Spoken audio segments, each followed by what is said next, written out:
Loudest venues in the NFL. There's a look at Arrowhead Stadium here in Kansas City. A few short moments ago, these two teams made their way out of the stadium tunnels, and the noise level in this place was just about off the charts. They are set for football as the Chiefs get set to do battle with the Tampa Bay Buccaneers. Back now comes Tampa Bay.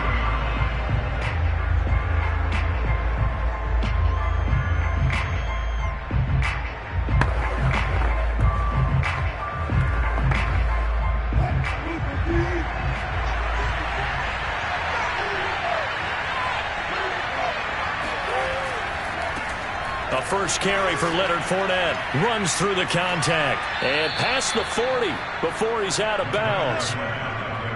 Yes, sir. Leonard Fournette has a well-deserved reputation as a physical, powerful runner. He's going to drop his shoulder and run over people time and time again. I think he uses it to his advantage, though. How about that last run? Set him up. Looked like he's going to drop the hammer, but gave a little wiggle, a little shake. And what did he do, partner? Left the defender right there in his wake. Wilson's throw complete here, pulled in by Brate. And he'll be taken down, but not before he gets into enemy territory. Well, CD, you get these two teams together, and you get them each at full strength, and you know you're going to see some passing. We expect to see the ball in the air a lot as this game goes on. Yeah, they were number 1 and number 2 in the NFL in passing yards last season. Kansas City 1, Tampa Bay 2, which means both defenses, I hope they got their rest, because going against these offenses, throwing the ball around and spreading the field, you're going to do a lot of running trying to cover. A nice little screen. They get 6 on first down. So, Charles, first drive here, little safe completion underneath. Maybe get some rhythm, get your feet wet, so to speak. I agree, and I like it because it's a lot like a basketball game when you're getting started and you pass the ball around so everyone touches it early and gets involved in the game.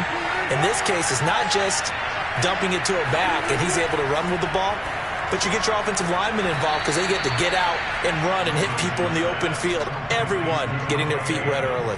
But, Charles, you think about these two teams, and think about how long it's been since we've had the same two teams play in the Super Bowl back-to-back years. You have to go back to the Cowboys and Bills almost 30 years ago in the 90s. That's the only time that it's happened in the Super Bowl era. So I'm curious, what kind of chances do you see of us having a Kansas City-Tampa Bay Super Bowl in L.A. come February? Well, you just pointed out how difficult it is for one team to get back to the Super Bowl, let alone the same two teams to play against each other. So the odds are against that, but when we tell either one of these teams they can't get back there, we think they're two of the best in the league. It shouldn't surprise us if it happens, but it is going against historical precedent. But remember last year, the Tampa Bay Buccaneers, they won the Super Bowl in their own stadium. The only time that's happened in Super Bowl history, too. For these Bucs, Charles, 31-9, they were winners the last time these two teams met back in February. What kind of chances do you give them of going back-to-back? You know, it hasn't been done since the Super Bowls in 2004 and 2005. Well, when you analyze this team, you start with the front office. It's the same GM. The head coach and his staff essentially the same. They brought back all 22 starters from last year's Super Bowl championship team. And oh yeah, there's a certain Mr. Brady who won both of those titles in 2004, 2005 as the starting quarterback there. He's back as the quarterback here. I like their chances. On 1st and 10, it's Wilson. Eluding the pressure right. And he's brought down. You know, I don't think this is the last time we'll see that in this game. This guy has mobility, and they want to use his legs in the game plan. So there will be designed runs as well as his scrambles. 1st and goal, a chance for an early statement here on the road. They go play action now. Wilson feeling the pressure here and taken down. A sack back at the 7. Tyrann Mathieu, normally known for the pass coverage, this time a sack. This Kansas City defense will definitely come after you, and they have one of the higher blitz rates in the NFL. They dial one up there, and they get there to make the sack.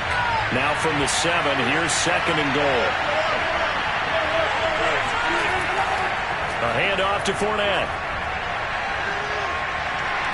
And they're going to stop him here short of the goal line with the flag down. Well, this could set up a very interesting decision. Ali Marpet, the guard, caught there.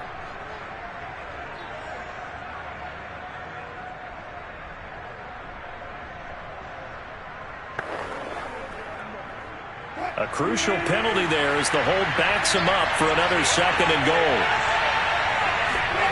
To throw is Wilson. Right side, that's complete to Gronkowski. That catch good for 8, but still, it's 3rd and goal now. Driven it down the field nicely here on the opening drive, but now it's put up or shut up. No doubt about it, because to make that type of a drive and ultimately kick a field goal would feel very disappointing. But I'm just wondering, is the head coach thinking, is this 4-down territory? Might he go for it? On 3rd and goal, Wilson. Forced out to his left. And he was able to shed one tackle but could not get away from there. He'll wind up getting 4 yards there on his own, but it also brings up 4th down.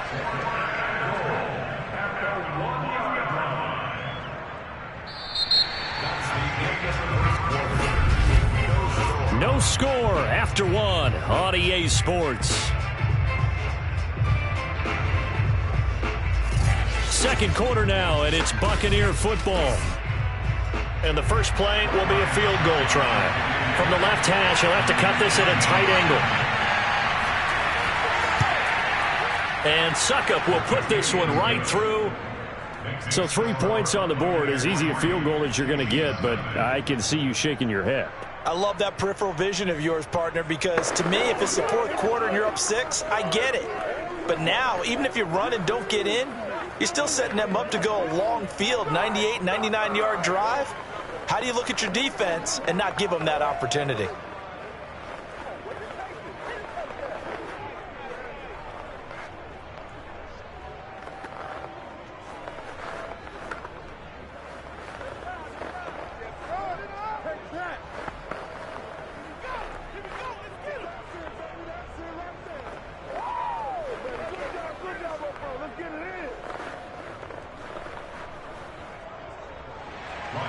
Suckup now set to kick it off following the made field goal.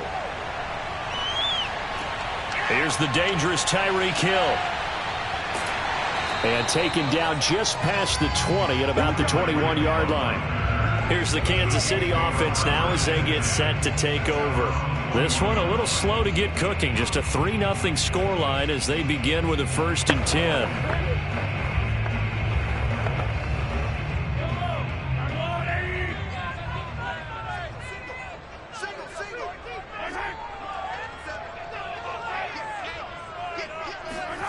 Shotgun snap to Mahomes. He'll find Taylor. That's complete. And he'll go down at the 26 following a gain of 6.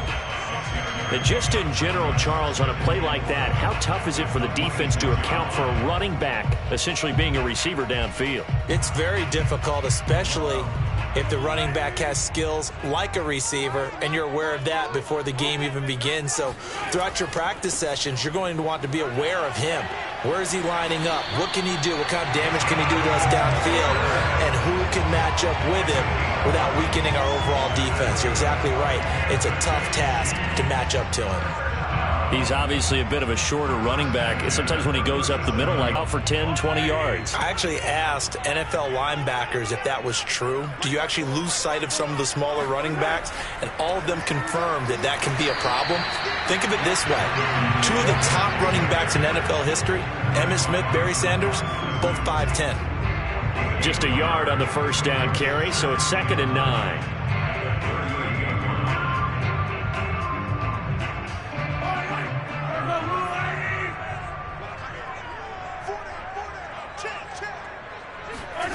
Now Mahomes. And that is incomplete. This Bucs defense, you remember, pretty stout last year. The number 6 overall unit in the NFL. And I think that as the season wore on, and you pointed this out to me as well, you start to see some of their rookies begin to figure things out. And they played a little more like a top 2 or 3 defense down the stretch. And I would say that in the playoffs and through the Super Bowl, they were truly the best defense in the NFL. Now throw right side taken in by the tight end Gray. And he'll take this to the other side of midfield before going out of bounds. And this was a nice example of an offensive coordinator scheming his guy open. Just a little underneath route, just trying to free up some space. And it worked awfully well. Got him not just space, but plenty of room to run after the catch to pick up really nice yardage.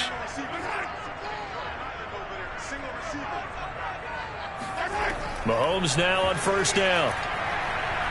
He'll take a shot for the end zone. And it's knocked away and incomplete. Absolutely no disguise on that one. They just went for it. Put him out there and said, go deep. Let's try and hit him. Unfortunately, to no avail. So after the incompletion on first, now 2nd and 10. From the gun, it's Taylor. Oh, a heck of a move. Man. And a nice run. They're going to take this close to the first down marker at the Bucs 38. 9 yards, not quite enough, and they'll be left now with 3rd and 1. Okay, he didn't break that one all the way, but you got to know that he feels like he's right on the verge, and that's probably exactly what he's telling them in the huddle right now. This will be play number 7 on the drive. 3rd and a yard. They'll try and run for the first with Taylor. And he picks up the first before he's taken down at the 29. Well, partner, what do you think? Might have been 4-down territory if they didn't pick it up, but... Yeah, it's a moot point now. I was curious, so if they didn't get it there, would they have gone for it? I guess we'll never know. Yeah, we didn't have to make that call, but I have a feeling both of us would have said, go for it.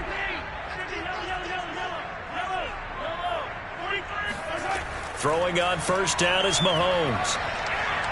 Flushed out right.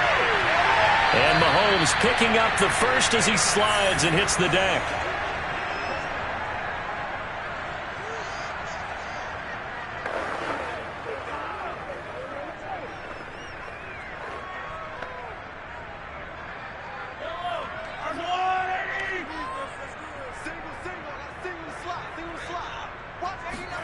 Operating from the red zone now, Mahomes. He'll get this off to Taylor. And he'll be out of bounds, taking it just shy of the 10 at the 11 or the 12. It'll go down as a gain of 6, and it'll be a 2nd down. He's already proven to be a factor in the running game on this drive. Now he gets involved in the passing game. I think what we're seeing here is the modern version of workhorse in the NFL, being able to run it and catch it with equal proficiency. And it's caught. And stopped a few yards shy of the goal line at the 3. Now that was pretty. They executed that curl route versus zone coverage, and that changes things a little bit because against man, it's often a tight curl, sharply run route. Against zone, you're just looking for that open spot, that dead area, so you may curl it a little bit wider just to get to that place. And usually a tight window. He fired a bullet. And in for the Chiefs touchdown. Jonathan Taylor from 3 yards out, and the Chiefs have taken the lead. Well, Charles, there's something that the Chiefs did not do at all in Super Bowl 55, and that's find the end zone, but they're in for 6 here. Yeah, they could only come up with 3 field goals in that game. A huge surprise to just about everybody out there. But in this one, on the board early compared to the last time they played against this team. Extra point by Butker is on target, and that makes it a 7-3 lead.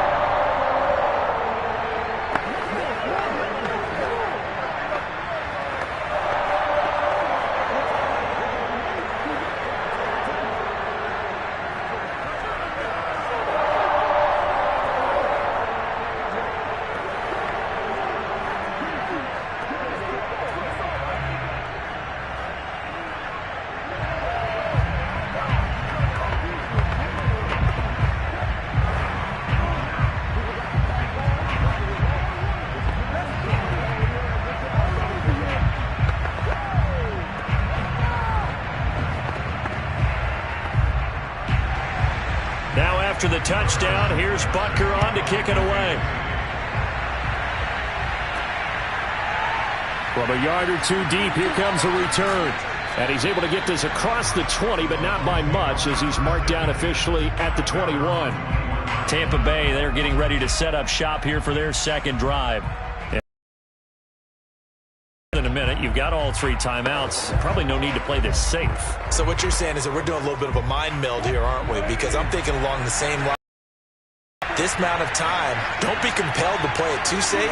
This is a chance to get points on the board. Press it a little bit. Especially since a touchdown here gets you the lead. And he's taken down, but able to slip across the 35. Well, this is where reading defenses and practice time comes into play. You got to know what you're running versus zone versus man and how to run the proper route. And they just executed that one pretty well. Line of scrimmage, the 37 on 1st and 10. Let's go. And now Wilson unhappy with something he saw there as he's going to burn a timeout. As they'll stop it with just over a minute to go before halftime.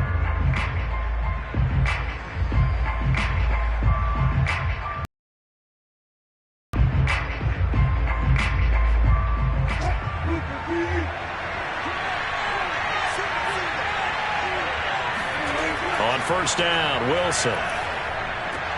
He goes right back to Adams. That's complete. The Bucs going to go ahead and use the second of their timeouts, as the stoppage will come with a little under a minute to go in this first half.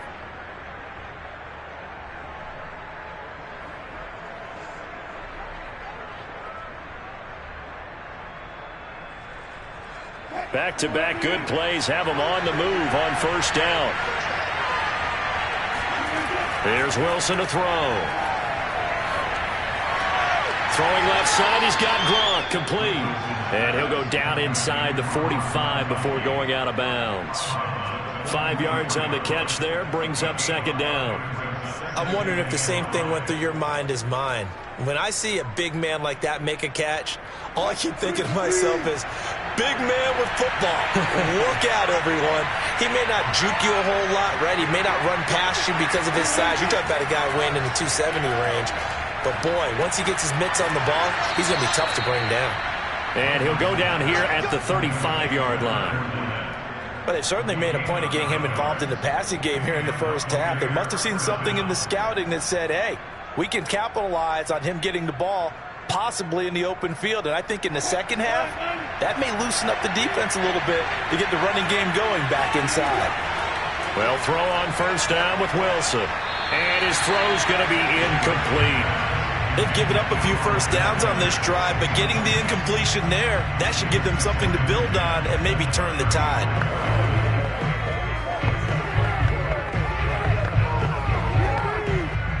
So now 2nd and 10 after the incompletion on 1st down. To throw again is Wilson.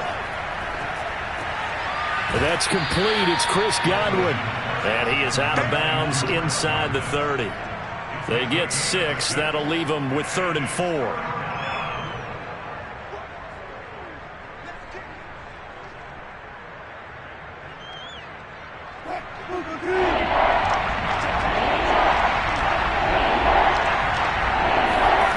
Here's Wilson.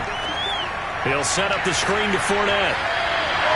Good contain, no gain on the screen, and it'll bring up 4th down. Now a timeout signaled for, and they'll get it with 10 seconds to go before halftime.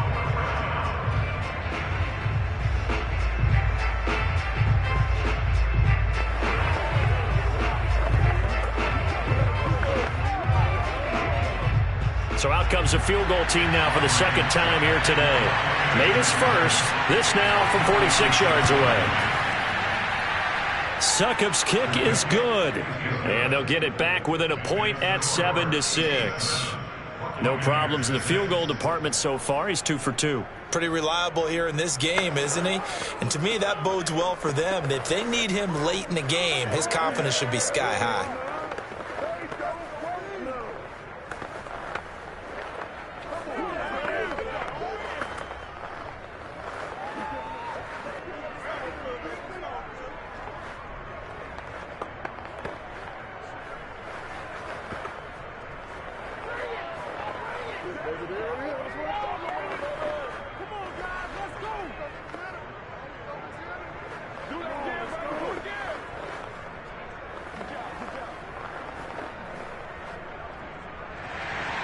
So 6 seconds, all that remains of this first half as the kick is away. Tyreek Hill set to return it. And he'll take it up past the 25 to the 26-yard line. The Chiefs going to go back on offense one final time in this first half. And with Mahomes under center, anything's possible. Watch out for the deep ball.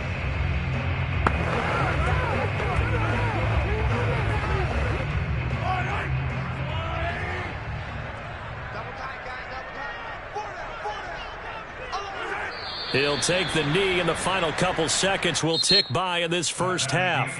So we've come upon halftime here in Arrowhead with the Chiefs on top. As we'll send you down to Orlando, and we check in with Jonathan Coachman for our EA Sports Halftime Report. Coach, the return man is Hill. And all deep in his own territory, he coughs up the football. And he returns it to the end zone. A fumble recovery touchdown for the Bucs. And now before the ball changes hands, they're going to take a look at this just to make sure that they have it right.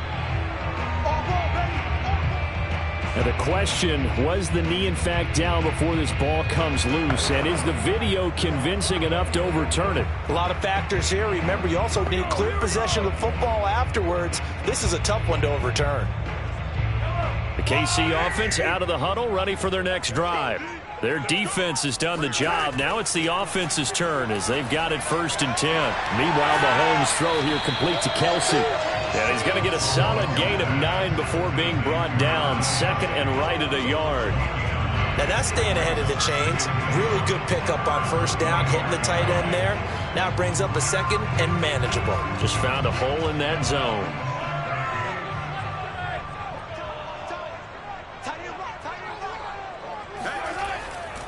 On 2nd down, it's Taylor. Strong running at the 30.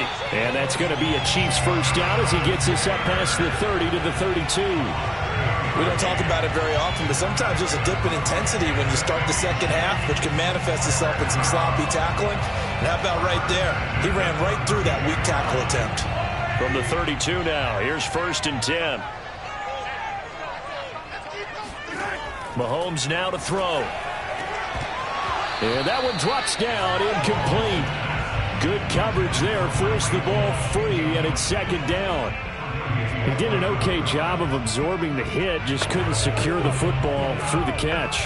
And he was right there on the spot and forced the incompletion. That's something defenders work on all the time. If you're there, make the contact, but continue to work your way through the receiver so that he can't possess the football and turn it into a catch. And he'll get this up only to about the 33. They do get a yard there, but only a yard. Leaves them with 3rd and 9 looming. Typically, we think it's the strong safeties that are better tacklers, especially closer to the line of scrimmage amidst traffic. But in this case, how about the free safety coming up and making the big-time play? Throwing is Mahomes on 3rd. It's incomplete. Took a shot, couldn't connect. And that's a really good job there defensively. They went into this possession knowing that they needed to get a stop. They're in a tight ball game, and they got it done. Great work to force the 3 and out. Got the football right back for their offense. They've got to go to the sidelines feeling pretty good about themselves and encouraging their offensive mates to get some points. On 4th down, the punt team is on as this is sent away. 36 yards on the punt with no return. And possession will switch hands, 1st and 10. Here comes the Buccaneers offense. They get their first reps of the second half. And last time able to get 3. It's not what they wanted. They wanted 6, but they got at least something. They mustered something out of the drive. They'll take it. I like the way you've described it. Not ideal, but they'll take it. Anything to put some points on the board.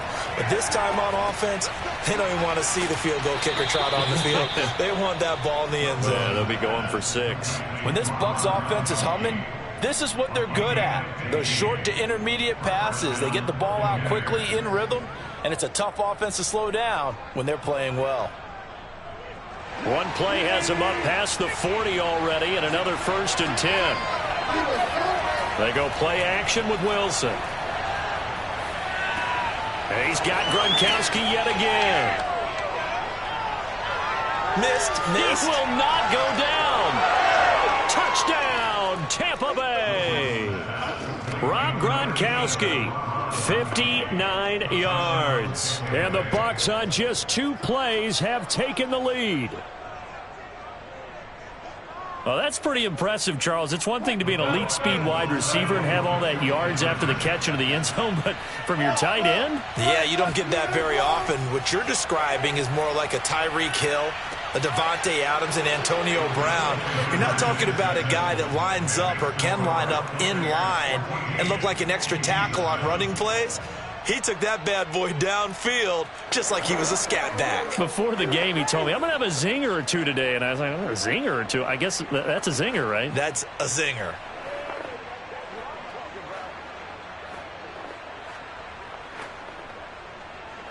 Who wants some?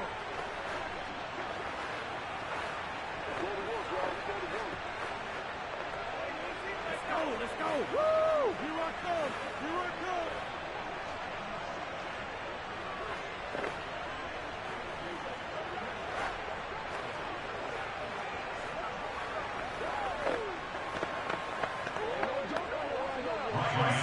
Now it's Ryan Suckup on after the touchdown to kick it away.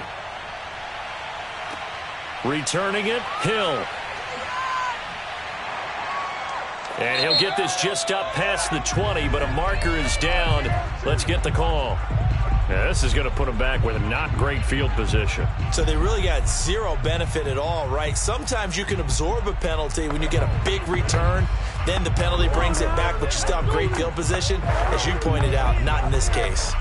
Mahomes will lead the Chiefs up 1st and 10 at their own 12-yard line. He'll drop to throw. That one tipped, and it's incomplete. Well, good hands there defensively at 2nd down. So much of this game is about leverage. We always talk about low man wins in the trenches. Well, it's like that at just about every position. And sometimes, if you lose that leverage and you're losing the battle, just jump up at the line of scrimmage and try and bat the ball away. And that's exactly what happened there. On 2nd down now, it's Taylor. So this will be accepted as it moves the offense backwards.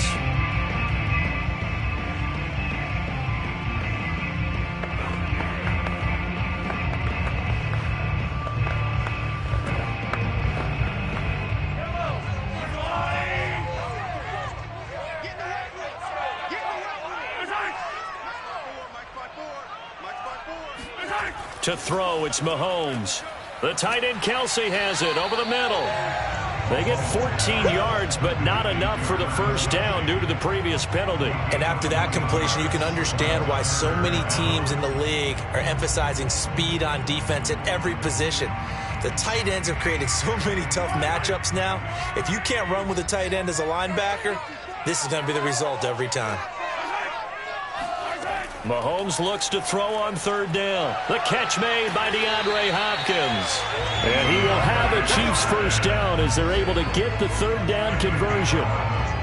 Gotta say, I was a little surprised to see him, Charles, come out in the shotgun on third and less than a yard. Yeah, but the way the NFL is nowadays, we hardly ever see anyone really run for it on short yardage. So they're going to throw the football more times than not. That was a nice, easy rhythm throw right there, and they pick up the first down. On first down, Taylor, not much there. Maybe a couple up to the 35. Well, any lane that might have been open there was closed pretty quickly, and that was because the defensive front, they won that battle at the point of attack at the line of scrimmage. They used great leverage, held their spot, and stacked him up. The last run got a couple. Here's 2nd and 8.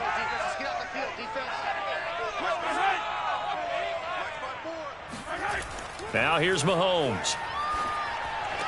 He's going to find his tight end, Gray, complete. And he'll be out of bounds after getting this one across the 40. 6 yards is the pickup, and that'll lead to a 3rd down.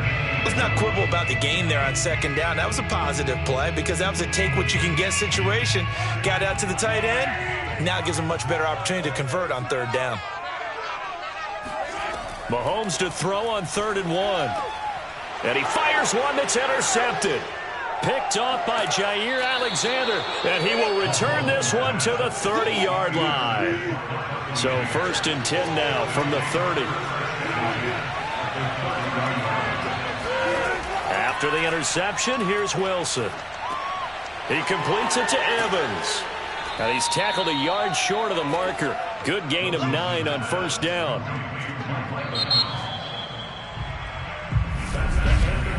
And that is going to do it for this 3rd quarter of action. This is the National Football League on EA Sports. We're back now in KC. It's the Bucs. They've got the football. They also are in front here on the scoreboard as we start the 4th. To throw again on 2nd down. Wilson. There's Evans again. Complete. Well, that should be a reminder defensively, and I think it's a reminder to myself because you just can't sell out to stop the run. There's still enough time that this offense can move the football through the air, even on 1st and 2nd downs, and they obviously picked the right spot to throw the ball there. So the ball down to the 16 here for 1st and 10. Here's a give to Fournette. Powers through him. And he's able to get this inside the 10 now to the 9. A solid run on 1st down. Gain of 7 leaves him with a 2nd and 3. Well, partner, I know this type of running back. I mean, this size, this intensity usually gets better as the game goes on. I can just tell you from experience, the first few quarters, oh, you're eager. You come running up there, I'm going to tackle this guy. By the 4th quarter, you're coming up and thinking about it. And D-line wearing down 4th quarter. Yeah, that's not a guy they want to see consistently. Give him a yard on the run there, and that's going to set up a 3rd down and 2.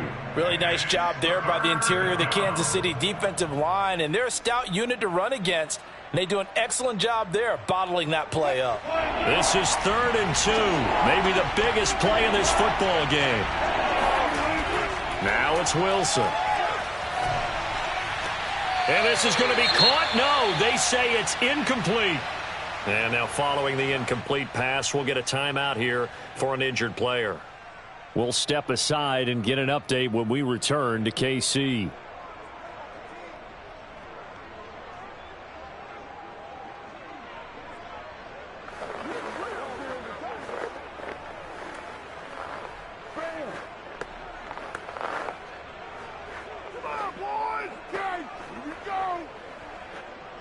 And here's a big one now. Try to hold this lead. They're going to go for it here on 4th down.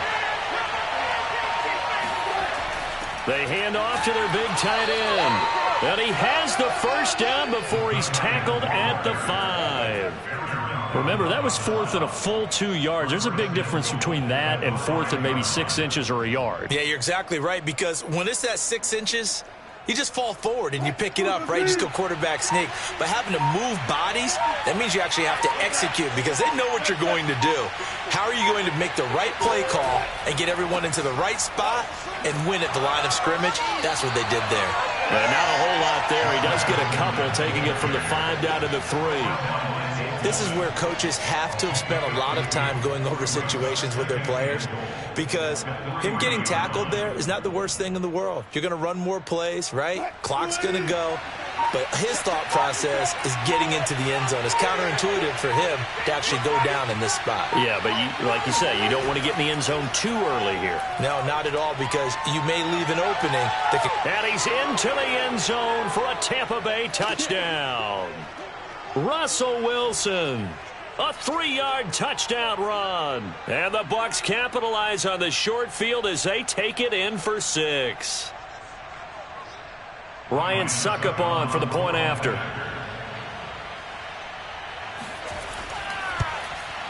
It's good, and it is now 21-7. Makes the score Buccaneers 21, Chiefs 7.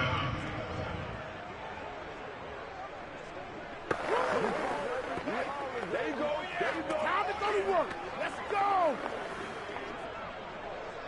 Come on, guys, let's go. Start ball, baby. No, boy.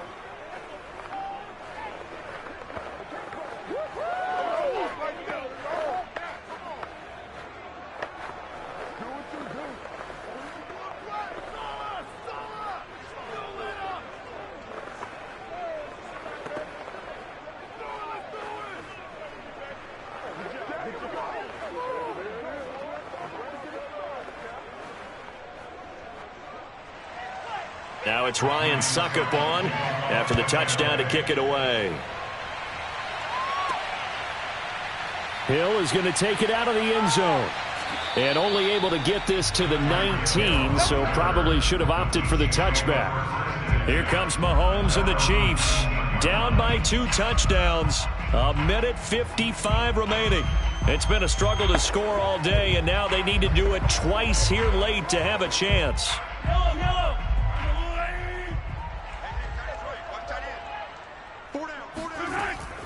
They'll run with Taylor to begin the drive.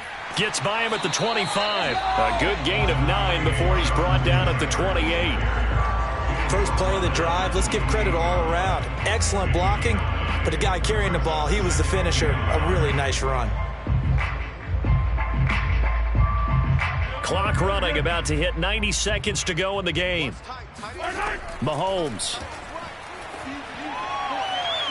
And his throw's going to be incomplete. And now the focus is really clear. They need to get that first down and either get out of bounds or maybe use one of those timeouts.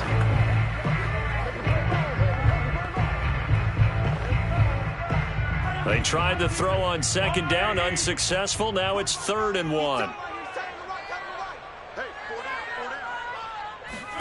Mahomes.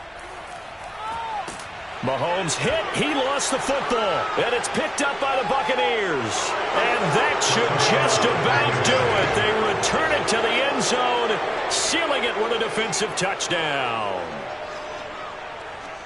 The offense, they've had some sloppy moments. Sloppy there again on that one, and it could be the backbreaker. From a defensive perspective, if the offense is going to be sloppy, you've got to take advantage of that. And that's what they've done all game long. Extra point put through by Suckup. And the lead now to 3 touchdowns at 21. Chiefs 7.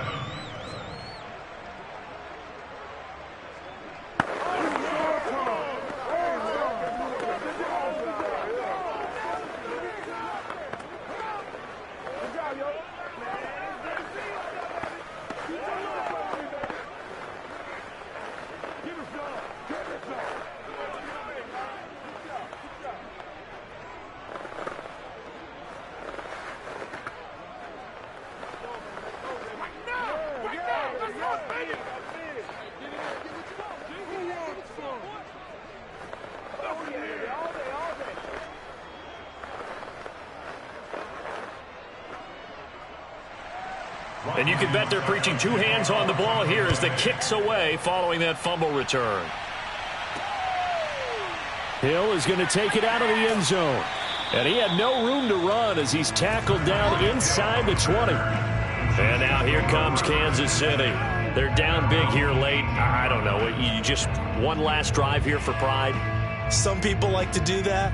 I remember playing for a guy once. We were down huge, and someone said, "Coach, what do you want to call?" He just waved a hand like, who cares? Let's get out of here and do something some other time. But some teams like to do something at the end to feel a little bit better as they continue to move forward. Yeah, probably just want to put this one behind them. And he's brought down, getting this one up to about the 35. Well, I can put my defensive cap on right now, and I know they're saying don't give up any big plays now. They've controlled this game throughout, and all they want to do is see it through to the end. I think they let their guard down a little bit with that last completion. Sometimes when you're trying not to give up bigger plays, you don't react as fast as you should on other throws. And this one incomplete. Threw it down at the feet of his receiver. At this point in the game, they've got to continue to try anything they can. They're still working at it, even though this one feels like a lost cause.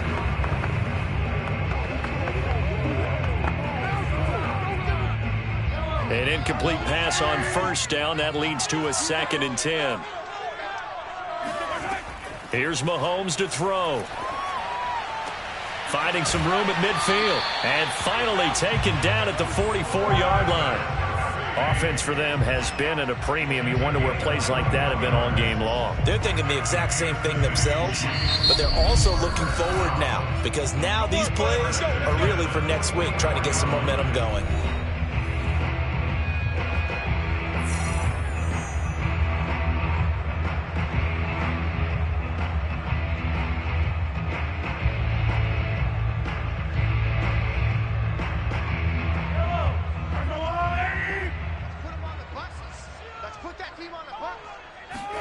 On 1st and 10, here's Mahomes. And going deep for Hill.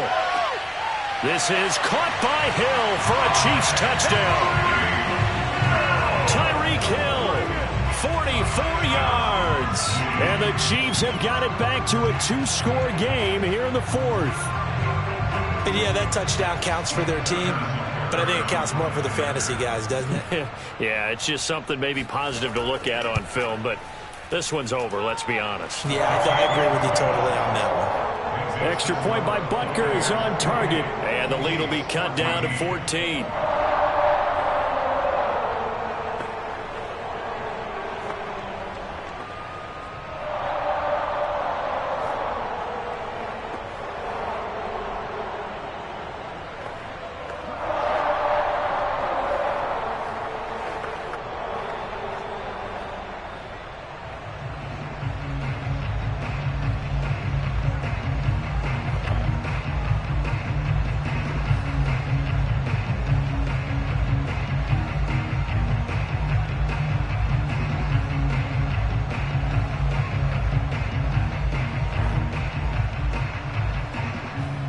So time definitely not in their favor. Down 2 scores, but they'll try the onside kick. And this is going to be recovered by the hands team. And that should just about put a capper on this one. They knew they needed a miracle. They had to have that onside kick. They didn't get it. Well, as we knew, even before they put the toe to the leather on that one, their chances of getting that done, slim and none. And I do believe we saw Slim just leave the door, didn't we? We did indeed. I think we're down to none. The defense can stop it twice more as they take a knee here. Now a second timeout called for by the defense, as they'll stop the clock with 24 seconds to go in the game. And Tampa Bay trots out there now. And this one all over but the shouting, you might say. Now, there's one timeout remaining defensively, but probably no real need to use it here. Yeah, the only time they would use it, strictly for pride. Victory formation now for the Buccaneers. Down to a knee they go. The Chiefs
Sports coverage of the NFL has us on the west coast of the Sunshine State. Downtown Tampa's the spot, Raymond James Stadium. With the echoes of cannon blast still ringing in our ears from the north end zone. The Bucs were introduced a moment ago, and they are all set as their guys will do battle with the Dallas Cowboys. Elliott on first down, going to get about 3 before he's taken down. Not a lot of running room there, not a place to make a cut and kind of exit out because they had everything bottled up. Looked to me like the linemen were taking on their blocks really well and giving up no creases. 3 yards on that last carry. Here's 2nd and 7. Out of the gun, here's Murray. And there is Amari Cooper, his first catch. And they get him down, but not before he takes it across the 40-yard line. They sure put the coverage guys in a stress on that one. They thought they were going deep. Ends up curling inside for a nice chunk of yardage.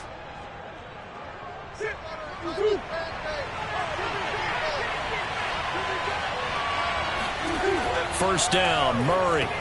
He finds his target. It's Schultz. 7 yards the pick up there. Nice rhythm throw there on first down. He located his tight end, made it a nice easy pitch and catch. Hoping he can break a tackle or two. Wasn't able to do that there, but still good yardage. 3 yards remain for second down. The give is to Elliott.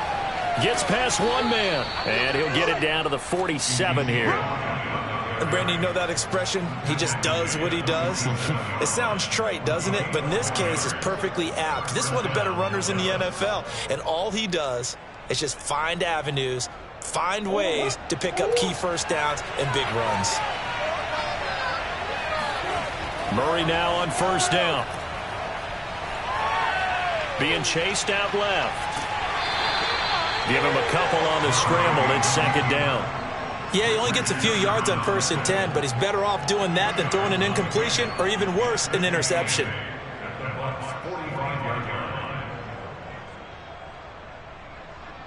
Second and 8 coming up.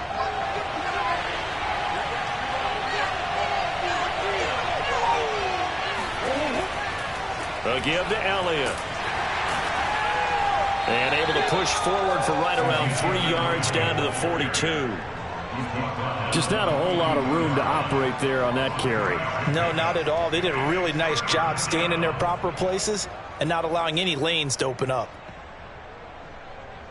The Bucs with an extra defender now in the secondary here on third down. There's Murray. Buying time to his left. And they'll get him down about 3 yards short of the first. He opted to go with a scramble, gets 2 yards, and now it's 4th. And, partner, I would guess that in his headset he was hearing from his coach, it's third down, don't take a sack. And in this case, he's able to avoid the pressure and get out of there. He doesn't get the first down, but he does turn a possible loss into positive yardage.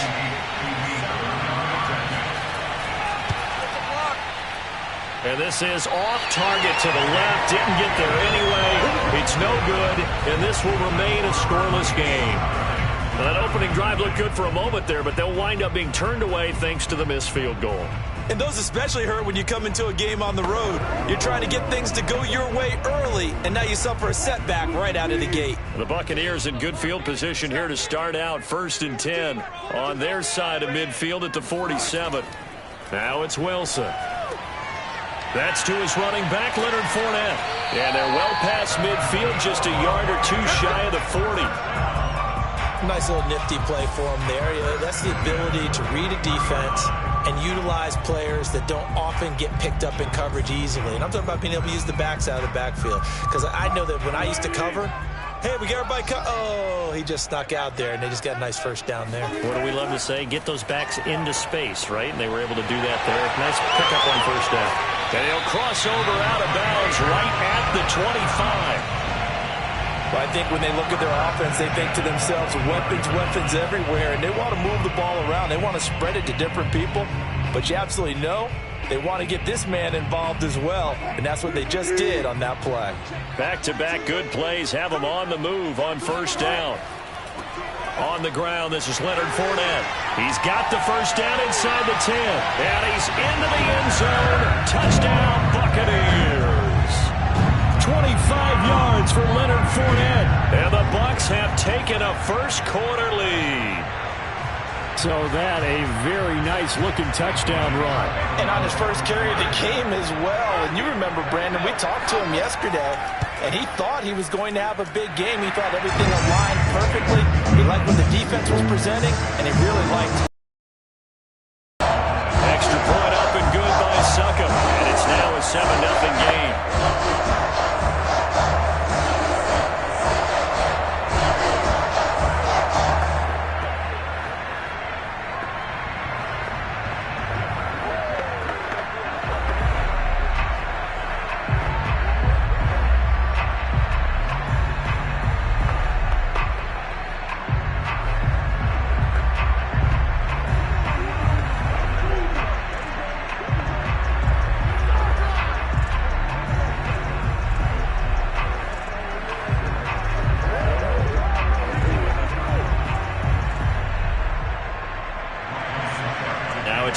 suck-up on after the touchdown to kick it away.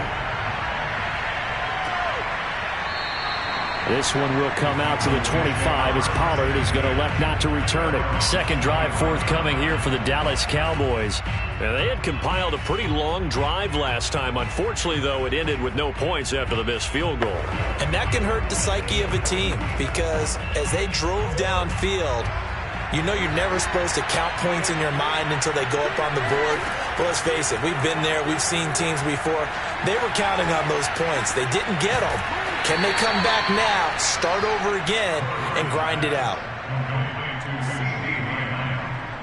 It's a gain of 5. Brings up 2nd and 5 at the 30-yard line. Ball on the 30. They'll come up with a 2nd and 5.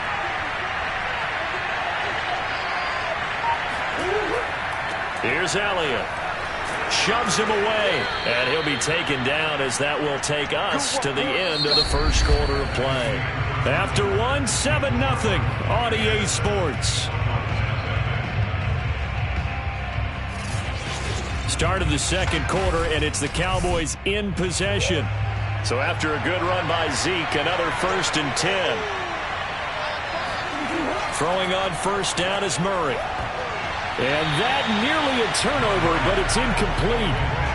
Oh, fortunate to retain possession there, and it's 2nd down. I think he's got to be careful not to force anything into coverage right there. There weren't really any throwing lanes, but the best part for him, he's got 2nd and 3rd down to fall back on. After the incomplete pass, here now is 2nd and 10. Throwing now is Murray. And that'll be incomplete. A lot of times it's that first read that you have. Maybe you get it in pre-snap. He locked in on his target, but he was covered quite well, and that one's incomplete.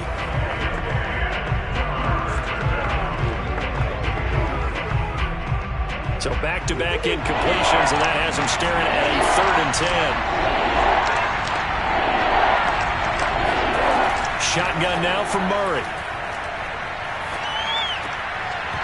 Yeah, this pass broken up. Excellent coverage there on 3rd down, as that was not an easy one to hold on to. As defensive coordinators around the league tell me all the time, that throw is not for every quarterback because you've really got to drive the ball downfield. It's going to be a tight window for him to fit that one into. In this case, unsuccessfully. Anger is on to punt, and he gets this one away. And that one hits at the 7, but bounds into the end zone, and that'll be a touchback. Tampa Bay, they're getting ready to set up shop here for their second drive. Now, they'll be looking to duplicate the efforts of drive number 1 that resulted in 7 points in the 7-zip lead. Well, you know how much I enjoy horse racing, right? Looks like they caught a flyer out of the gate, as they would say when you're running the big-time races. Means they get out to a fast start. They're setting the pace, making the other team chase now. Throwing now, Wilson on first down. That's out to his running back, Fournette. And he's got it past the 30 before he's hit and dropped. One of my old teammates called me the other day when he was watching the game. He's like, man, trying to watch an NFL game and trying to account for their passing game, that's difficult. And just when you think you get everything covered, here comes a back out of the backfield. And in this case, he picks up a first down. On 1st and 10, it's Wilson. That's complete to DK Metcalf.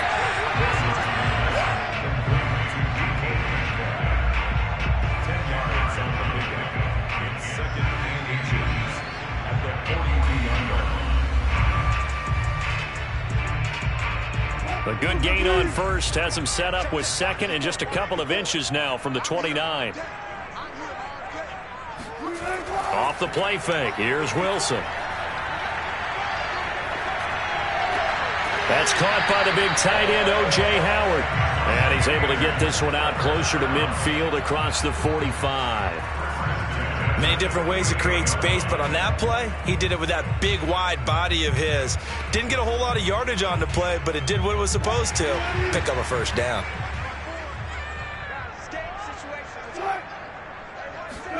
Again, Wilson. He'll find Metcalf. And they'll get him down after a pickup of 8, 2nd and 2. Brandon, perfect defense in this situation would have meant that there was an incompletion and would have picked it off. Okay, so they gave up the completion. But I really enjoyed watching how the defense stayed in sync, stayed in great communication. And as he dragged across each zone, you see him pointing, communicating. There he is, and they passed him off to each defender. Ended up making a nice play, even though it was complete. And he'll get it inside the 40 to the 39. His first carry of their second drive, pretty solid. And, of course, remember back to their first drive, really strong throughout that one. Not only is he getting good blocking up front, but how about his vision to find the holes? And he's seeing things before they even open and hurtling through them. Now Leonard Fournette. Dancing away at the 35. Takes this to the 32, maybe the 31, and then the defense rallying quickly after that broken tackle. 7 yards on the pickup there, and it'll leave him with a 2nd and 3.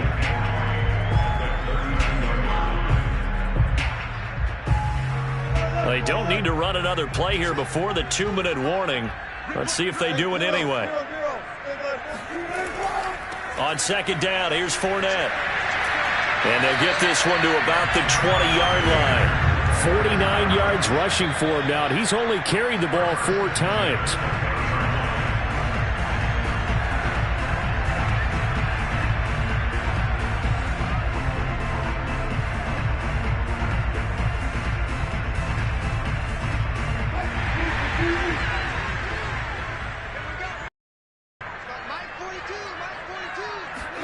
Now they'll throw it with Wilson.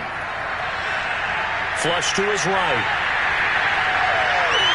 And he doesn't quite make it, taking it within an eyelash. Dropped it to 1. Man, defensively, that hurts. They got him out of his rhythm. They had him hemmed in, but somehow he was able to tuck it away and get away for a gain.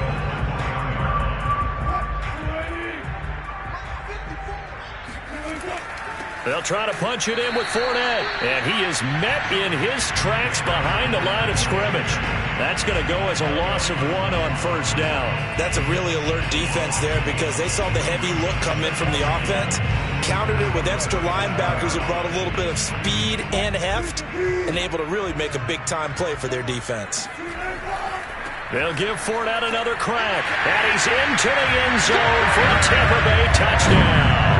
The big back Leonard Fournette able to push his way in from a yard out. And the Buccaneers here finding a way to stretch their lead.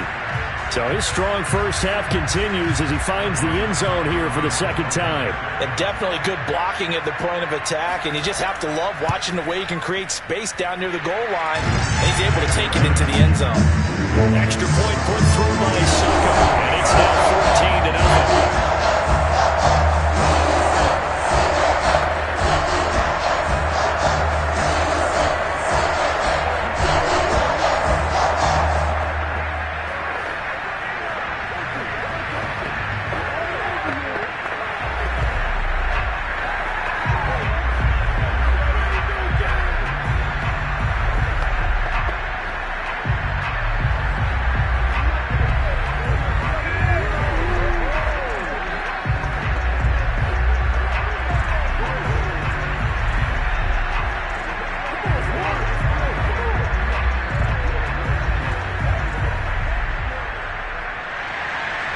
It's Ryan Suckup on after the touchdown to kick it away. This fielded right at the goal line. And he won't get this to the 20-yard line as he's down at the 19. Possession of the football going back to the Cowboys. And in a spot like this, still more than a minute, I think if you put something on the board before halftime, that would go a long way towards helping them get back into the game. There actually is something to the psychology of the game at times, isn't there? How much better would they feel running into the locker room, as you noted, with something on the board in a positive fashion? You're exactly right. It's a great opportunity to get that done. Murray's throw pulled in by Lamb. And now look at this. Big gain, but a fumble. And it's picked up by the Buccaneers. And his guys are going to get the football at the 37-yard line. Line of scrimmage, the 37 on 1st and 10. Following the fumble recovery, it's Wilson. Now the Bucs going to use the first of their timeouts as the clock shows 50 seconds to play here in half number 1. Now the Buccaneers offensive unit back out on the field. Now, these guys hardly got a chance to catch their breath after the quick turnover, but I doubt they're complaining much. Especially with the field position they get to start with. I wouldn't be complaining either. I'd want to get right back out there and get after them, because now you have an opportunity to make a big play. I'd say let's be aggressive and go after him. They try to throw on second down, but this one is incomplete. You definitely would like to have hit on that one, because now you've got a 3rd and long showing up, and you just know defense is going to be getting after it. They are pinning their ears back, and they are coming. An incomplete pass on that last play, and that means they'll need to come up with something here on 3rd down. Wilson. They'll swing this out to Fournette. And the stop here will come at the 38-yard line. They do get 10 back, but still a ways to go on 4th. We can make this one pretty simple. Locked up all of his progressions downfield, forced to get it to his running back. But how about the way they ran to the football and knocked him down to force a 4th down?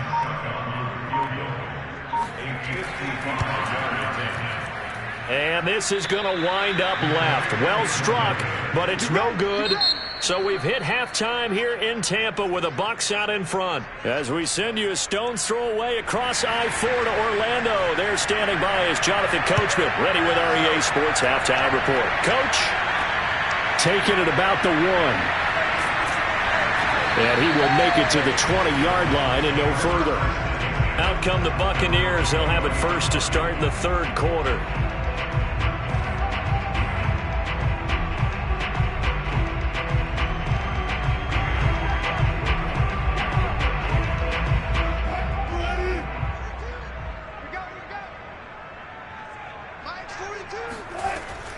Second half beginning with a run from Fournette. And he's going to be met at the line of scrimmage and taken down. No gain on the play. It'll be 2nd down. This defense could use a few more plays like that right now. It certainly could, but think about it from an offense's perspective right now. They've got a lead, but they don't want to throttle down too much and stall themselves. Still want to move at a nice pace. Play action. It's Wilson. His throw incomplete. No coverage bust by the defense here. They did a nice job accounting for everybody, and that led to an incompletion.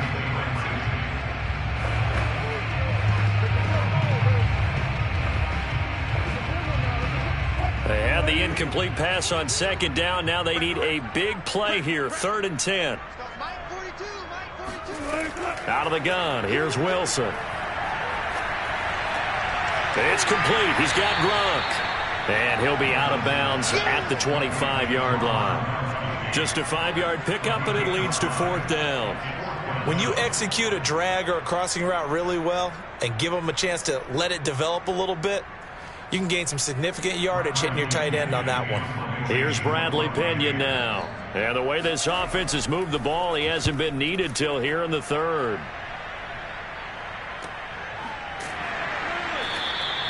So possession goes over here on the punt. And the Cowboys will take over the football with a 1st and 10. Now we take a glance at the offense as they work their way back out for their first possession of the 2nd half. And the turnover last time, that's sort of been symptomatic of their struggles here in this one. Big word. I like it, though, because you're exactly right. Like that, don't you? All game long, they've struggled moving the ball, turning it over on the last possession. Is that word again, symptomatic? Yeah. I like that. Your analysis, symptomatic of the success of this broadcast. What I like is that you gave me the word, and I just kept using it. Simple drag route here, lined up out left and tried to work his way back across the field. You probably saw me twitch there, partner, because I think he wanted the ball a little bit sooner. By the time he looked it in, defender was right on him. On 2nd down, Elliott. And he's got room. And he'll be taken down, but not before he works it past the 50. I'm okay with the call there. In fact, I actually like it. I know they're down a couple of scores, but the running game worked in that situation. I would continue to go in that direction.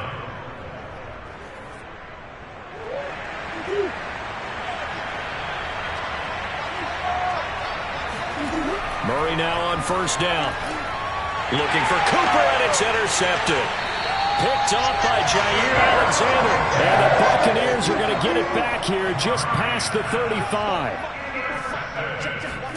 After the interception, here's Wilson. Throw right side, caught by O.J. Howard. A gain of 6 there on first. Well, that's always a good place to throw it just because he's one of the biggest targets not only on this team but in the National Football League. And you and I both know the quarterbacks love these large-body tight ends, and why not?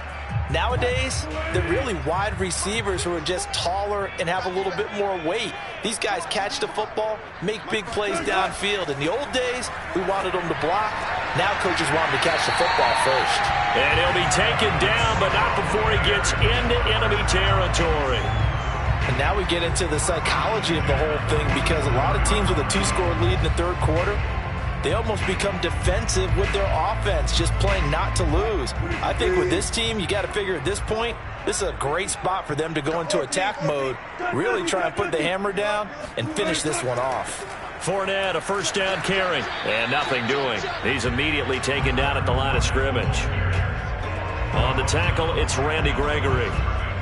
If this defense wants to stay in this ballgame, they've got to start ending some drives. That helps. And they have to look ahead at what they expect the offense to do. And right now with that lead, that's run the football. So you don't just stack the line of scrimmage. You have to get upfield and try and make some plays in their backfield.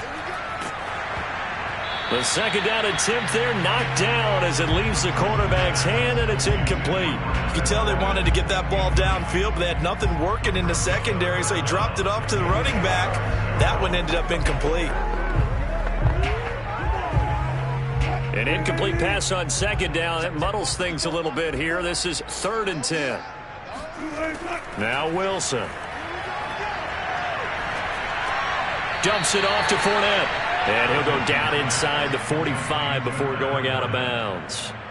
3 yards, all they could muster there, and it'll bring up 4th down. Boy, the evolution of the game and how these guys on plays like that can get out of the pocket, keep plays alive, it just makes things so much harder for defenses. It really does, and we're talking about an era in the game where the quarterbacks are the most athletically gifted that we've seen in a bunch. I mean, when you talk about collectively, it's unbelievable. So their ability to move is practiced now. It's not necessarily, oh, he just took off and you guys figure it out. Everyone knows where to go now. They know how to run routes, change things, make themselves presentable for the quarterback. It's a lot of time that they put in on it. It's not just your static 1, 2, 3. This is where the ball goes anymore. They'll try and get the running game going with Elliott. They give him 4 yards there. It'll be 2nd and 6. I feel like I could see what he was thinking on that carry. He wanted to follow that big tackle through the hole. Ended up only getting 4 yards on the carry. I think he had designs on that one being bigger. The run got 4. Now they deal with a 2nd and 6.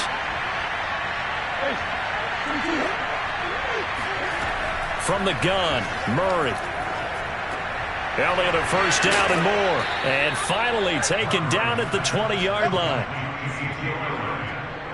It's a gain of 25 yards. First down, Cowboys.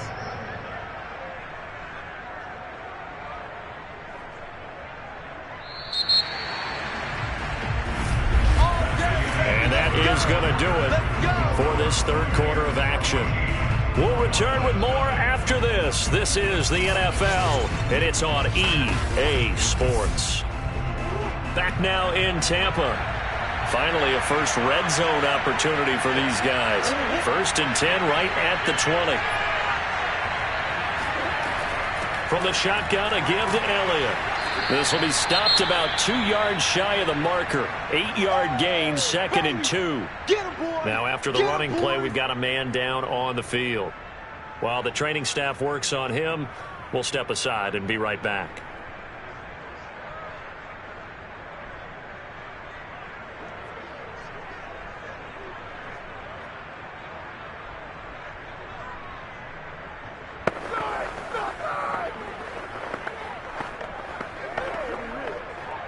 Ahead of the chains now, 2nd and 2.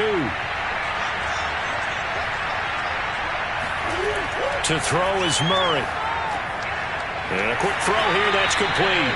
And the Cowboys are going to have a 1st and goal coming up as the tackle made at the 3-yard line. But correct me if I'm wrong. You're down 2 scores. I don't think you need to rush just yet, but you can't take your time either. Yeah, even if you don't want to commit to full 2-minute offense, you have to up the tempo, up the urgency. Maybe you're starting to call 2 plays in a huddle each time you snap the ball. Here's Murray as he sets to throw it. And he's got it. Touchdown, Cowboys. Ezekiel Elliott from 3 yards out. And the Cowboys are finally on the board here in the 4th quarter. There was no going through the progressions on that touchdown pass. Yeah, nor was it necessary. His receiver won that route early, presented himself. No reason to wait. Go ahead and put it on him and score a touchdown. Zerline good with a PAT. And now things get a bit more interesting here in this 4th quarter.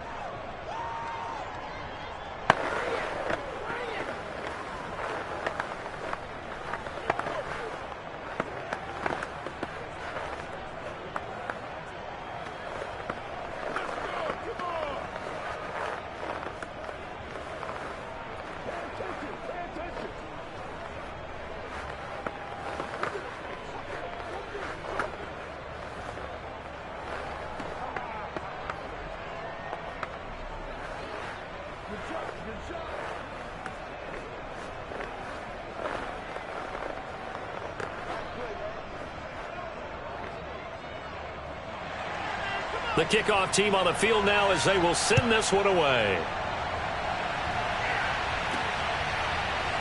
From a couple yards deep, he'll bring it out of the end zone. And tackled at the 21-yard line, so a net negative there of 4 yards.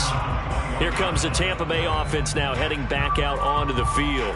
They've been asleep for a little while on this side of the football, Charles, and the score is just a 1-score game now. Haven't had any points this half. What gives? Let's go old school here. All right, let's get back to the basics. Get back to running the football, high percentage throws. Find the guys that eat pressure and make plays for you and make sure they touch it. A good start to the drive. Here's that's caught out on the left side. And he's brought down after a very nice gain. And these guys certainly are not hiding what their intention is. They're absolutely showing it. They're definitely not going to sit on this lead here in the 4th quarter. Clock running, under 4 to play now as they come up on 1st and 10. From midfield now, here's Wilson. Escaping the pressure right. And he works his way past the line of scrimmage and then slides to a hole. He'll get 5 out of the scramble. It's 2nd down. They brought the blitz that time, and I thought they were going to get to him, but instead he flipped it on its ear and ended up picking up positive yardage. I thought he was dead to rights, but you are exactly correct, sir. Able to turn that into a positive gain. A shotgun give to Fournette. And he'll get it inside the 40 to the 39. But they didn't accomplish their goal. They didn't get a stop there, gave up another 1st down. They have all 3 timeouts in their pocket. I think defensively you've got to start thinking about using them here. I was just going to ask you at what point you think now's the go time? I think now's the go time. I don't think you sit back and wait because they can take a lot of time off the clock between plays and run 3 to 4 and really put you in a stressful spot. Now Wilson on 1st down. He'll check this one off to Fournette. And he'll go out of bounds after taking it a little further down inside the 40. They'll contain him to just 4. 2nd down. They should have got more out of that, though. He was wide open. I love how emphatic you are with that call because that's exactly what I was thinking. Wide open in the flat. Give him a ball that he can use to get upfield with, not just catch and go over the sideline. They cost themselves some yardage there. Now a deep ball there on 2nd down, but it'll wind up incomplete. Well, so much for getting separation. No chance there. Locked down tight, forcing the incompletion on that attempt. The Bucs on 3rd down. 0 for 3 to this point. They could use a conversion. This will be 3rd and 6. Throwing is Wilson. That's to his running back, Leonard Fournette. And for the moment, this will be a 1st down. But we have a marker on the field. Let's see if this stands. So a decent gain, but all for naught on the penalty. It's too bad, isn't it? They were feeling pretty good about it. The only people celebrating, the guys who just gave up that play. The Bucs on 3rd down. 0 for 3 to this point. They could use a conversion. This is 3rd and 7. Here's Wilson. Slant to Adams. And he is going to have a Bucs first down as they're able to get the 3rd down conversion.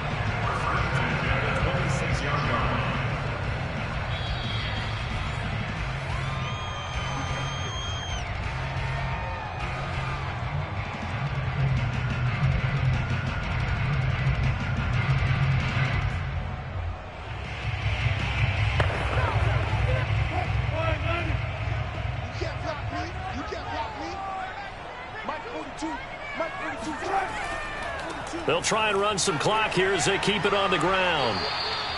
So fresh out of the 2-minute warning, and here's another timeout taken with 1:55 remaining.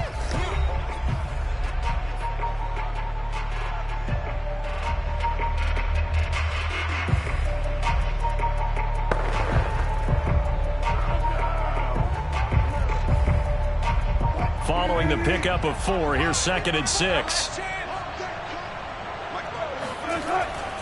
Again, it's Fournette. And this time he's not going anywhere. They'll get him down right at the line of scrimmage. Whistles now and a timeout. So defensively, they burn it here with 1:51 left.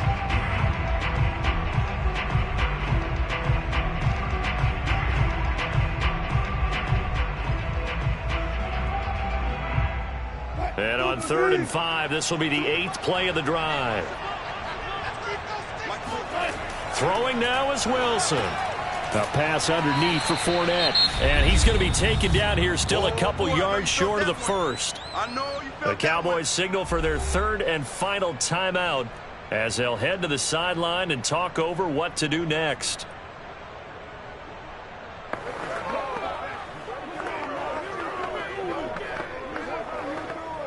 So on 4th down, out trots the kicker in a big spot here. This to make it a 2-score game. And Suckup will put this one right through, and they will move up by 10 now, 17-7.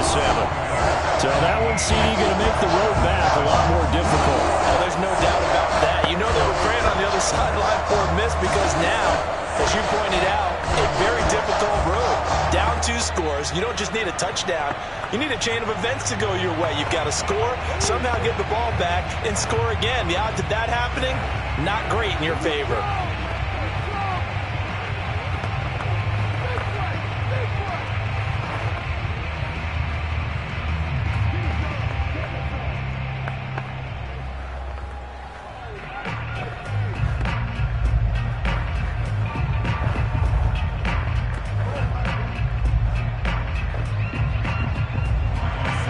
Suckup now set to kick it off following the made field goal.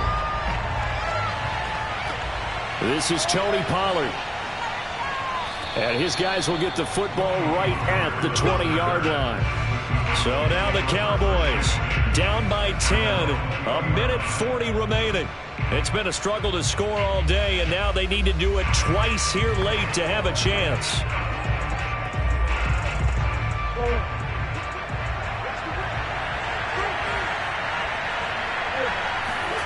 To throw is Murray.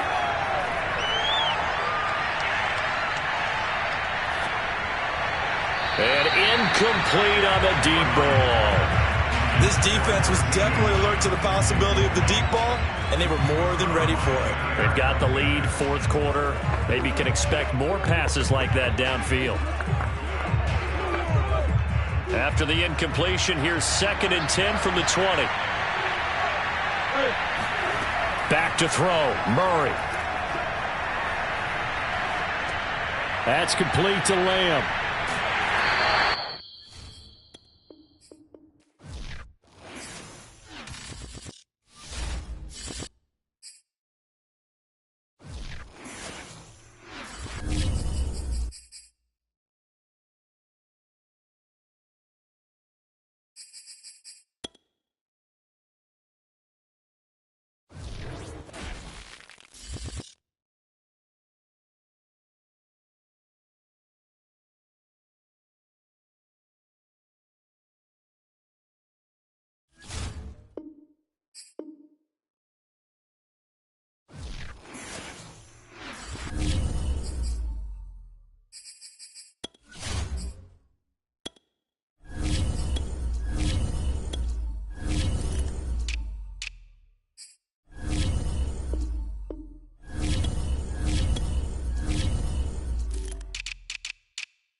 buzzing crowd here in the sun. Your offense gets set to take over.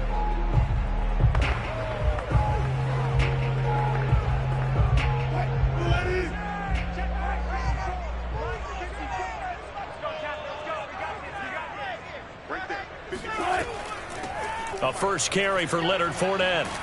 And he'll be corralled right around the 34.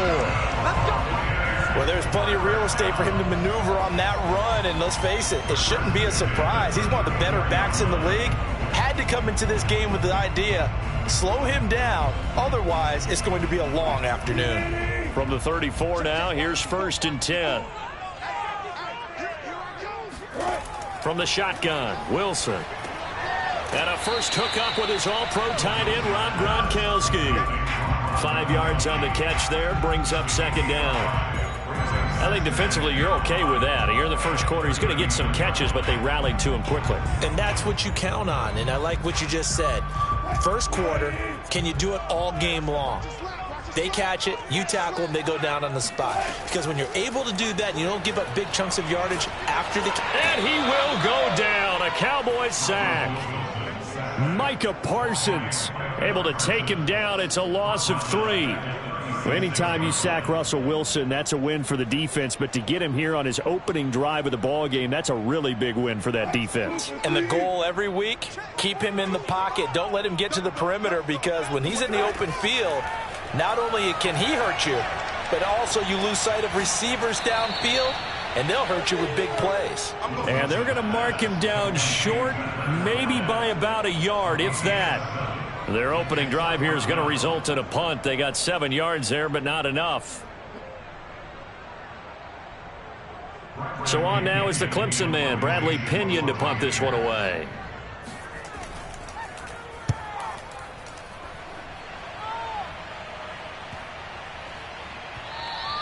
And he didn't quite have the backspin on that one. It hits at the 4 and continues into the end zone. It's a touchback. Here's the Dallas offense now heading back out onto the field.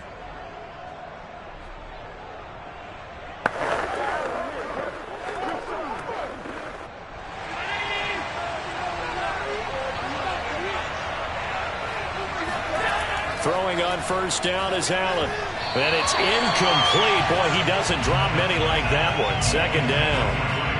After watching him drop that slant, I can hear my old coach's voice ringing in my ears right now. You can't run with the ball until you catch it. Trying to get those rack yards before he secured it. They'll try again from the 20 on 2nd and 10.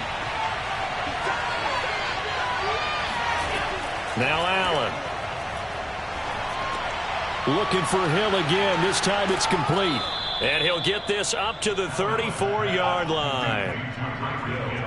Just the first quarter, but tackling going to be so important going forward. They've got to limit plays like that. And that's something when you see it happen early in the game and they don't get him on the ground, you can always tell that they were concerned about it going in. Because I can just tell you from my days, I remember being in college and worrying all off-season about our season open opponent, and they had a receiver that could shake and bake with the best of them. I tackled him on the first pass of the game, and the relief was incredible. Ended up having a pretty decent ball game. But if I'd missed him, it would have been a long night. Partner, it's often that man coverage is easier for a quarterback to run against. You get your receivers going downfield. Those guys are staying with him, and oftentimes they have their back to the quarterback, which opens up a lot of space and room, and they don't even know that he's taken off with it. What a big-time... Oh, this is intercepted, intended for Hill. Picked by Antoine Winfield Jr. And the Bucs are going to have it here at their own 32-yard line. And when I looked down, he was kind of shaking his head right after he threw that pass. What did you see? Well, from a defense's perspective, anytime you have your eyes back towards the quarterback, you're in a position to make a play on the ball, whether it's a big-time play by you or an overthrow by the quarterback. You have a much better opportunity. They'll start out on the ground. It's Leonard Fournette. Found a little room there as he's up to about the 37. He'll get a nice chunk there on the first down run, and it's 2nd and 4. All right, Brad, I know we're in the early going here, but those kind of runs, they're going to open up a world of opportunities for this offense going forward. The last run got 6, now 2nd and 4. Here's Wilson. And Gronkowski's got it, complete over the middle. Now the ball comes loose. It's picked up by the Cowboys. And they'll start with great field position at the 41-yard line. Always costly to cough up that football. These defenders, they become so adept, though, at jarring it free. Yeah, it's amazing that there aren't more fumbles caused, because now, if you're an offensive player, you go through ball security drills every single day. It's really not out of line to think that you should take the ball to bed with you and just hold on to it. But the bottom line is, no matter how much you try to protect it, these guys are pretty good at finding ways to knock it out. 7 yards, the pickup there. Brings up second and 3 at the Buccaneers' 34-yard line. Working with a 2nd and 3.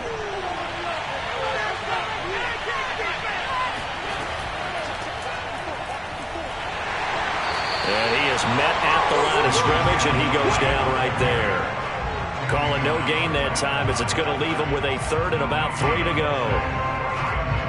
Now, that's a mountain of a man that just made that stop, isn't it? But he's more than that. This guy's nimble and quick. More than a space eater, he just made a great play there. Allen going to try and throw on 3rd down. Man open, that's complete to Dalton Schultz. And he will have a Cowboys first down. They needed 3. He doubled that. He got 6.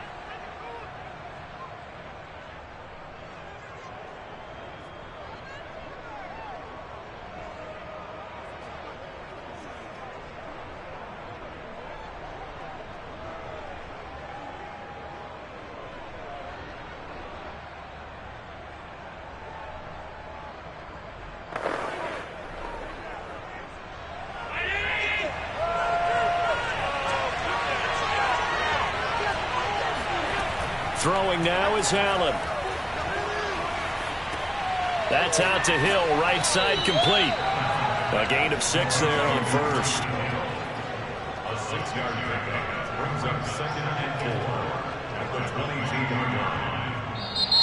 That's the end of the first quarter. We're scoreless after 1.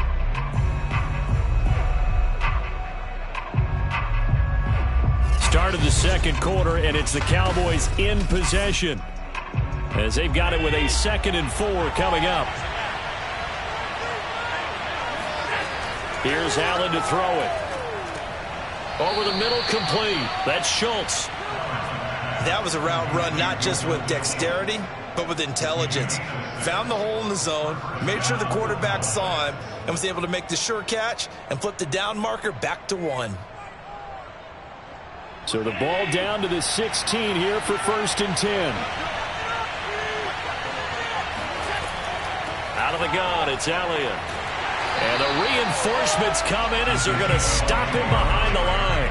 He'll lose a yard there, and it's 2nd and 11. That was well played there defensively. 2 tight ends in the formation, which essentially gave them 7 blockers up front. Hard to imagine with all that size and beef that they could let a tackler through, but that's exactly what happened. A loss resulted. On 2nd and 11 now. Allen eluding the pressure right.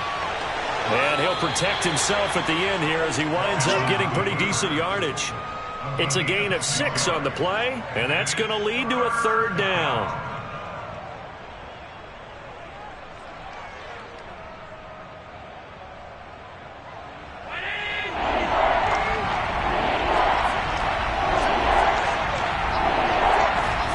To the air, Allen. And the throw there going to be incomplete. They certainly had good starting field position on that drive, but couldn't do anything with it after 3 plays. Have to admit that that's a disappointing end to excellent field position.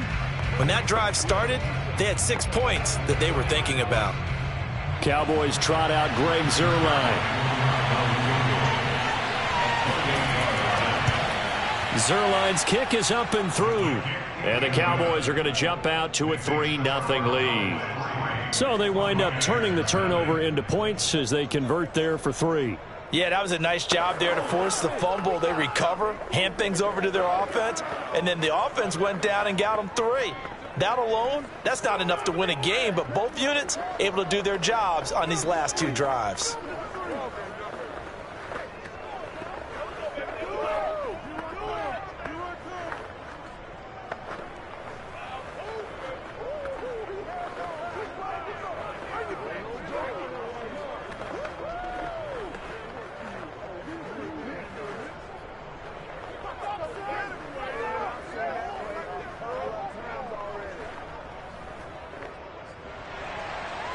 out is the kickoff unit as they run up and send this one away. And no effort to bring this one out. It's a touchback. Back now comes Tampa Bay.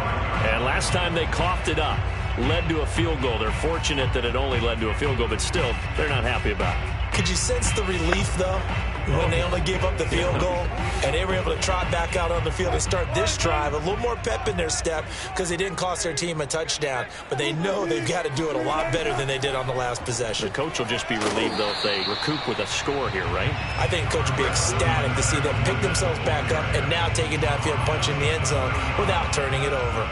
Give him 5 on the carry there, and it'll be second down.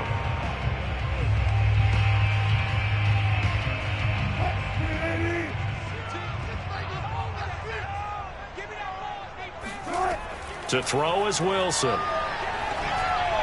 And his throw is incomplete. Defensively, Charles, they continue to really limit this offense as far as yardage goes. Yeah, you're exactly right. They've been assignment sound, staying in their lanes, keeping proper leverage, and communicating well, too. They come up now 3rd and 5 following the incomplete pass. From the gun, it's Wilson. That's out to his running back, Fournette. And able to get this one across the 45 before he's brought down. I'm not sure that was necessarily a safety valve or a check down throw on 3rd down. Sometimes just try and find the open guy and get him the ball. He did exactly that and found a way to pick up a 1st down.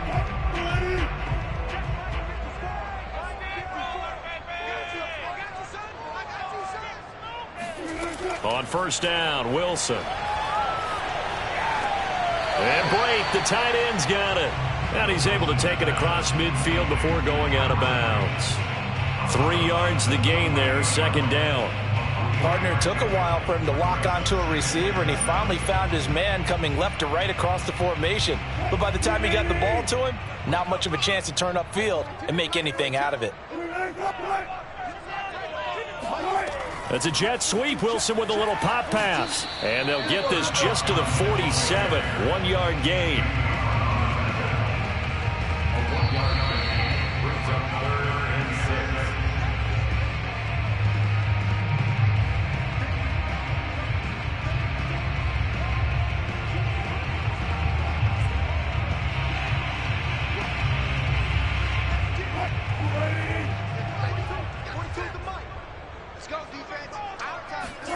On 3rd down, Wilson. That's complete to DK Metcalf. And he is going to have the Buccaneers 1st down as they're able to get the 3rd down conversion. He's been the forgotten man in this first half. Not a guy you want to forget. Not only his first catch, first time they've targeted him. That doesn't make any sense, does it? Not at all. Because those are the types of plays that he provides. When he does come alive, when they do look his way, not only is it a big catch, it's a 1st down. He's going to launch this thing way downfield. And he pulls it in for the Buccaneer touchdown. Leonard Fournette, 38 yards. And the Bucs have taken the lead. They went 5 wide in that offensive set. And racing, going re-wide's a big deal. To go 5, how about the way that they finish? The way that you play, when you go 5 wide, that means you're going fast now. Zoom, zoom, indeed.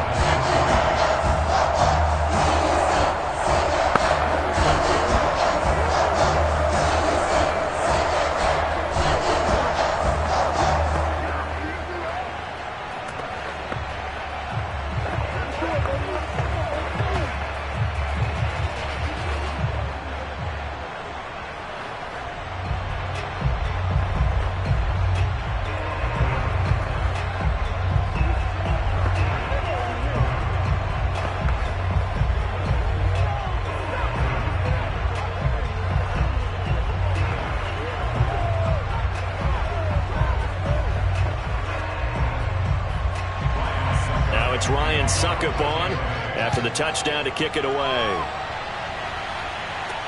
Now Pollard.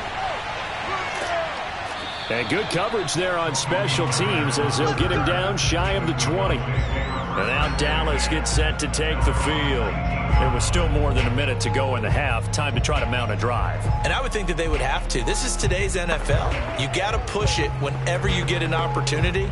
You could never have enough points with the high-powered offenses that you face. And analytics will tell you, try and score when given the opportunity. Allen's throw taken in by Cooper here.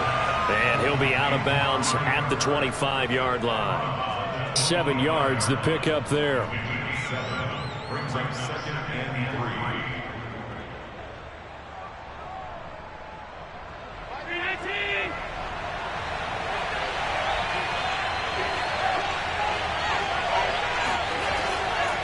On 2nd down, it's Elliott. And he's able to take this one up to the 35-yard line. So many teams want to throw the ball in this situation nowadays, but I love watching a team that has enough confidence to go ahead and run the football in that situation. That's almost a tendency breaker. First down now, but the clock continues to move. Now Allen going to back away and call a timeout, as he'll stop it with just over a minute to go before halftime.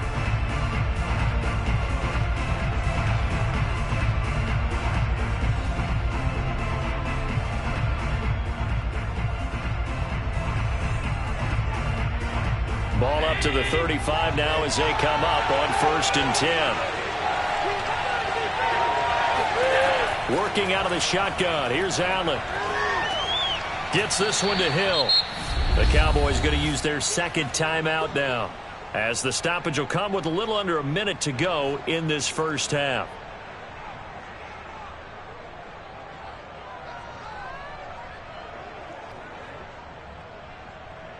On 2nd down, Allen. Oh, he's going to let this go for the end zone. And that is caught. Touchdown, Cowboys. Tyreek Hill, 59 yards. And the Cowboys have retaken the lead. Pretty good response. They had given up the touchdown and the lead, but they struck back. And I love the way that they just saw it happen. Took a quick exhale on the sidelines. So let's go get it back and fast. Let's go ahead and throw the ball downfield and get our own 6 points. A huge chunk play to regain that lead.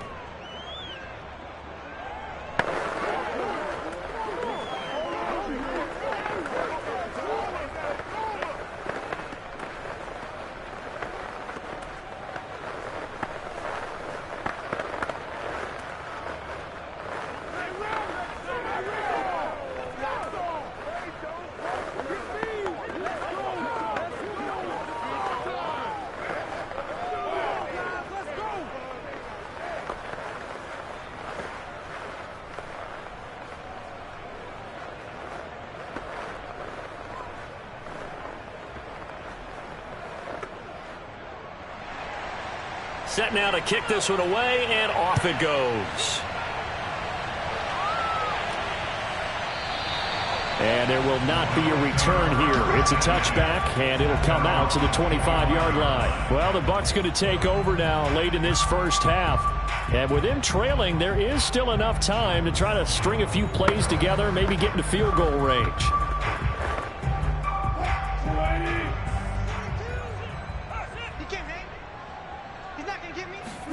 On 1st and 10, it's Wilson. He'll check this one off to Fournette. And he's going to get a good gain of 9 here up to the 34. Now the Bucs going to use the first of their timeouts, as they'll stop it with just over 40 seconds to go in the first half. Well, the Bucs going to take over now late in this first half. And they've got a little over 40 seconds to work with if they want to try to put something together. Maybe a good spot to take a shot. Here's 2nd and a yard from the 34. Out of the gun, here's Wilson. Dumps it off to Fournette. And he'll go out of bounds, it looks like, right at the 40. Let's make this one simple. What a catch, especially the finishing part of getting his feet in bounds, toe tapping, and, of course, foot dragging. A little tapestry, if you will. Oh, I like it.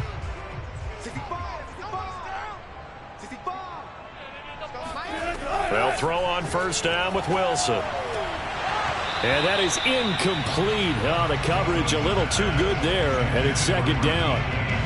Got out of the pocket. Didn't look like he had anybody open, Charles, so just gets rid of it. And a good play by him. If no one's open and you don't have a running lane that you want to take, make the right choice. Get rid of it. Live to fight another down. So after the incompletion on first, now 2nd and 10. Now Wilson. And that one will fall incomplete.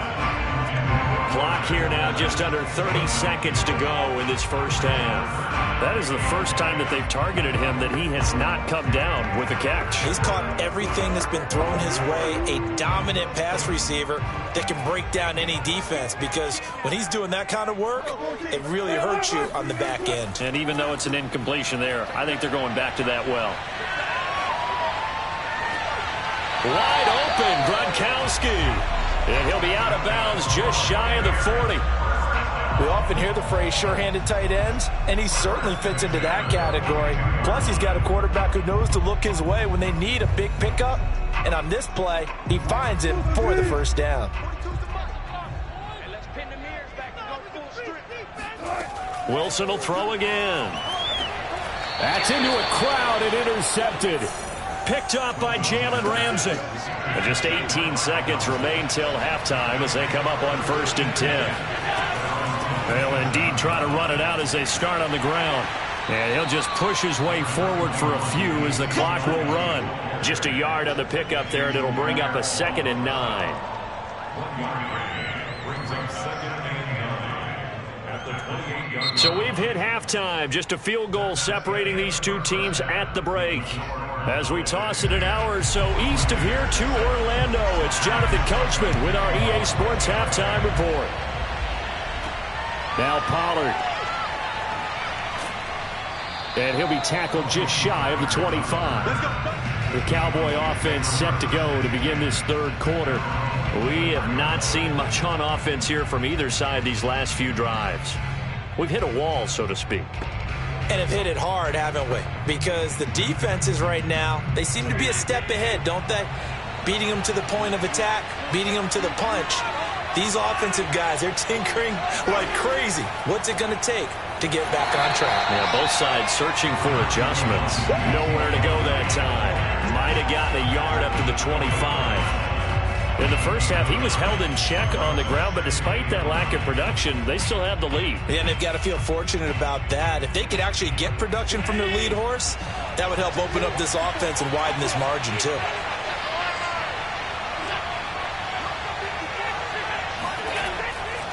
On 2nd down, Elliott once more. And here's another tackle made at the line, so they're converging well on the football now. Call it no gain on the run there, and now they'll be looking at a 3rd down. And the big fella stuffed that one up in a big way. I think doubling him has to be a priority, because you can't move up to the next level if you don't take care of him first. An important play right here, 3rd and 10. And I would expect pressure here. Throwing is Allen on 3rd. And that will be incomplete. So it doesn't look like they're going to be able to build off the turnover. Well, the defense certainly did its part. It got them the football. But you're exactly right. It looks like they're going to have to punt this one away. And it's not a turnover, but doesn't it feel like one after grabbing the momentum with the defensive play? Yeah, and they had all that momentum after getting the football, and now zapped right back in the other direction. On to punt now, Anger, as he boots this one away. Just a yard return there after a punt of 49. And the offense will take over with a new set of downs. Here comes the Buccaneers offense. They get their first reps of the second half. And their defense did its job by forcing the punt to start things out. And now, Charles, can the offense get in gear? I think, partner, you can sense them saying, okay, the first half was theirs, but now let's get the momentum back on our side. We forced a punt. Now let's go downfield and score. If we do that, we'll be set up well for this second half. It'll be a 2-yard gain, and that'll make it 2nd down. Well, they're hoping that the second half is better for him than the first half. They've got to find a way to get him going. He's a big part of their offense. 8 yards to go on 2nd down.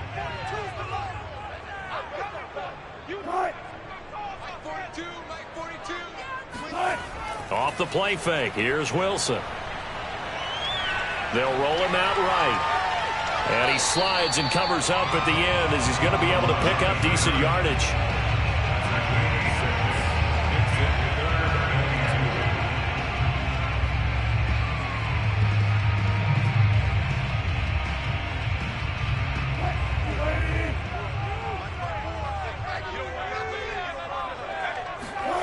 3rd and 2. Now Wilson. Wilson hit. It's loose. It's out. Fumble. Fortunate to get that football back, because trailing here in the second half, last thing they needed was to lose the possession. And the word I think of here is opportunity, because it could have been lost there, their chance to score points.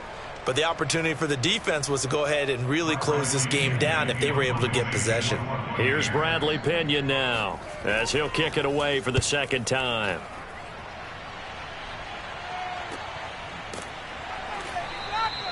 .33 yards is the distance on the punt there. Dallas offense set for this next drive.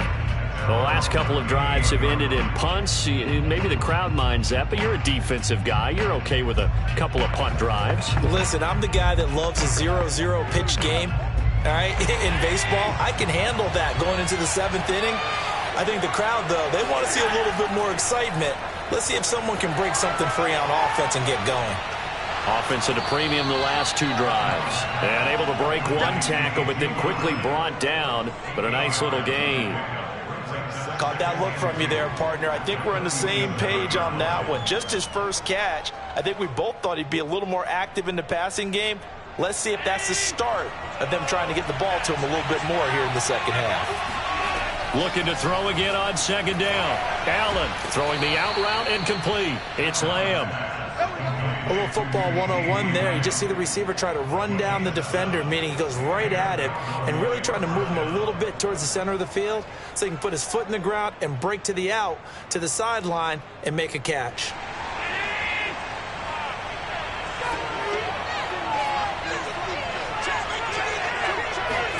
Here's Allen on 1st and 10. Oh, he rifles one, and that's going to be intercepted. Picked off by Jair Alexander. And the Buccaneers are going to take possession here at their own 33. Before we came up to the booth, last thing he said as we were walking off the field, want to play mistake-free football. Well, that just went out the window there with a pick. And do you remember what you said to me when we were walking up to the booth after he said that? You're like, oh, fatal last words. Every time we hear that, things tend to fall apart a little bit, and that's what we saw there. Didn't get enough on that throw, and it turned into an interception. And a really good show of force there as he gets through for 4 tough yards. I'd say they've got to find a way to get him going. He's such a big part of their offense. I wonder if they might throw it a little and come back to the run. Anything, because you're right. He's pretty much been completely neutralized.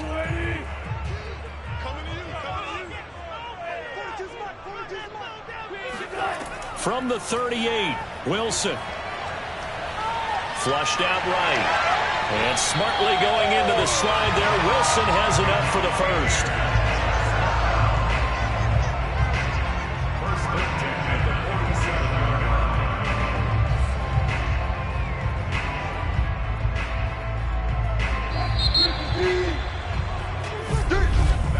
And they're not going to get to the line to run another play. So we will switch ends as the 3rd quarter has come to a close. We'll return with more after this break. You're watching the NFL on EA Sports.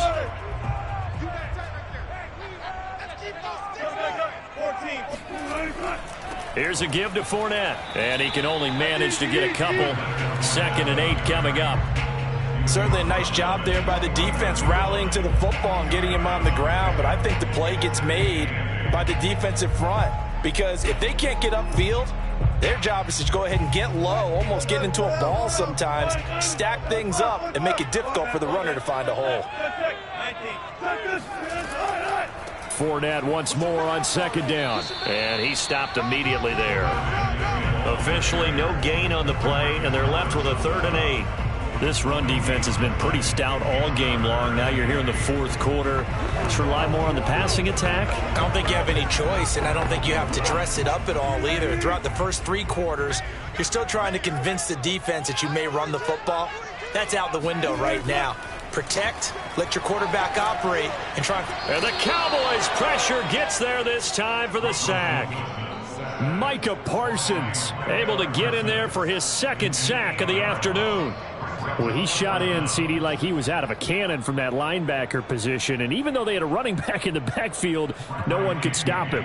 Well, you certainly diagnosed that play perfectly, because as fast as he got into the backfield, you're exactly right. The running back had no shot to get over and try and protect his quarterback, and a sack resulted. And a great job here. This is going to turn out to be a beauty. This is marked down at about the 3-yard line. That punt was near perfection as it checked up inside the 5-yard line. You never know where these things are going to go, do you? No, what was it? You got a John Heisman quote about that, yeah, right? He said the football is roughly a prolate spheroid, which means it's going to bounce funny, and you never know where it's going to end up. They'll try to run some clock now with Elliott. And he'll take this up to about the 7- or 8-yard line. 5 yards is the tally on first down. That brings up 2nd and 5. All right, that's a decent game there, but it hasn't been his best game overall. So I wonder what the mindset is of his team. Do they want him to handle the football and try and close this game out? Or are they going to make an alternative plan and maybe go in a different direction? I think they need him, and this is his time to shine. They go to Elliott again. And a short pickup here as he'll get across the 10 to the 11-yard line. 3 yards is half of what they needed. Now can they get the other 3 here on 3rd down? And the trend continues here in the 4th like it was in the 1st, 2nd, and 3rd. He's had nowhere to run.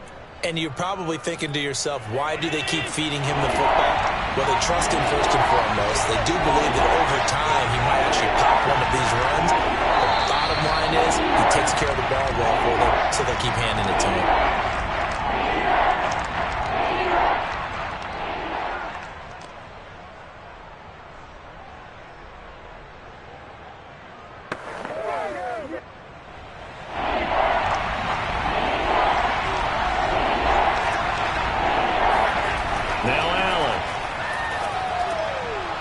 Going to find Hill here.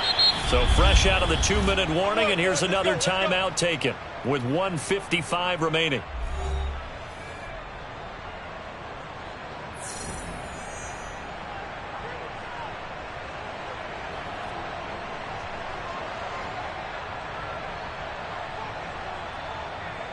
We're not totally home free yet, but it's looking good as they come up 1st and 10. They'll try and run some clock here as they keep it on the ground. And he'll be taken down at the 20 after a gain of just 1. And now we're going to get a timeout defensively. So another stop, 1:50 left in the football game.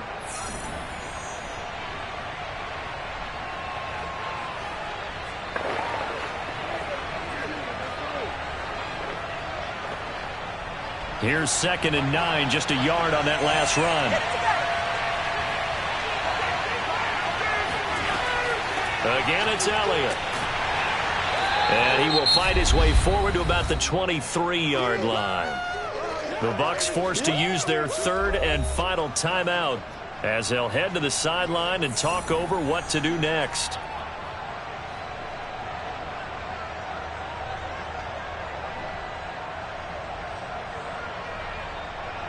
A couple of extra defensive backs in the ball game here on 3rd and 6. Now Allen. And that is incomplete. They went with the dime look that time on defense. Just flooded the field with defensive backs. Blanketed everyone. Took away all the passing angles. Thus, the incompletion.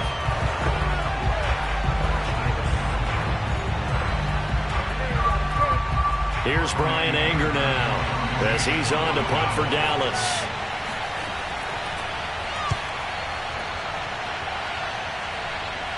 And a fair catch taken back near about the 35, 36-yard line. So Russell Wilson in the offense. Down 10-7, a minute 37 remaining. They need, at minimum, 3 points out of this as they come up 1st and 10.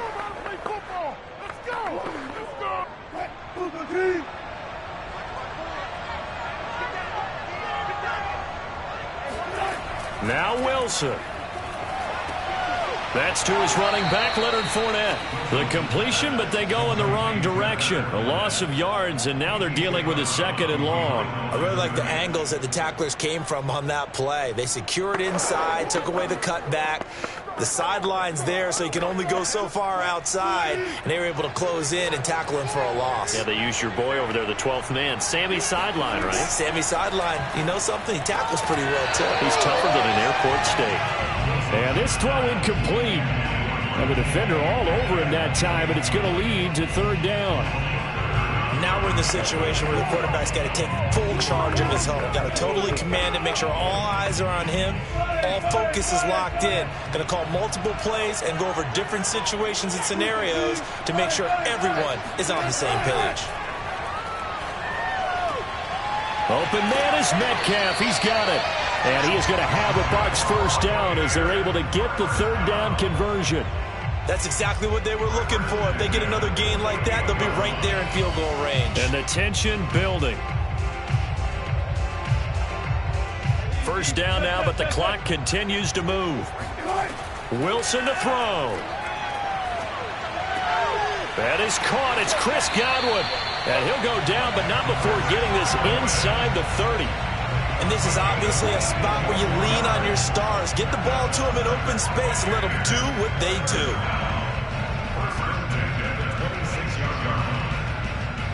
First down now, but that clock rolling. Throwing now is Wilson. And he'll get that to Fournette, complete. And he takes it down to the 10-yard line. This is where hustle and urgency come into play. I think you got to get up there and spike it.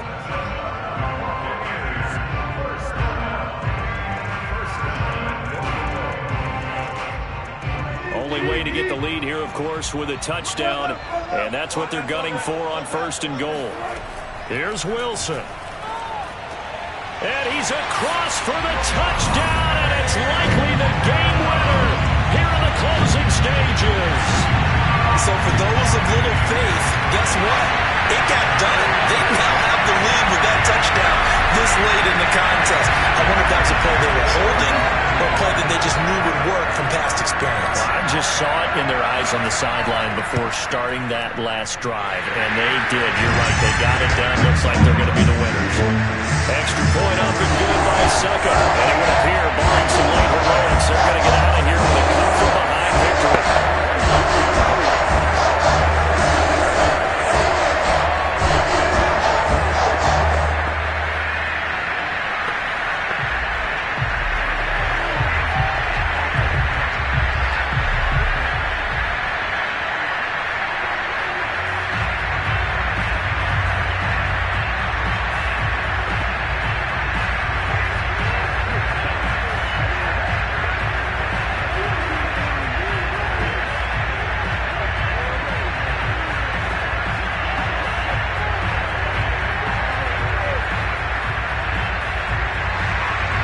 Ryan Suckup on after the touchdown to kick it away.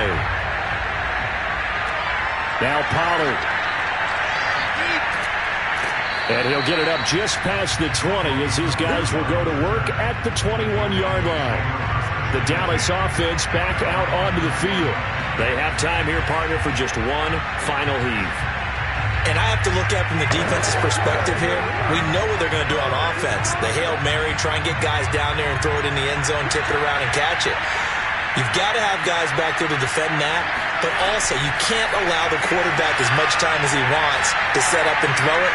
Maybe you bring a little extra pressure to make sure he gets rid of it quicker. A little bit of a cat and mouse game. We'll see if they bring that pressure. Now one final throw here is incomplete, and that is how this one will come to an end. Well, going into the final play of this game, they knew that they needed some type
just a few miles from the Gulf Coast of Florida at Raymond James Stadium here in Tampa.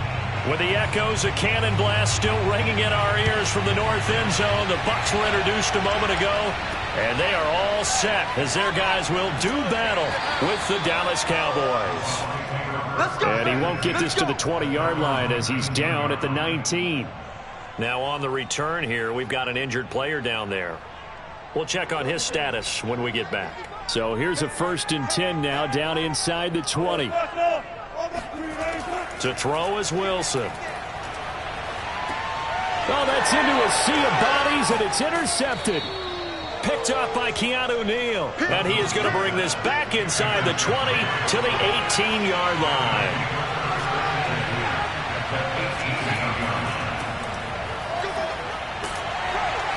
And he gets it down close to the 10-yard line. Just what you want on a first down run. Call it 8 yards, and it's 2nd and 2. Pretty effective run there, and now they can start to smell that end zone. Pound the rock. Make sure you use your O-line to set the tone of dominance and physicality, and pound the rock.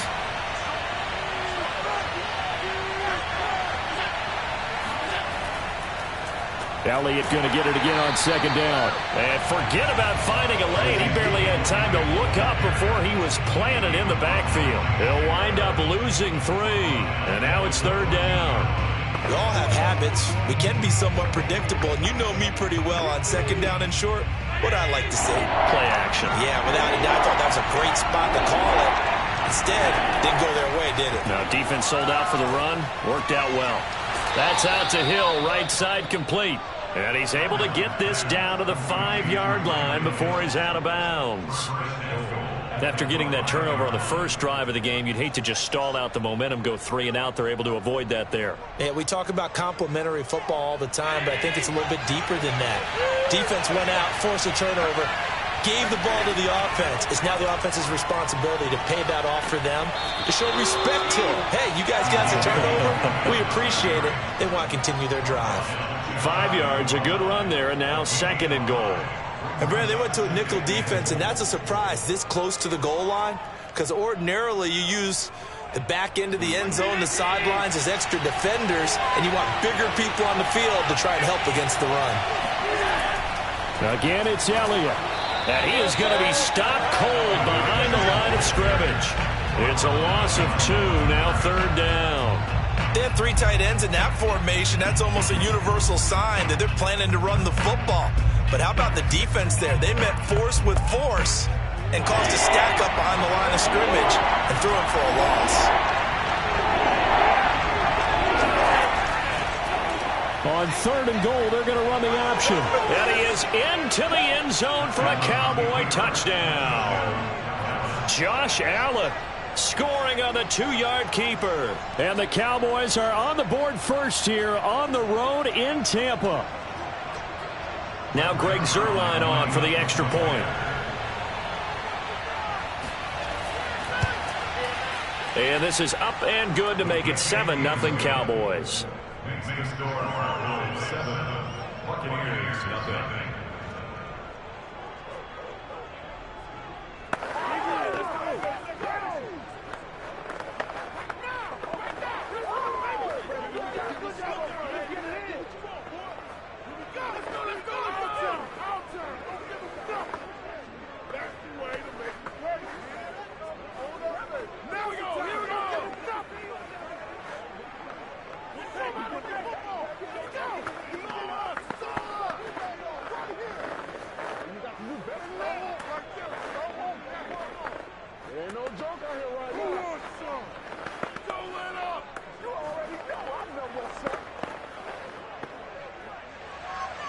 The kickoff unit is out on the field, and they will send this one away. Taking it about the 1. And out a little across the 25 to the 27. The Tampa offense ready to get their drive started. Not the start that they were hoping for. The interception on the first play of the game. It leads to 6 points the other way. How do you rebound from here? Yeah, a little bit of humor. Got to laugh that one off, and not the ha-ha, that was very funny, but kind of like, can you believe that just happened? Let's go out and play now. Let's just start over. Now a 2nd down and 6.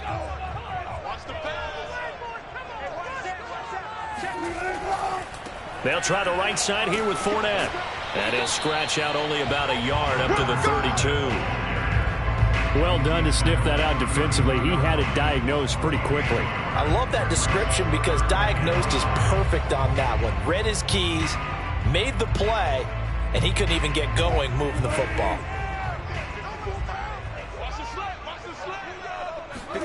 Wilson. To the right side and complete to Metcalf. And he is going to have the Buccaneers first down as they're able to get the 3rd down conversion. I don't care how many times we see it. I still get a kick out of watching quarterbacks and receivers do the pass tree in pregame warm-up. But I always remember that when we go to practices, we see that after practices as well. They really tune it up, don't they? They tune it up. They know why they do it for these situations. First down. And they build that trust, and that's why they're able to find him in this type of a situation. And he's able to take it across midfield before going out of bounds. Give him 9 there on the first down completion. When you see zone defense and you know you've got a drag route on as your primary call, you've got to be really careful as a passer about how far you let your guy go because he might wander into some tough coverage. On 2nd down, here's Fournette.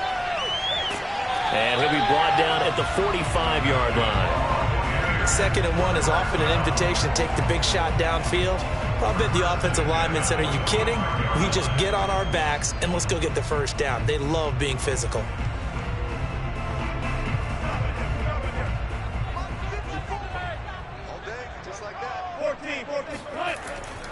Now Leonard Fournette. And he gets this inside the 35-yard line.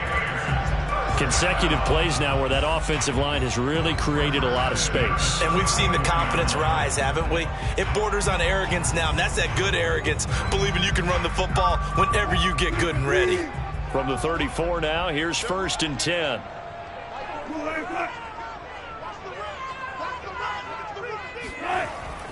A handoff to Fournette. And he's going to be met at the line of scrimmage and taken down. No gain on the play there. 2nd down.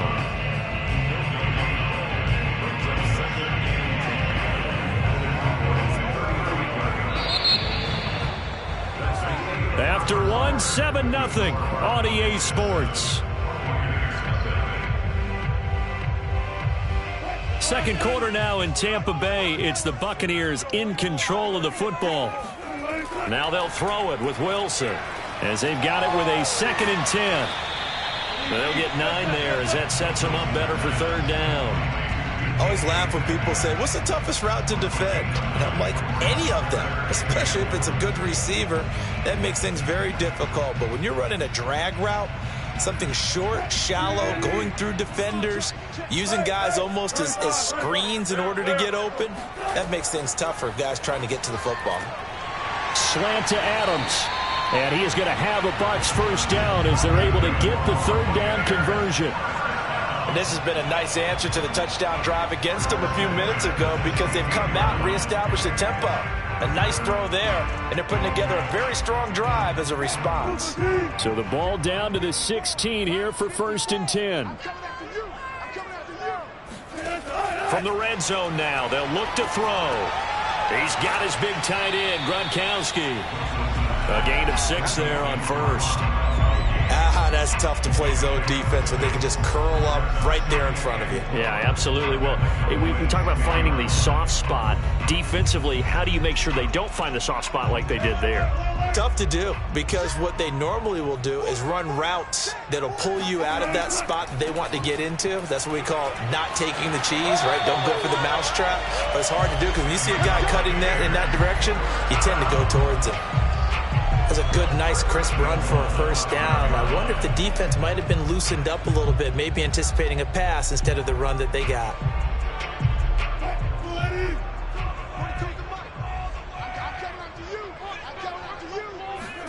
There's Wilson. And in for the Buccaneers touchdown. Russell Wilson on target to DK Metcalf. And the Buccaneers are an extra point away from tying up this football game. bouncing back nicely from that bad opening drive where he threw the interception. Drive number 2 leads him right down the field and into the end zone. So obviously his confidence was never lost, and that's a good thing to see, great quality to have, and you absolutely must maintain that as a quarterback. But I have to think that they're probably still on the script that they prepared for this game. Just a second drive. They've worked on these plays all week in practice. Put them to good use on that one.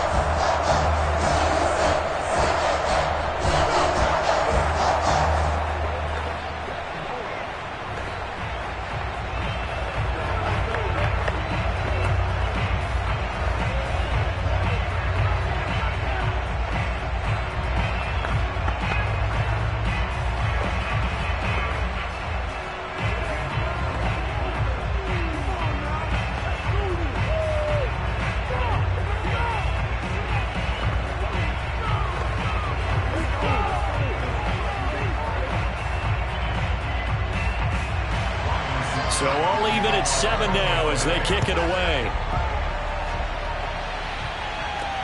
Now Pollard. And up to about the 26-yard line, just across the 25. About set for this next drive by the Cowboys offense.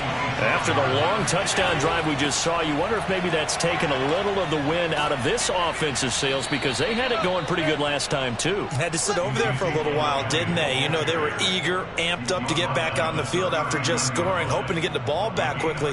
That didn't happen, so I'd say come out, just kind of get started again. You know, it doesn't have to be anything dramatic. Just get moving, get loose again, and see if they can get it downfield. So from the 39 now, they'll come up on a 1st and 10.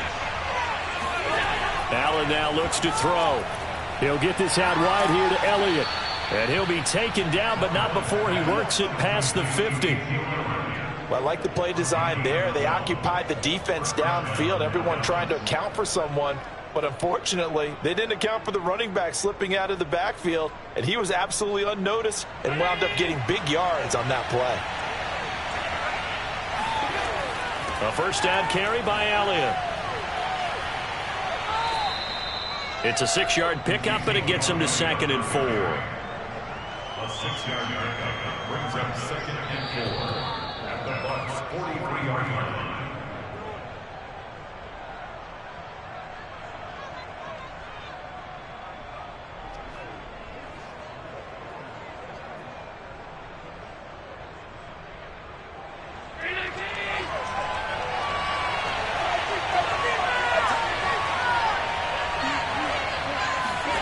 On 2nd down and 4.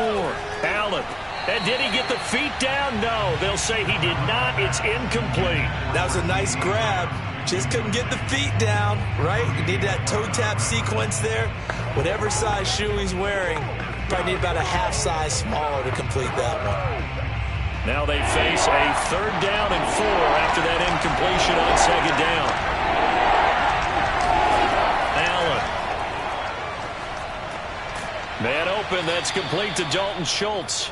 And he will have a Cowboys 1st down by about a yard. It's a gain of 5 on 3rd and 4. As an unbiased observer, I think it would have been interesting to see what they would have done if they hadn't gotten the 1st down there.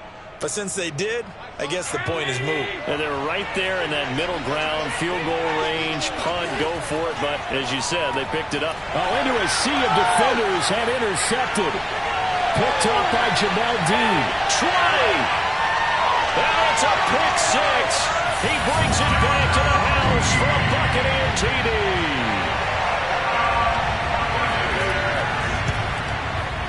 Extra point put through by Succop, and that makes the score 14-7.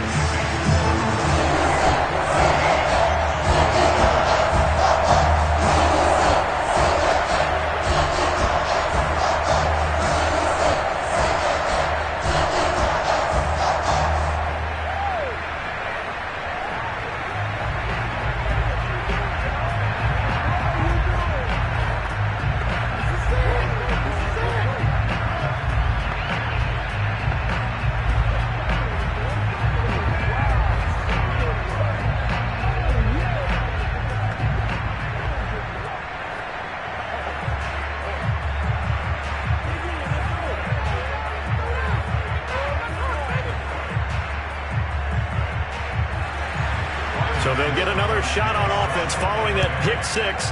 And now the kick is away. Now Pollard. And some good special teams coverage as they bring him down just outside of the 15. About set for this next drive by the Cowboys offense. Now Allen to try again after the pick six. He finds his target. It's Schultz. 7 yards, the pickup there. And there's a completion to the tight end. And look at the size of these players nowadays. At that spot, 6'4", 6'5", and up. A lot of guys used to be basketball players. Somehow came back to football. That's really good for the game of football. You're getting better athleticism, great hand-eye coordination, guys who know how to control their bodies when they run their routes.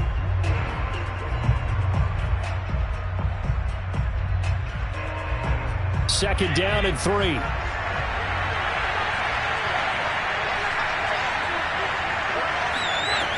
From the gun, it's Allen. Steps away to his left. And he will slide to a stop. He does have the first down. The Cowboys going to use their second timeout now, as the clock will stop with 55 seconds to go until halftime.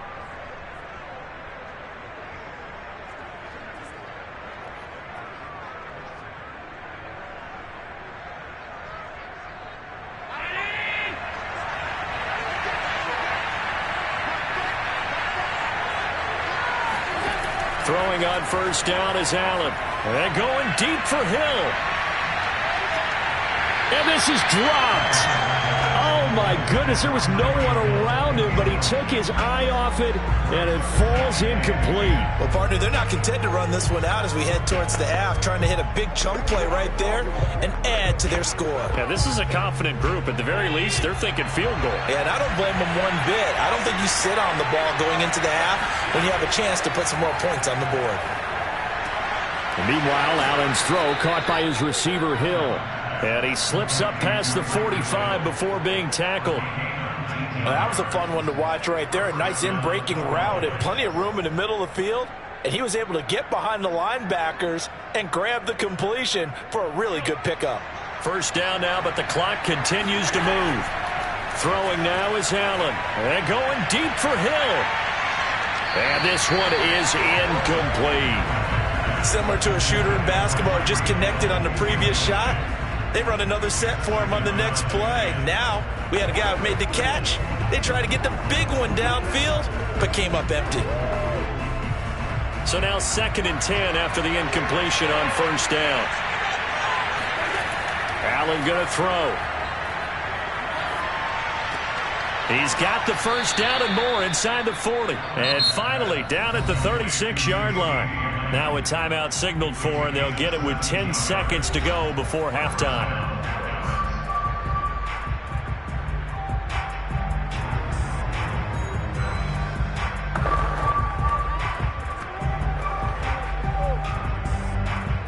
So even though it's first down, here's the field goal unit on now to try to get 3 before halftime. From the left hash, this from 53 yards out.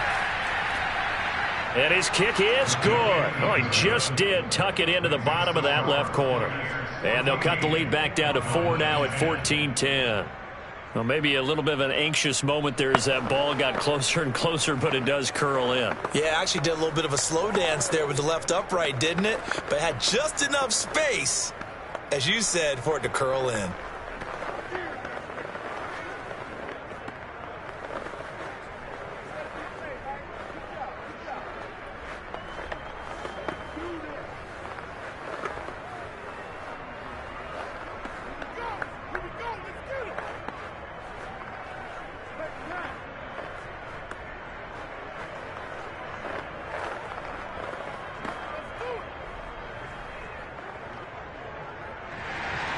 So 6 seconds, all that remains of this first half as the kick is away.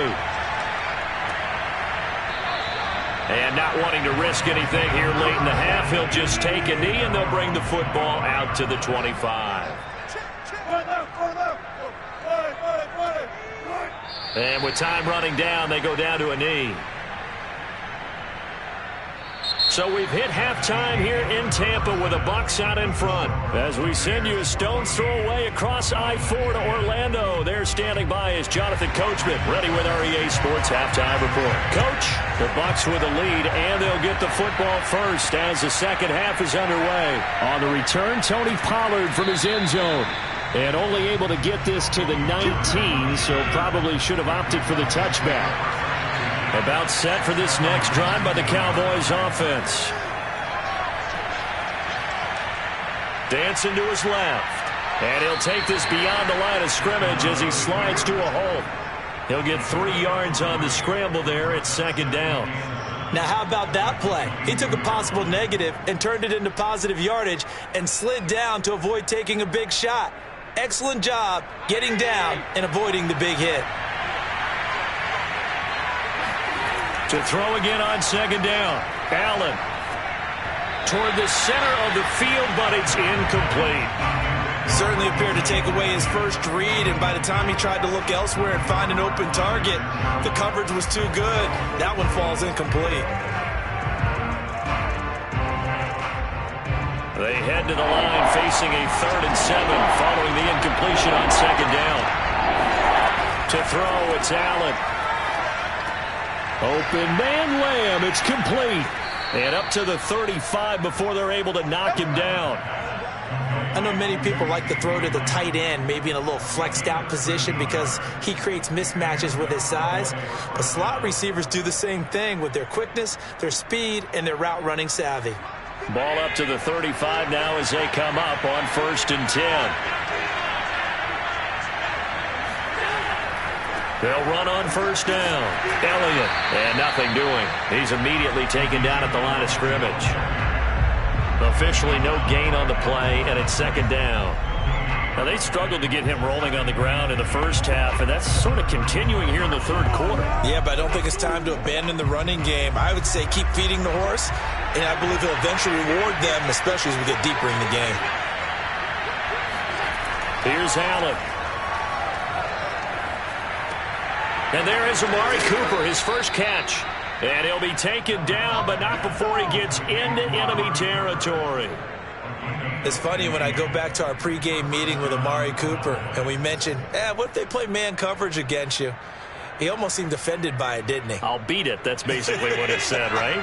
I mean, the best receivers we've ever talked to and covered, when you talk about covering them with one guy, they think that's a personal affront. That they feel like if they can't just beat one defender, then they're not very good. Yeah, he put up a good fight, but he's going to be taken down behind the line of scrimmage.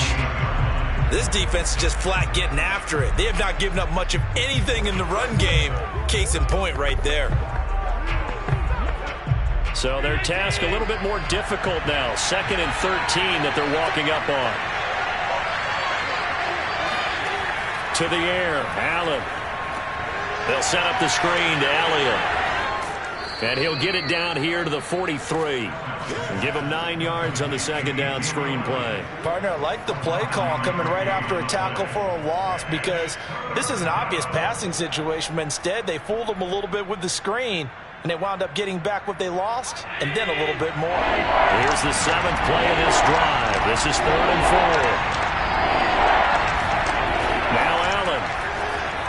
And this is going to be incomplete. Well, the other day they told us when we've got 3rd and 5 or less, we have to be able to convert. And I guess every team would say that, Charles, but an opportunity missed there. What they were trying to tell us is they believe it's a matchup game at that point. And they liked some matchups that they had, thought they could exploit them, unable to do so on that play.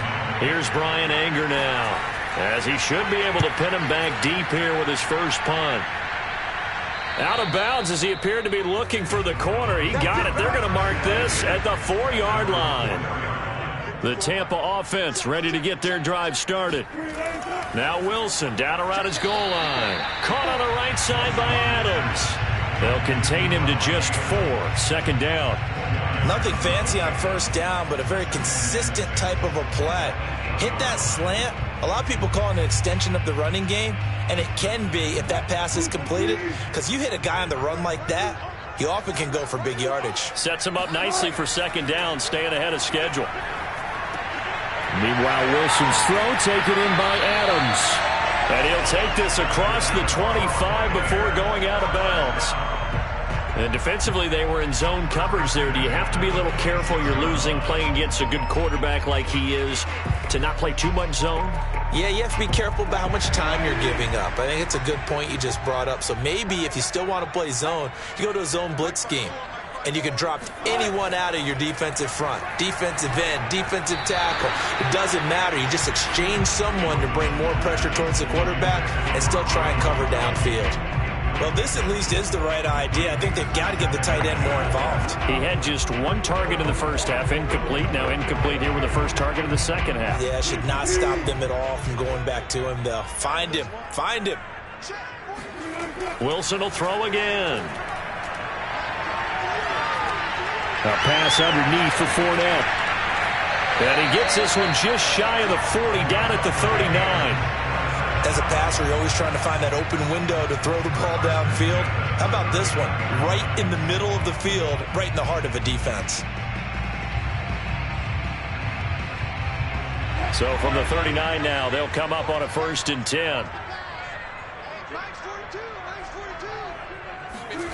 Now it's Wilson. Looking right sideline, but it's incomplete. Looking for his all-pro tight end, Rob Gronkowski. That'll bring up 2nd down. The coverage was good, but I just wonder if they absolutely fooled the quarterback on that play. I think he was expecting something else. Ended up with nowhere to throw the football successfully. Now this will probably be the last play of the quarter. To throw again on 2nd down. Wilson. And he'll get that to Fournette, complete. And he'll go down, and that will do it for the 3rd quarter of action. So they'll get a little extra time to come up with his 3rd down play as we've played 3 quarters. You are watching the NFL on EA Sports. Back now in Tampa. It's the Bucs. They've got the football. They also are in front here on the scoreboard as we start the 4th. And he will be very close to a 1st down, but I see the closed fist of the referee, and that means 4th down. It'll be a gain of 5, and that'll bring up 4th down. Here's Bradley Pinion now as he's on to punt for the first time this afternoon. This is away, but boy, headed straight for the sidelines. And no return here. Where will they spot it? They say just outside the 20-yard line. About set for this next drive by the Cowboys offense. Allen now on 1st down. He's going to look deep down the field. And this is caught right along the sideline. What a job of keeping the toes in bounds there. A big play that time through the air. 32 yards.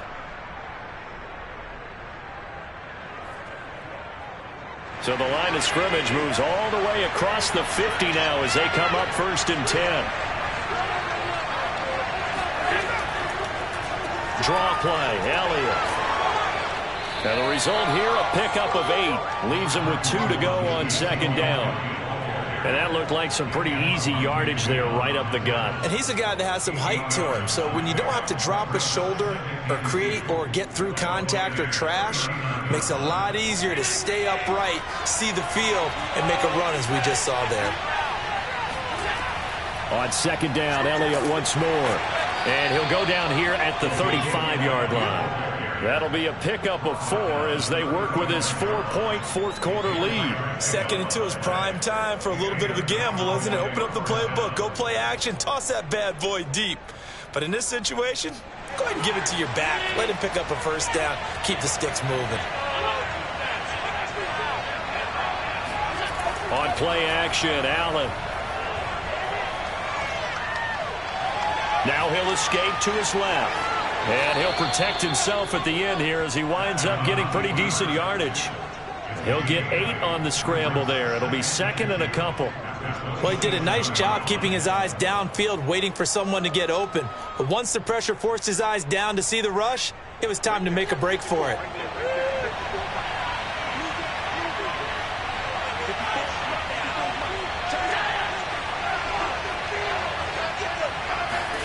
And now they'll throw with Allen. Thrown across his body, and it's intercepted. Tre'Davious White with a pick. So not quite a 1st and goal. It's 1st and 10 from the 10. They'll try and run some clock with Fournette. Showed some strong running, but quickly corralled just beyond the 10-yard line. The safety, Keanu Neal, there to make the tackle. You know, I was going to ask you if maybe they should surprise and pass the ball, but where they're at on the field, I think keep it on the ground, right? I like where you're going with this one because field position is going to determine these play calls. And backed up where they are, I don't even think about putting the ball in the air. I tell my running backs, grasp the football, and I tell my offensive line, don't allow any leaks so they get hit immediately when we hand it off.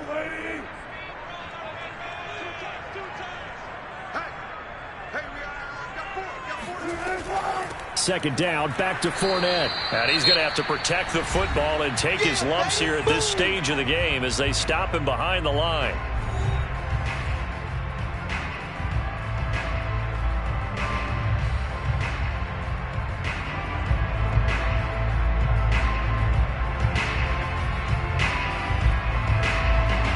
This is a big 3rd down, and you'd have to think we'd see a timeout right away if they can't stop him here. Throwing now is Wilson. And that is incomplete. The frustration evident there because he couldn't find anyone on 3rd down, and he left no doubt that he was throwing that one away.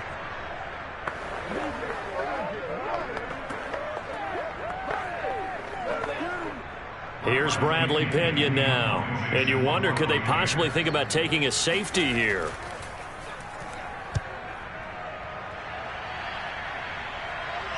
And a fair catch is taken here a step or two inside the 45-yard line.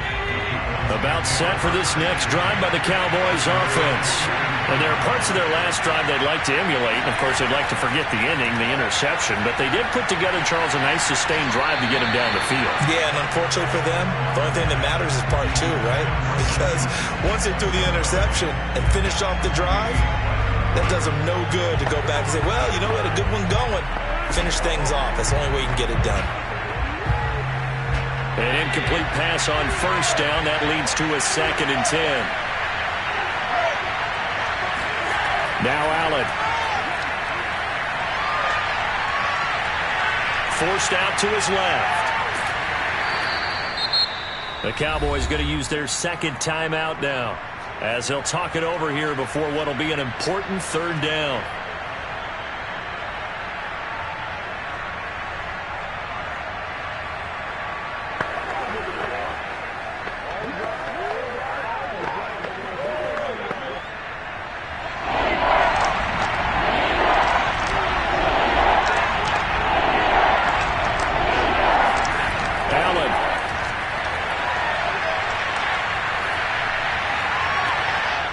Throwing the out route incomplete. That's Schultz. And he'll get this one down near the 20-yard line, just shy of the 20. A big connection on that one, 33 yards.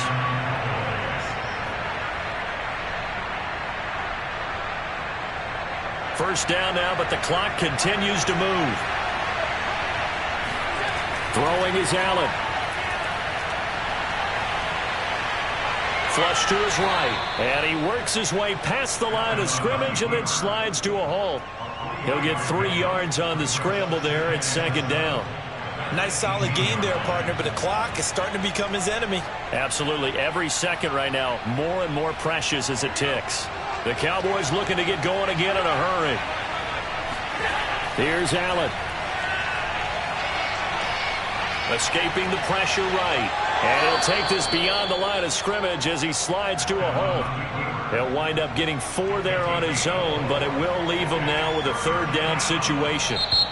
Now a timeout called for by the offense, as the clock will stop with an even 20 seconds left to go.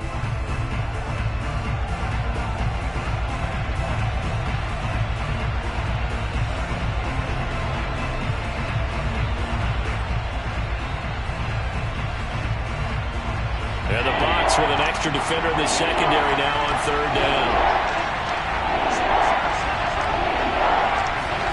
Allen.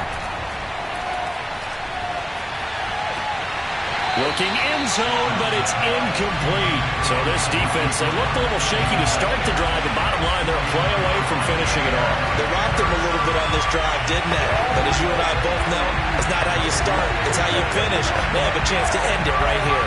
Down 4 late, got to go for it here on 4th down. One final try here for Allen. And he's got it. It's caught for a touchdown. And they have taken the lead here in the final seconds. So with next to nothing left on the clock, they get Charles what should be the game-winning touchdown catch. That felt so much like practice and preparation coming together. So many times your last practice of the week, you score the game-winning touchdown. Everyone leaves the field feeling good about themselves. They got it done for real in this situation. Zerline connects on the extra point, and it would appear, barring some late heroics, they're going to get out of here with a come-from-behind victory.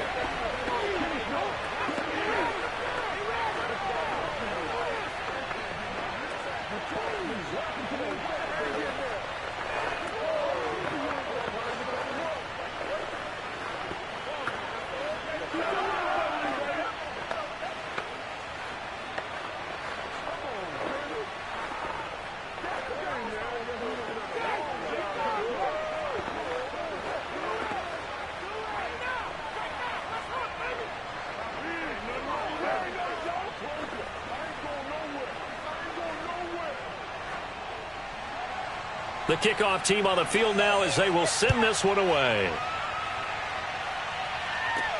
This one fielded at the 5. And able to get this across the 20, but not much further as he's dropped it to 23-yard line. The Tampa offense ready to get their drive started.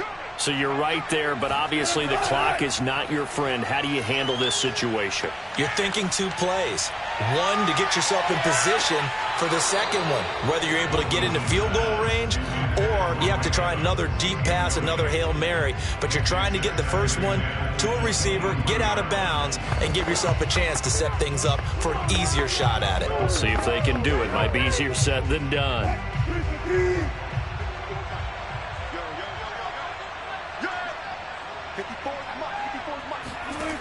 One last shot for Wilson. He's going to let it fly. And it's incomplete. So their final drive comes up empty. And with that, the ball game is over. Well, going into the final play of this game, they knew that they needed some type of a miracle there at the very end, but they couldn't get it done. However, we were treated to really a spectacular affair. Even though they didn't finish it off, you're exactly right. They took us down to the last play. We're still, you're wondering, could it happen? Possibly, even though we both knew it was a long shot.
From one of the loudest venues in the National Football League, you get a look there at GEHA Field at Arrowhead Stadium here in Kansas City.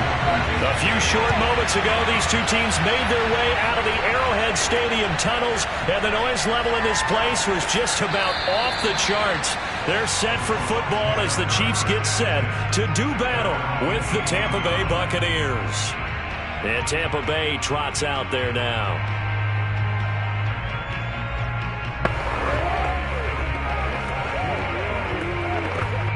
So from inside the 20, here's 1st and 10 at the 18.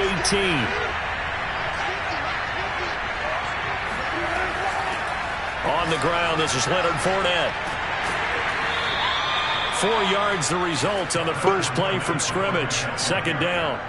But Charles, you think about these two teams, and think about how long it's been since we've had the same two teams play in the Super Bowl back-to-back years. You have to go back to the Cowboys and Bills almost 30 years ago in the 90s. That's the only time that it's happened in the Super Bowl era. So I'm curious, what kind of chances do you see of us having a Kansas City-Tampa Bay Super Bowl in L.A. come February? Well, you just pointed out how difficult it is for one team to get back to the Super Bowl, let alone the same two teams to play against each other. So the odds are against them, but would we tell either one of these teams they can't get back there? We think they're two of the best in the league. It shouldn't surprise us if it happens, but it is going against historical precedent. But remember last year, the Tampa Bay Buccaneers, they won the Super Bowl in their own stadium. Going for Evans, but that pass is intercepted. Picked off by the Honey Badger, Tyrann Mathieu. And the Chiefs are going to take possession of the football as they force the turnover on the opening drive.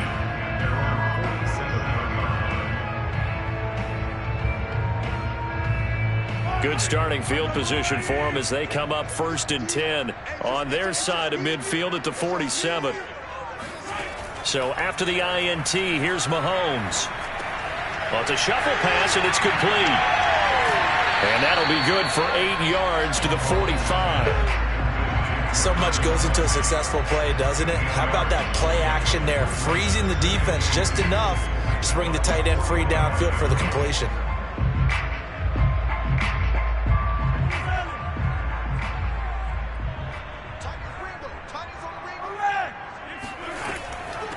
They'll run. This is Jonathan Taylor. And he's taken down inside the 30. How best to describe that one? I'd say right down Broadway on that run. A straight ahead running. I think that might be something we see a lot of between the tackles today. Well, he's enjoying things so far here this afternoon. Sees a crease and bursts through it for a solid game. Back-to-back good plays have him on the move on 1st down. Back to Taylor on 1st down. Able to slither by. And not a whole lot of room to operate there on the 1st down run. He gets maybe 3. But you think back, Charles, a year ago to Super Bowl 55, we were out in Tampa, and this Chiefs offense just never could get it going. Patrick Mahomes hobbled by that turf toe injury. The offensive line, they were down a few starters. It was just a team that, frankly, was not at full strength.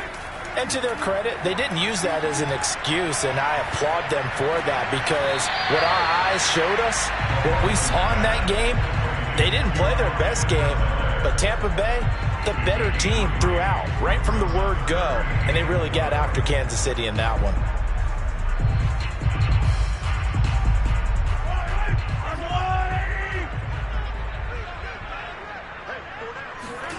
Looking to throw is Mahomes. To the right side, complete to Taylor. So no gain on the play, and that's going to make it 4th down. As a defense, you're more balanced when you're in zone coverage because you're able to keep your eyes on the quarterback and see the play develop in front of you. You're able to keep the quick pass in front of them and stop it right at the line of scrimmage. So on 4th down, Mahomes off, Harrison Butker on for the Chiefs field goal. From the right hash, this from an even 40 yards out. Butker's kick here is good. And the Chiefs are out to a 3-0 lead. In the end, the opening drive, Charles, does yield points. Maybe not the touchdown that they wanted, though. Yeah, but bottom line, they wanted to get something out of that drive, and they did that. 3 points, they won't turn that down at all.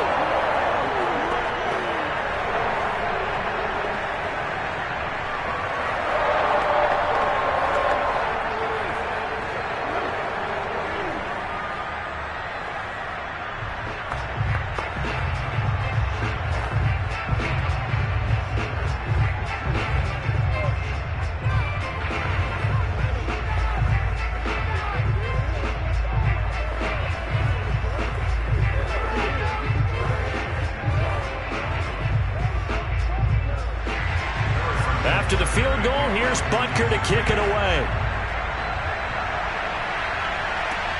This one fielded at the 5. And he'll take it a yard or so past the 20, call it the 21. Tampa Bay, they're getting ready to set up shop here for their second drive. They threw an interception the first time they had the football, only gave up 3 points off of that, so it shouldn't be a difficult hole to overcome. It really shouldn't, as long as they're not listening to the chatter coming from the other side, because when you throw a pick, look, I know defensive backs, they have a tendency to be a little bit loud after they take one away, but they also have a tendency to gamble a little bit more, thinking they'll get a second one. Maybe they can take advantage of that with some double moves. You need your wide receivers as blockers. Sometimes they get a hold. The big runs are often a result of what they do on the perimeter. In this case, got caught holding, and this one will come back.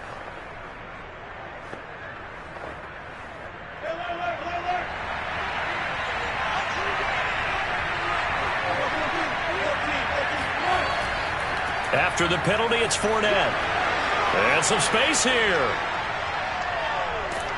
And he will take this into enemy territory as he's out of bounds on the other side of midfield.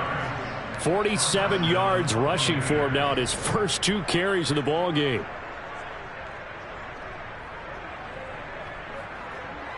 So the big play gets him across midfield now for 1st and 10. To throw is Wilson. And this will be incomplete. And I could see the officials kind of looking at each other down there, silently wondering, does this meet the level of grounding? Fortunately, he did have a receiver in the area, but I have seen less obvious throwaways called as penalties. After the incomplete pass, here now is 2nd and 10. Now Wilson. He's got the first down here inside the 30 and down to the 29-yard line. Barney sold the go route really well. Thought he was going deep, then curled it back inside for a nice completion. DBs love when they pump the brakes, don't they? Yeah, that's really a whole lot of fun. It's almost like you said, listen, if you're going to sell the go, just go, and let's see who's faster. Now Wilson on 1st down. Eluding the pressure right. And he slides and covers up at the end as he's going to be able to pick up decent yardage. Nice work to get 7 out of that, and it's 2nd down.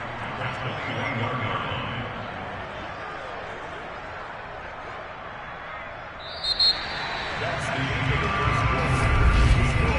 3-0 after 1 on EA Sports. Second quarter now, and it's Buccaneer football, as they've got it with a 2nd and 3 forthcoming. Here's Wilson. He's going to take a shot for the end zone. And he's got it. Caught in the end zone. Touchdown, Tampa Bay. Russell Wilson on target to DK Metcalf. And the Bucs have taken the lead.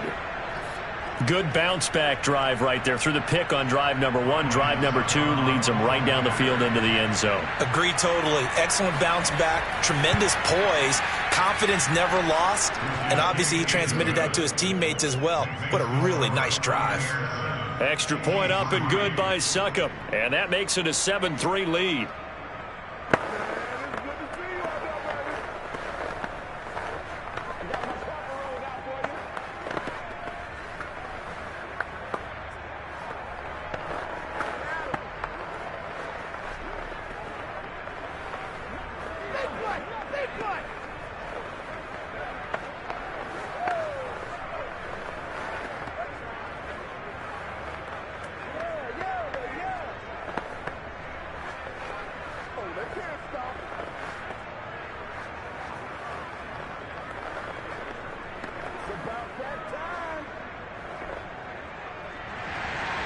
Now it's Ryan Succop on after the touchdown to kick it away. This one fielded at the 5. And he'll get it up across the 20 to the 21-yard line. Kansas City taking the field for their second drive. And after the field goal last time, we'll see what they can get here. At least they got points out of the last drive, Charles. I've never met an offensive coach that didn't want to drive to end with a kick. Most of them wanted to end with a PAT, right? In this case, a field goal, they'll take it. Way better than the alternative, which is a punt. Yeah, but you met fan bases that wanted that, that weren't happy with that field goal. I haven't met a fan base yet that wants to drive to end with a kick, other than the extra point. That's it. Certainly no settling into the drive there. They came right out on the first play and attacked the middle of the field for a big gainer and a first down. So from the 36 now, 1st and 10. First and 10, Taylor now. And this will be good for a pickup of 9 to the 46. So much of the game today, we're looking for hybrid players, guys who can do a combination of jobs. And anyone who plays a strong safety position, now more than ever, is a hybrid-type player. Half defensive back that covers passes and half linebacker that makes tackles. We just saw the linebacker make that play. A give for Taylor running right side. And he'll get it out a couple yards shy of midfield at the 48. And this Bucs defense, you remember, pretty stout last year, the number 6 overall unit in the NFL. And I think that as the season wore on, and you pointed this out to me as well, you start to see some of their rookies begin to figure things out. And they played a little more like a top 2 or 3 defense down the stretch. And I would say that in the playoffs and through the Super Bowl, they were truly the best defense in the NFL. He's going to let this go. Back of the end zone. And this is intercepted, but they'll say out of bounds. So very close to a turnover there in the end zone. I like the fact that he took the shot deep downfield. Even if you don't get the catch, maybe you get a defensive penalty and pick up the yardage that way. So after the incompletion on first, now 2nd and 10. Now here's Mahomes. It's Kelsey on the ground. And he's able to take it across midfield before going out of bounds. He'll get only 3 there, so it leaves him with a 3rd and 7 ahead. Yeah, that one was covered pretty well because they were trying to leak the tight end out into the flat. I think they were hoping he could catch and turn upfield and pick up the first down.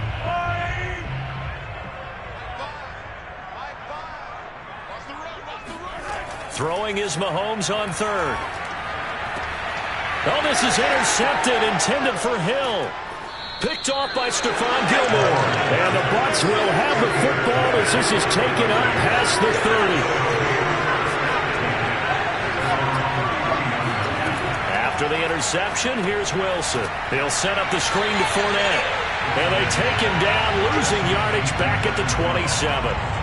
Despite the completion, they're going to wind up losing 3 there. 2nd down. Well, that's not exactly how they drew that one up nor practiced it, because on first down, you're trying to get some yardage to set up 2nd and 3rd down calls. In this case, had to drop it off to his running back.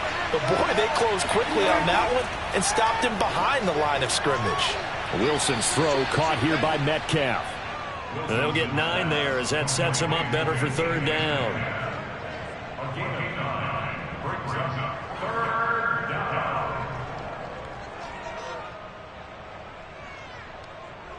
They don't need to run another play here before the 2-minute warning. Let's see if they do it anyway. Here's Wilson to throw. Open man is Metcalf. He's got it. And he is going to have the Buccaneers first down as they're able to get the 3rd down conversion.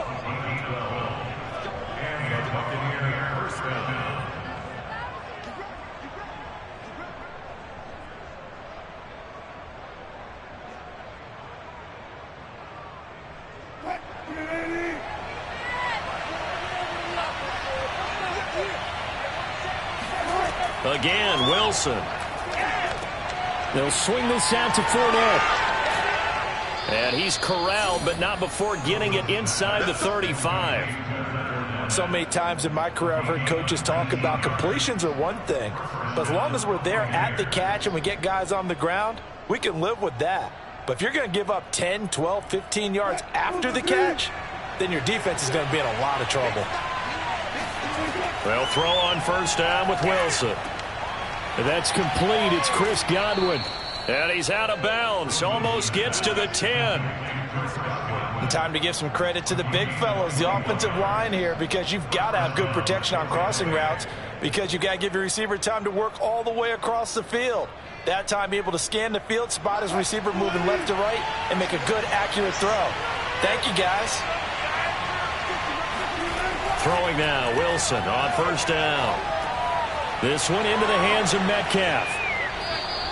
A good pickup there, 8 yards on the first down completion. It's a gain of 8. Brings up 2nd and 2 at the Chiefs' 5-yard line.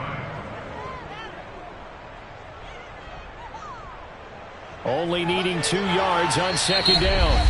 Now the Bucs going to use the first of their timeouts as they'll stop it with just over a minute to go before halftime.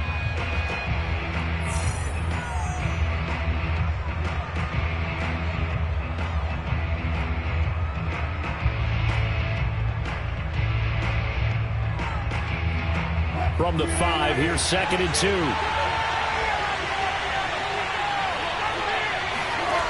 Now Wilson.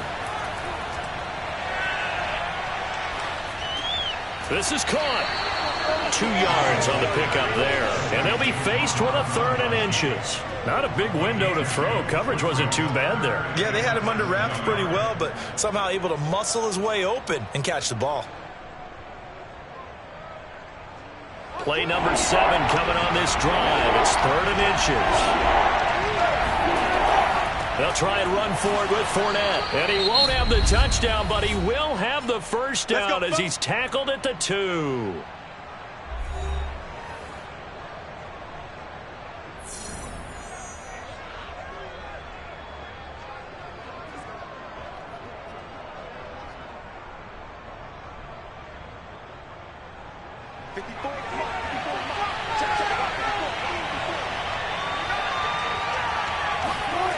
They'll try and run for it with Fournette. And he'll go backwards, losing yardage to the 5.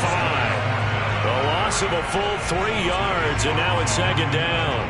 Well, I know a defensive coordinator is going to be pretty excited by what he just saw there. Great knockback by their front.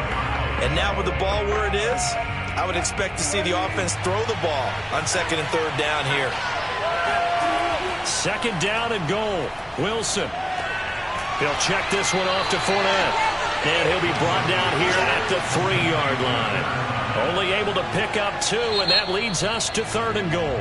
Now a timeout called for by the offense as they stop it with 16 seconds to go in half number 1.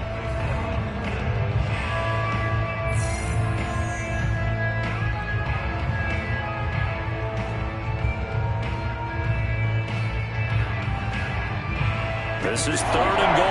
This Chiefs defense, they're giving it all they got. From the shotgun, Wilson. And he's got Gronkowski. Touchdown, Tampa Bay. Russell Wilson with 2 first-half touchdown passes. And the Buccaneers will extend their lead here just before halftime. And I believe they've buzzed down. They're going to take another look at this play with all reviews coming from the replay official here in the final 2 minutes of the half.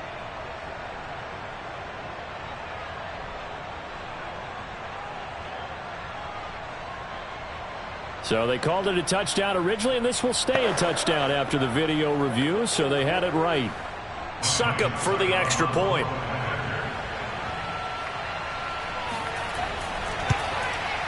And this one's right through to make it a 14-3 ball game.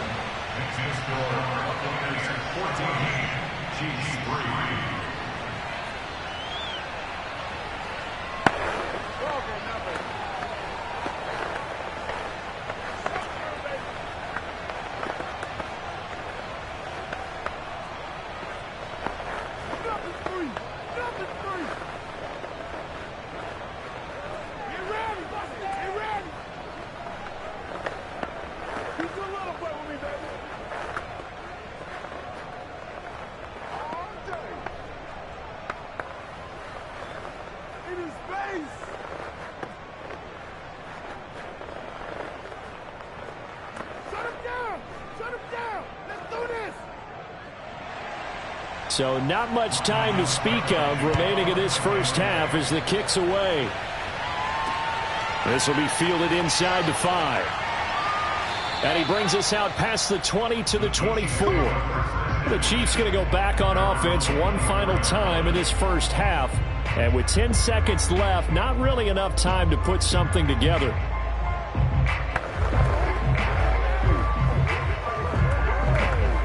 Final 10 seconds of the half as they've got it 1st and 10.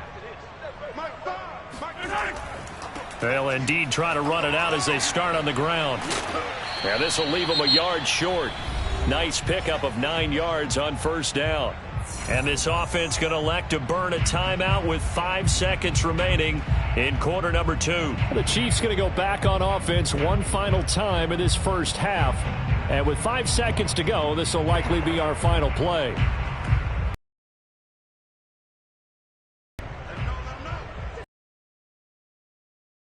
Final shot. Hill.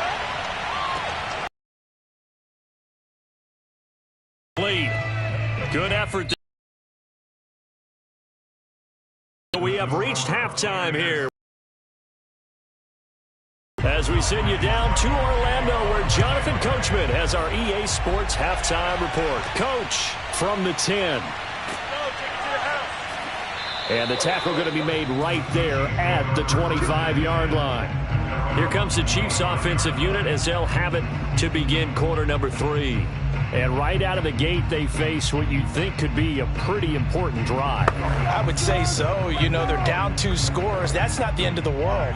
It wasn't the strongest of first halves, but for them to start clawing back, they've got to start putting a little pressure on that defense, start cutting into this deficit. You can't have 3 and outs and expect to get that done. And he's going to be dropped following a pickup of 7 past the 30 to the 32. It certainly feels like there are more stars at the tight end position than there were even 10 years ago. And I think it's become more of a glamour position because of the ways it can hurt a defense, and guys want to be involved. They can be in line, close to the line of scrimmage. They can split out like receivers. But hands, route running, speed, and some toughness to go across the middle. Oh, the Buccaneer pressure too much. Down he goes. Vita Vea breaking through to get the sack. I'd say it's not panic time yet, but let's be honest about it. Empty possession here, not what you're looking for when you're down a couple of scores. Absolutely not. Trying to start the second half off on the right foot. Unfortunately, going to give the ball up. From the gun on 3rd down, Mahomes. The tight end Kelsey has it over the middle. 2 yards is all they'll get on the completion. It's 4th down. Well, the coverage was tight that time. They allowed the pass underneath to him, but they rallied to him pretty fast, too. Converged on him and got him down. That'll bring up 4th down. Here's the Chiefs punter now. And surprisingly, this is the first punt of the game for either team. He'll send this one into the Midwestern air, and it's a good one. Great coverage there. Holds him to a 2-yard return following a 50-yard punt. And the Bucs will get ready to go on offense. Now we take a glance at the offense as they work their way back out for their first possession of the second half. And they're hoping to redo their efforts in the last drive when they got into the end zone. And just think of what it's like now on the sideline, because when you score a touchdown, you have to go over and look at the tablet and see what you did on the last drive. When you scored points, it's a whole lot better view than when you're trying to figure out how to fix things there. And he's going to lose yardage here, back to his own 18. Officially, it's a 1-yard loss. That's going to bring up 2nd and 11. I like the strategy. Extra tight ends, extra beef. They want to run the football, but that means they probably want to run it inside. If you get strung out on the perimeter, you're in peril. Yeah, we saw the result, negative yardage. Here's a throw to his running back. It's complete. And he'll get this up past the 25 before he's out of bounds. So the completion results there in 9 yards. And that's going to bring up a 3rd down.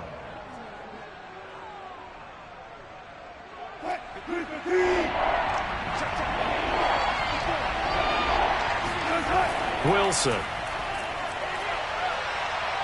Flushed out right.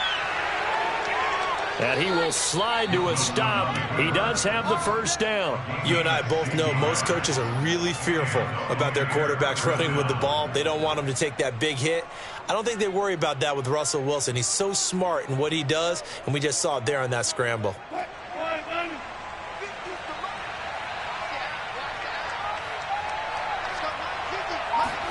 On 1st down, Wilson. And he's going to be brought down here in the backfield. Melvin Ingram in there to bury him for a loss of 11. Well, here's where having mobility sometimes can work against you as a quarterback. He thinks he can retreat and outrun the pressure. But that time, they zeroed in on him and took him down for a big loss, partner. A really big loss. Throwing on 2nd and long. Wilson being chased out left. And he works his way past the line of scrimmage and then slides to a halt. He'll wind up getting 4 there on his own, but it will leave him now with a 3rd down situation. He was able to get away earlier in the drive, but apparently all the time they put in practice finally came to the front, didn't it? They remembered their lessons and found a way to contain him when he took off on that one. Now on 3rd and long, they'll look to throw. And that nearly the pick that they needed. He couldn't pull it in, though, and it's 4th down. How about this defense? They came up with a couple big plays in this sequence, and none better than the one right there, forcing the incompletion and bringing up 4th down. Here's Bradley Pinion now as he's on to punt for Tampa Bay.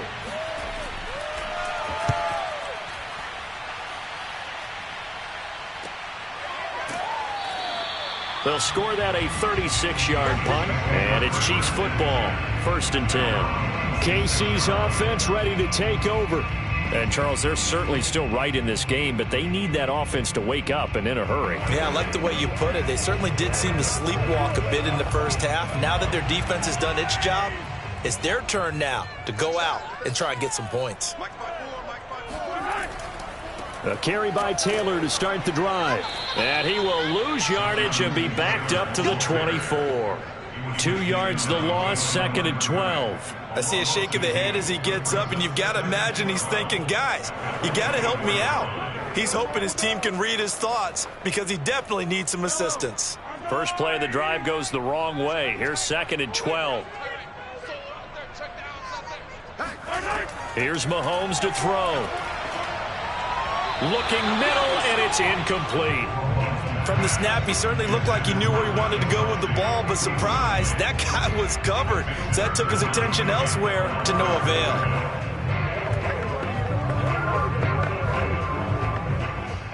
This offense in desperate need of a conversion as they come up on 3rd down. Working from the gun, Mahomes.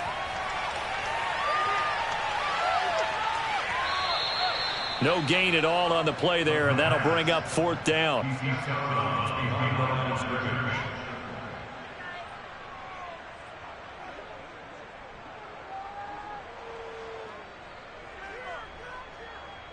Tommy Townsend in punt formation for the Chiefs.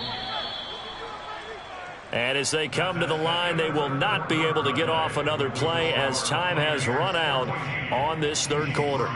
You're watching the NFL on EA Sports. We're back now in KC. It's the Chiefs with a football, but with work to do on the scoreboard. They trail as we start quarter number 4. Now they go for it on 4th, but this one is going to wind up incomplete. Andy Reid went for it, but it won't pan out. And the Bucs are going to take over with excellent field position to boot.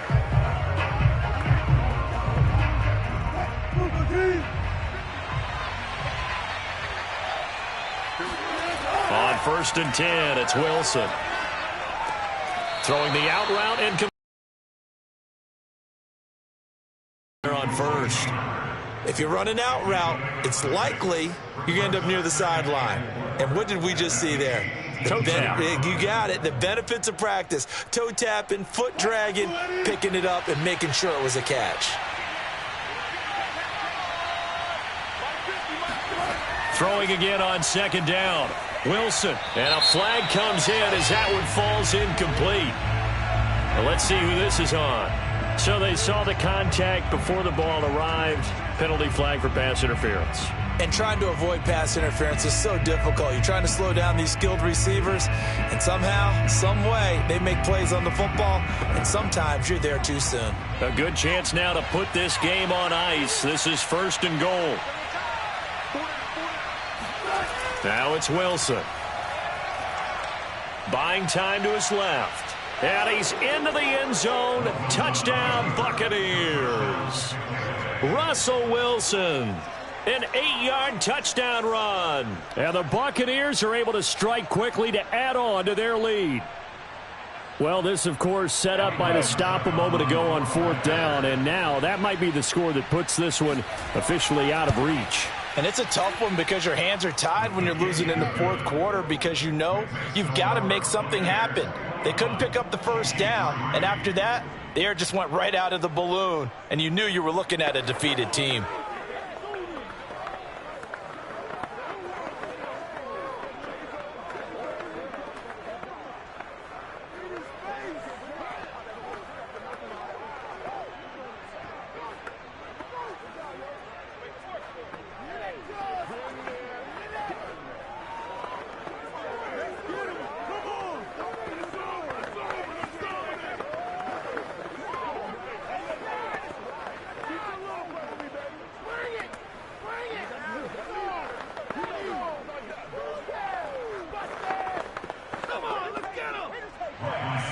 Now it's Ryan Suckup on after the touchdown to kick it away.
Gulf Coast of Florida at Raymond James Stadium, just north of downtown Tampa.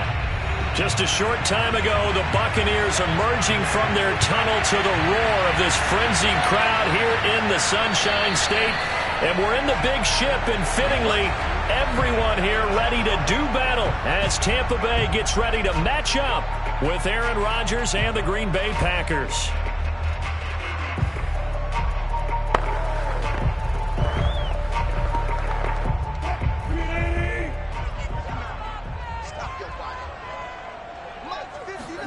Play action. Now Wilson. And his throw here is incomplete. The intended receiver was DK Metcalf, but it'll be second down. By the way, I got to apologize because I just realized for about the last 4 or 5 plays I'm eking over into your territory up here in the booth. My bad. I'm going to get back over to my spot. Yeah, we're not talking about our on-air commentary. I mean, what is all this extra paper? I mean, this is unusual for you. My bad. Normally you run a really tight ship. What's going on here? Just like that incomplete pass, I'm going to try to tighten things up here for this next play. I don't care who you put on him. He's going to be a handful in one-on-one throws. Yeah, right now, you're right. They're in man-to-man. Maybe need some safety help. I would say that'd be a good idea. Double team him somehow. I'm going to have to make someone else beat me rather than let him shred my defense. Now Wilson on first down. And a first hookup with his all-pro tight end, Rob Gronkowski. And he'll be stopped right at midfield. A lot of tight ends just use their size and their strength, try to occupy some space and kind of body people away and catch the football. But not this guy. He's a refined route runner. Makes me wonder if he took some dance classes in his background with his footwork. Let's go, D. From midfield now, here's Wilson. And his throw's going to be incomplete. Gronkowski, the intended target. And now it's second down. You and I watched film yesterday, and you told me to watch his feet. Well, for whatever reason, his footwork just looked off on that throw. And you always love it when an ex-defensive back talks quarterback mechanics, right? Well, but you're good at it. Well, I try, all right? I don't know how good I am, but it doesn't take much to tell. His mechanics are off a little bit, exactly what you described. Footwork, that led to the incompletion. And this is going to result in another first down as the tackle's made at the Packers' 34-yard line. You can see the time and effort and thought that they put into their passing game because it was evident right there. It looks like a simple pitch and catch, but you and I both know that they have planned for this and worked hard to make it happen.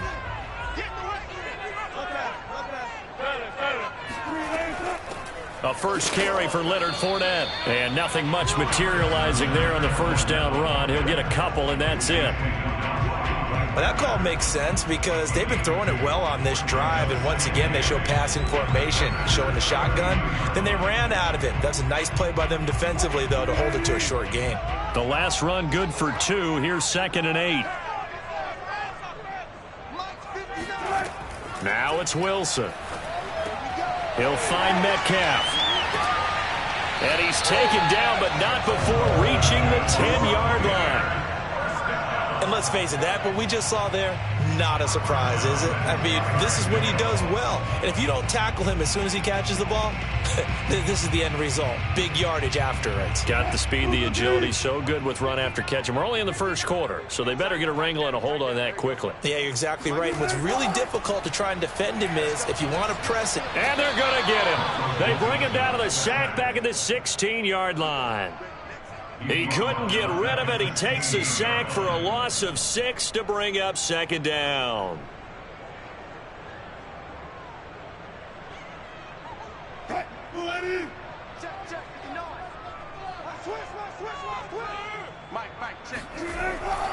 Here's a give to Fournette.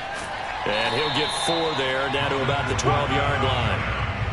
When you find that kind of yardage, you couldn't be more confident as a ball carrier. And guess what? You're going to go back and tell your offensive coordinator, I'd like to keep carrying it, thank you. Play number 9 now on this pretty long opening drive. But this is 3rd down. Out of the gun, here's Wilson. Flush to his right. And he'll protect himself at the end here as he winds up getting pretty decent yardage. The scramble good for a nice gain of 10 yards, but still fourth down. I like his effort there. He got it done on his own. But let's face it, he puts defenses in a really stressful spot when he takes off and runs because a lot of guys have coverage responsibilities. Good job of rallying, though, because I thought when he first took off, he might pick up the first down. Succop's kick is good. And the Bucs take a 3-0 lead. So the long drive gets him down inside the 5, but ultimately they settle for just the field goal. And I have to think that if maybe they were a yard closer, that would have made their decision tougher, and I think they likely would have gone for it. But in this situation, they just decided to take the 3, and I think it was a smart move.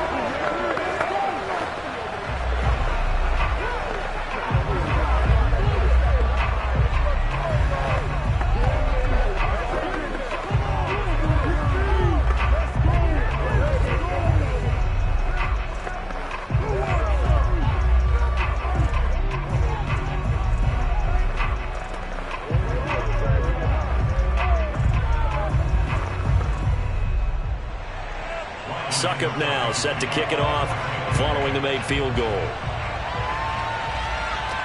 The dangerous Hill now to return.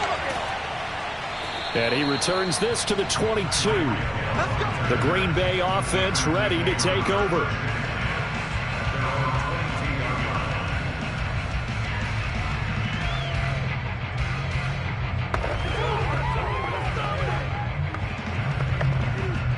Rodgers will break the huddle and bring the pack up 1st and 10 at their own 22. Now the man from UTEP, this is Aaron Jones. And he's going to get a solid gain of 9 before being brought down. 2nd and right at a yard. A nice run here early on. It doesn't take a great play caller to realize you want to establish a guy of his caliber with runs like this early because they will pay dividends as the game progresses. They'll come up now on 2nd and a yard.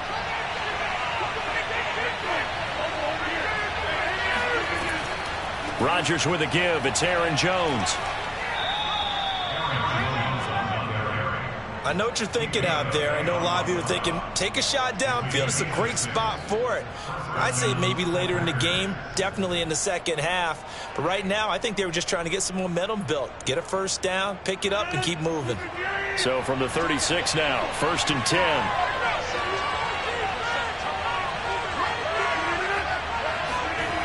Going to run the sweep here. This is Hopkins. And he's going to be brought down on what will be the final play of this first quarter. 3-0 after 1 on EA Sports. The Packers with the football here to begin the second quarter. 2nd and 6. No, scratch that. 2nd and 7. On 2nd down, it's Jones. Call it a gain of 5 there on the run, but they'll remain a yard or 2 short here with 3rd down coming up. And there we saw one of the downsides of blitzing during a rundown because sometimes you get out of your gaps. You don't fit the run quite as well because you're headed towards the ball carrier with abandon.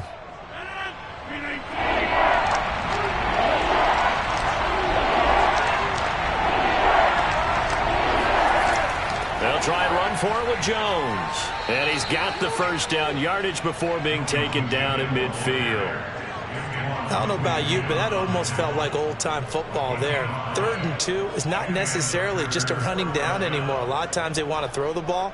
They went back to the roots and powered forward and got the first down. All runs on this drive so far. It's 1st and 10. From midfield, here's Rodgers. And that is caught on the right sideline, but out of bounds, says the line judge. The throw took him a little too far. It's 2nd down. Yeah, that one sailed on him. You've got to make sure you give your receiver a chance to come down inbounds because they are very gifted. They'll make the circus catches, but they make them out of bounds. That does you no good.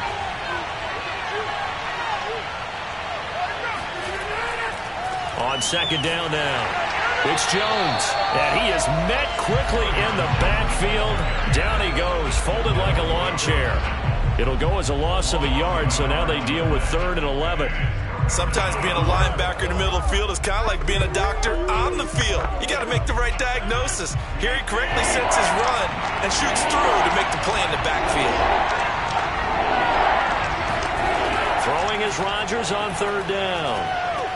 The catch made by DeAndre Hopkins.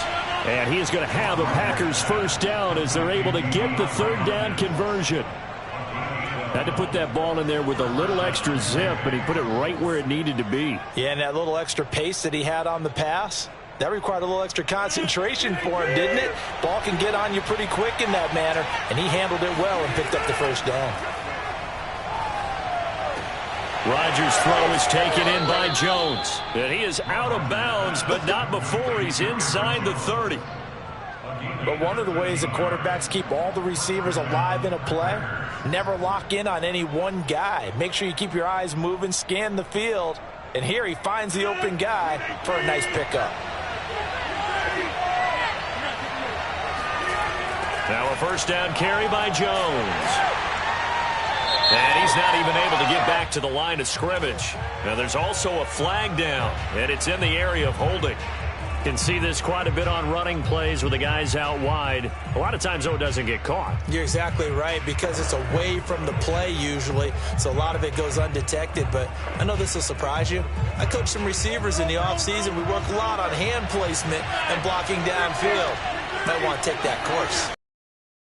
It's Jones. Give the tackle that time to Jordan Whitehead.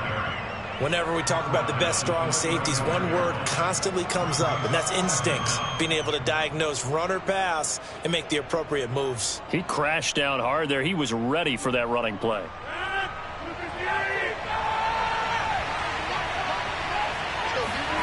Throwing on second and long. Rodgers. Open man left side. It's the tight end, Tunyon. That one good for 7.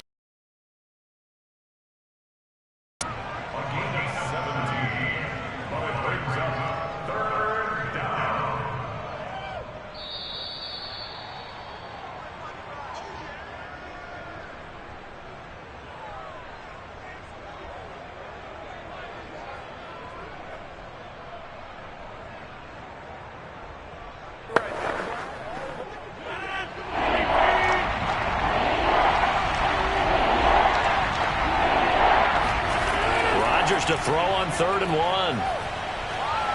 And the throw there going to be incomplete. I think that was a good job there defensively. They did allow him to drive all the way downfield, but once they got their backs to the goal line, they really turned up the pressure. Yeah, they let him get all the way down here. Now the field shrinks. They've struggled to convert, and that last incompletion brings up 4th. So now on 4th down, Rodgers will give way to Mason Crosby for the field goal try. This just a 35-yard attempt from the left hash. So a return of serve, so to speak, here on the second drive of our game as they respond to that opening field goal with 3 of their own. I like that. Going a little tennis on me. I know you. You like to mix it up with sports. They crack a forehand back out and they get a backhand. What was the serve? What was the return on? It was a backhand. I like that. Really good backhand. With some nice top spin on the whole thing. I love it. Almost a mirror image when you really get down to it. I thought that was pretty good stuff.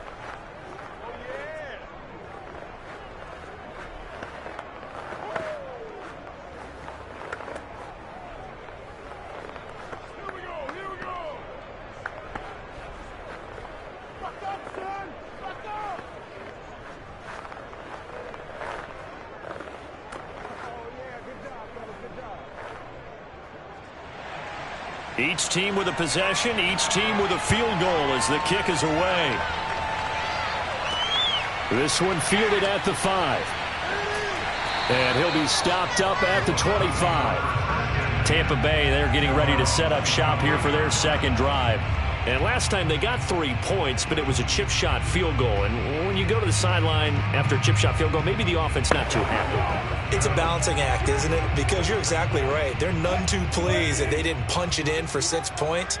But they also have to remember they did put points on the board. 3 points is 3 points. And in this league, you take points when you can get them. Not easily done. And he's going to be dropped following a pickup of 7 past the 30 to the 32.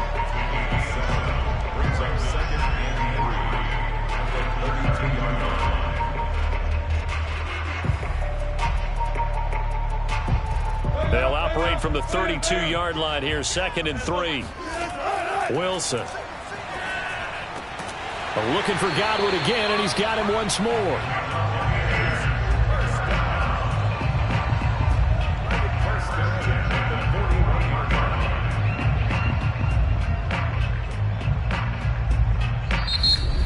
Bucs going to use the first of their timeouts as they'll stop it with just over a minute to go before halftime.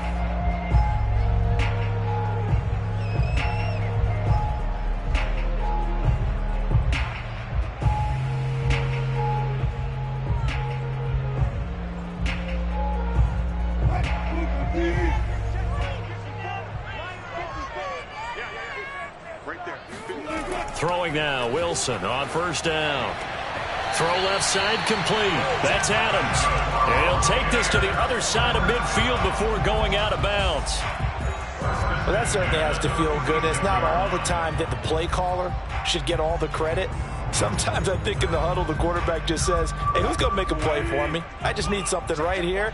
And the end result there, nice first down. Drive keeps moving. Throwing again here, Wilson.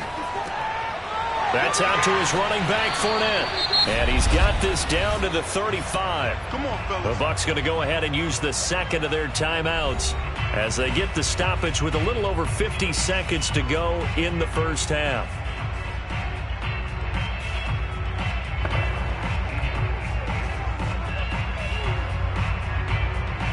Could we get a touchdown in this first half after all? It's 1st and 10. Here's Wilson.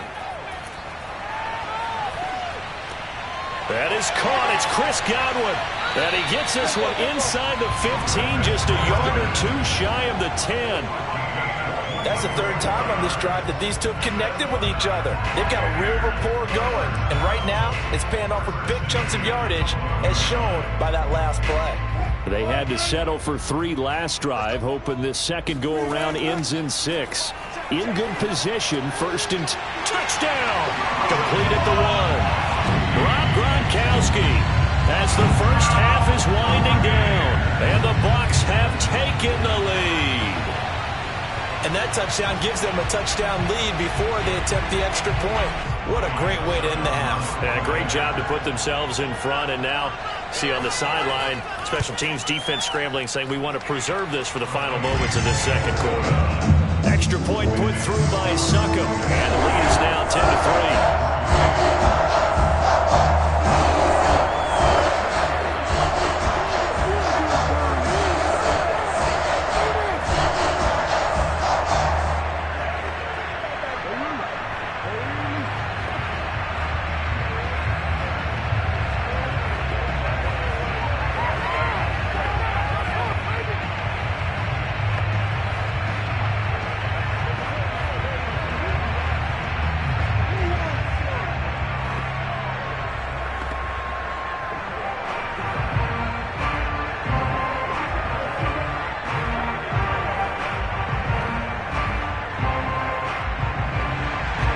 So not much time to speak of remaining in this first half as the kick's away.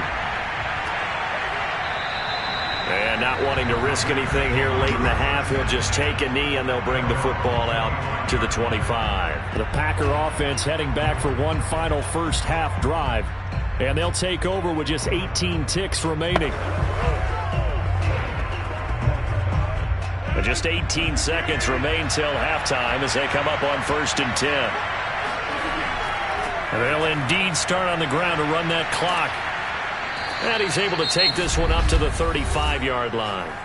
The Packers going to use one of their timeouts as they'll stop the clock with 12 seconds to go in this first half. The Packer offense heading back for one final first half drive as they go to work with 12 seconds on the clock. A good gain on first has him set up with second and just a couple of inches now from the 29. Now Rodgers. That is caught. It's the tight end, Tunyon. And he'll be brought down somewhat awkwardly here, and a late flag as well. I think this one's going to be a face mask.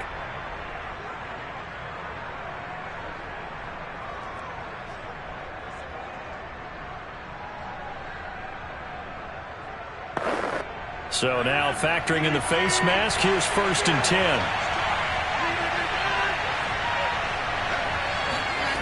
From the gun, it's Rodgers.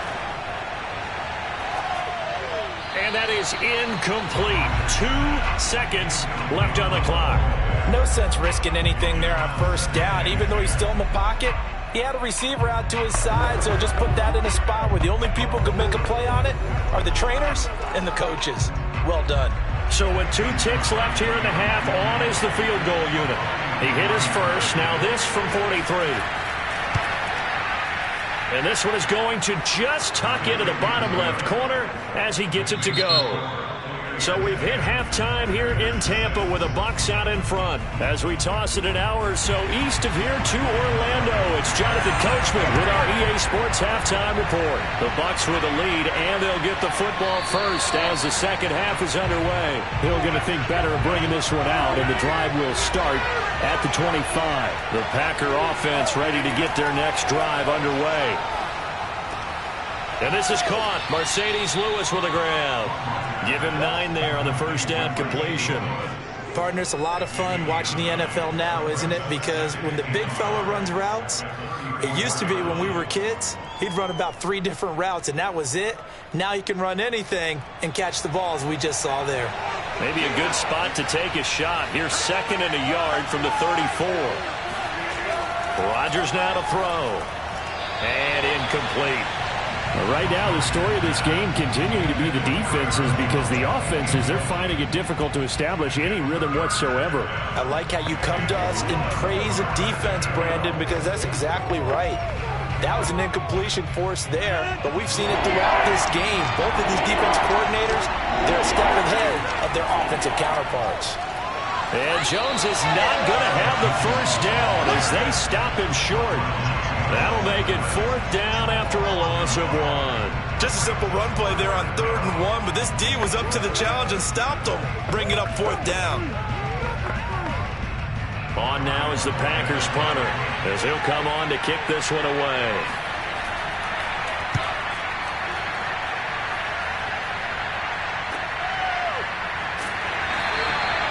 So a change of possession here on the punt. And possession will switch hands, 1st and 10. Here comes the Buccaneers offense. They get their first reps of the second half. We have not seen much on offense from either side. These last few drives, it has been a struggle, hasn't it? Totally, and you're thinking to yourself right now, if you're on offense trying to get things figured out, okay, we self-scout every week in our game plan. How many things do we do at certain times? What are our tendencies? Time to go to some of those tendency breakers and try and create some offense. They always have those in their back pocket, don't they? You have to, and if you don't keep abreast of what you're doing, you lock into a rhythm and make it easy for the opposition. Looking for tendency breakers right now.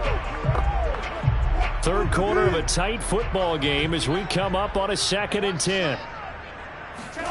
Here's Wilson to throw. And his throw's going to be incomplete. I didn't like the look of that play right from the beginning. I thought he should have seen the coverage that was there, tried to force it in. That one, he's fortunate, just fell incomplete.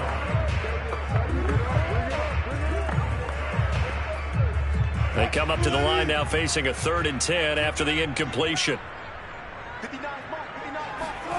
To throw is Wilson.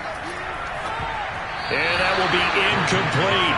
Yeah, that's a nice job there defensively to blanket those receivers on 3rd down. And as a quarterback, all you can do is just loft one toward the bench. Not too close, mind you, and live to punt the football.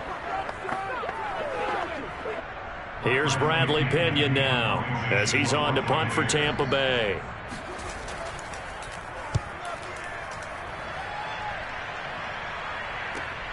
And this returnable for Hill.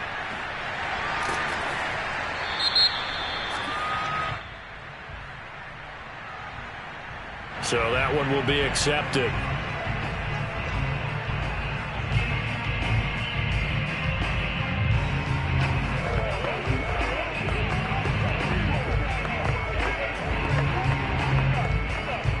Rodgers will bring the pack up with a 1st and 10 at their own 13.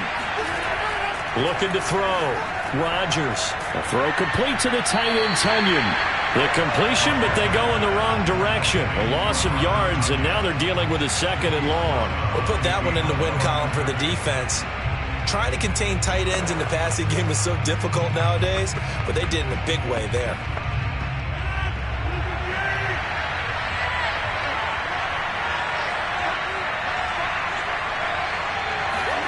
looking to throw again on second down. Rodgers, and his pass incomplete. That pass just a little bit off. It looked like maybe he tried to force it in there. Game speed, always different, no matter what you do in practice. Can't simulate it, right? So your decision-making, everything has to be a little bit quicker. Sometimes it can throw you off until you adjust. An incomplete pass on that last play, and that means they'll need to come up with something here on third down. Rodgers going to throw. And this is going to be incomplete. And we're into the second half now, and this is an offense that continues to struggle to sustain a drive. Looks like they're just totally out of sync, whether they're running the ball, passing the ball like we saw there. I don't know. The rhythm seems off. On now is the Packers punter, as he'll punt it away for the second time.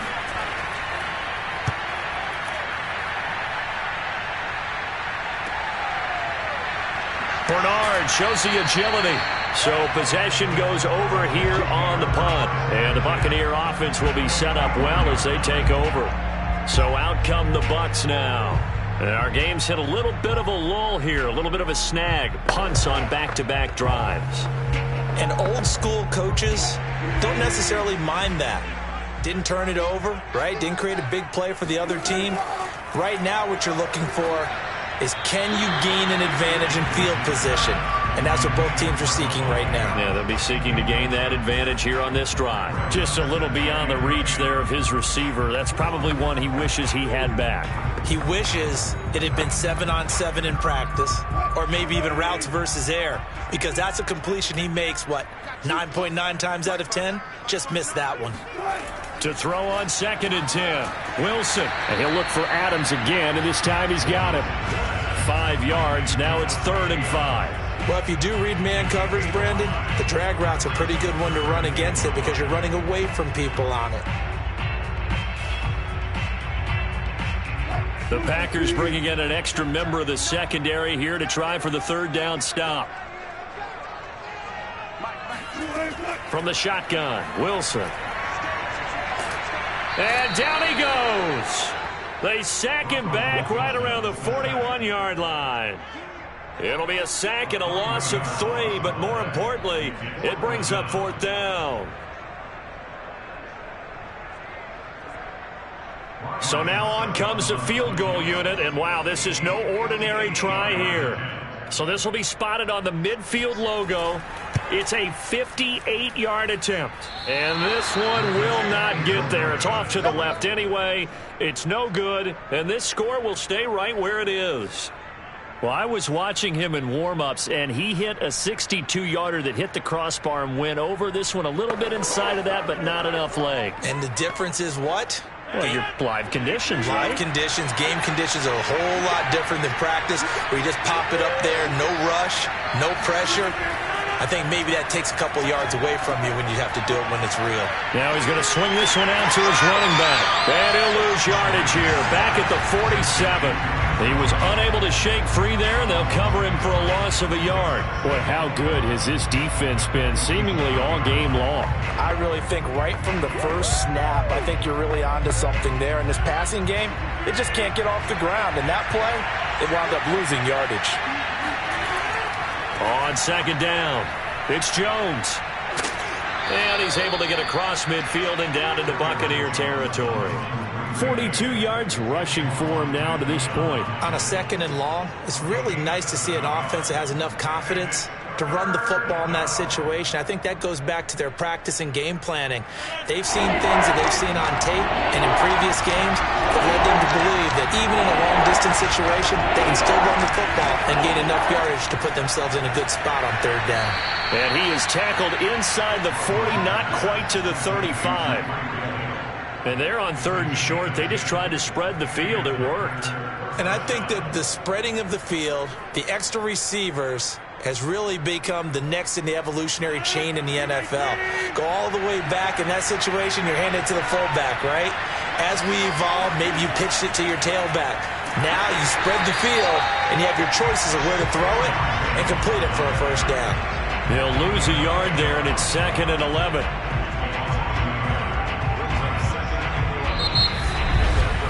And that is going to do it for this 3rd quarter of action. We'll return with more after this. You're watching the NFL on EA Sports. Back now in Tampa. So after the loss of a yard, they'll look to push forward here on 2nd down and 11. It's the Packers who have the football, but in need of points as we begin quarter number 4. Yeah, this one nearly intercepted. Boy, that would have been a great time for their first pick. But instead, it's 3rd down. I guess they're in a situation now, 4th quarter, where they're forced to take some chances, but I don't know that that was the type of a chance you want to take. And that one could very easily have been intercepted. And if it does get picked off, that could possibly seal this one. Shotgun now for Rodgers. He lets this one fly toward the back of the end zone. Touchdown, Packers. DeAndre Hopkins. 36 yards. And once again, the Packers, they're back out in front. And they use that height on the outside to get the score. We've seen the evolution of the wide receivers. They've gotten taller and taller, but they've retained their quickness and their speed. It's a lethal combination. Always good to have wide receivers with height. Crosby connects on the extra point, and that gives them a 3-point lead.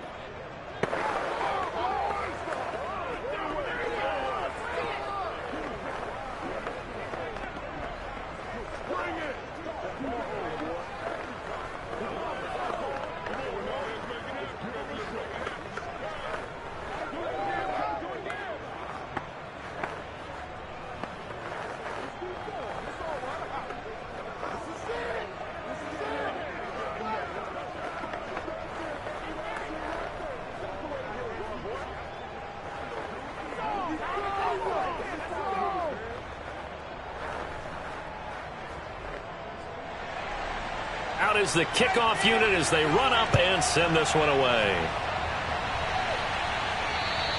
And this will be a touchback as that sails over the end line. Now the Buccaneers offense gets ready to head back onto the field. And now they'll look to answer working from behind. And remember, this offense has sputtered yet to score here in the second half. They'll need to change that here.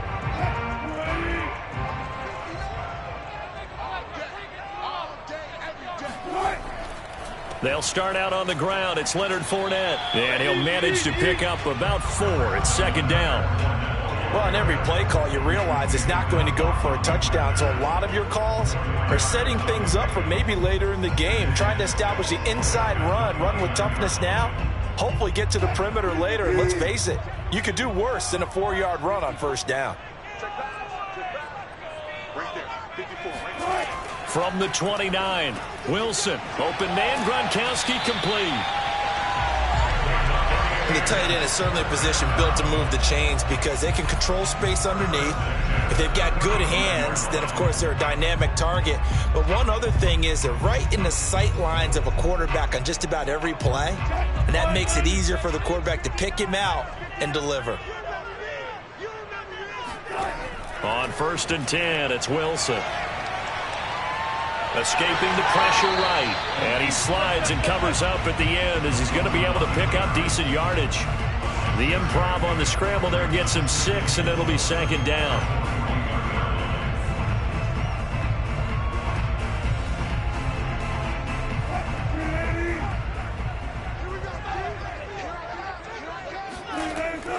A shotgun give to Fournette. And he'll get it out a couple yards shy of midfield at the 48. And that's a nice pickup of a 1st down on that 2nd down run. And at that yardage gained, they can run that play on any down. So signs of life in what's been a dormant offense in this second half. Here's 1st and 10. From the gun, it's Wilson. Dumps it off to Fournette. And he's able to take it across midfield before going out of bounds. They'll contain him to just 4. 2nd down.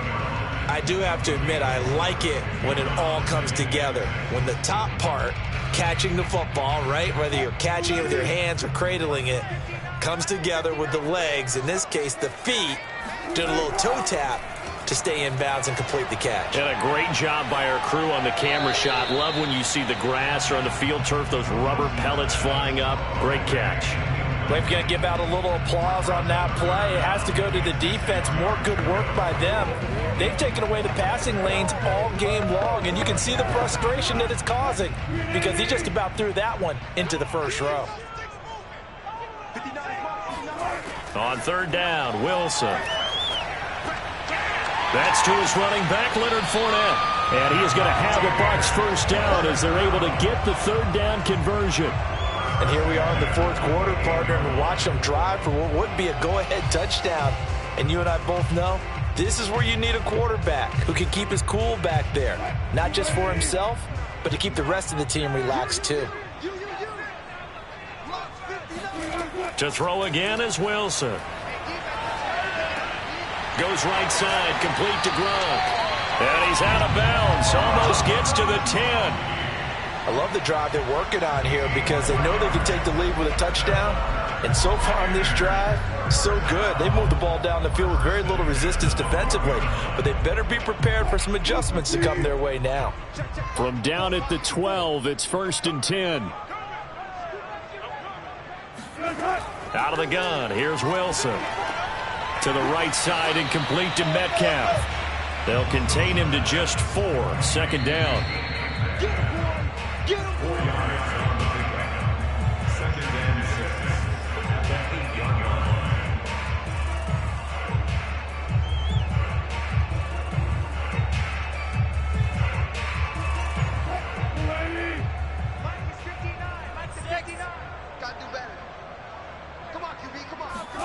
Again, Wilson.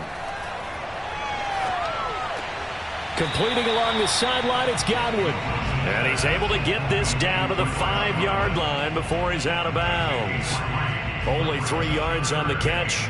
It's 3rd down.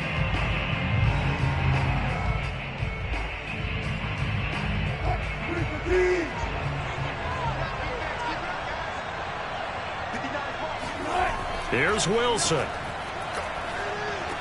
And in for the Buccaneers touchdown. Leonard Fournette, a 5-yard touchdown. And the Buccaneers have once again taken the lead. CD, it seemed like they were so focused on the guys out wide, they forgot about him out of the backfield. That's a really good point because you've got to communicate, and oftentimes when you start counting receivers, that's exactly what you do. You start from the widest receiver, work your way inside. Who gets lost sometimes? The back of the backfield. That's exactly what happened there. He got into the end zone.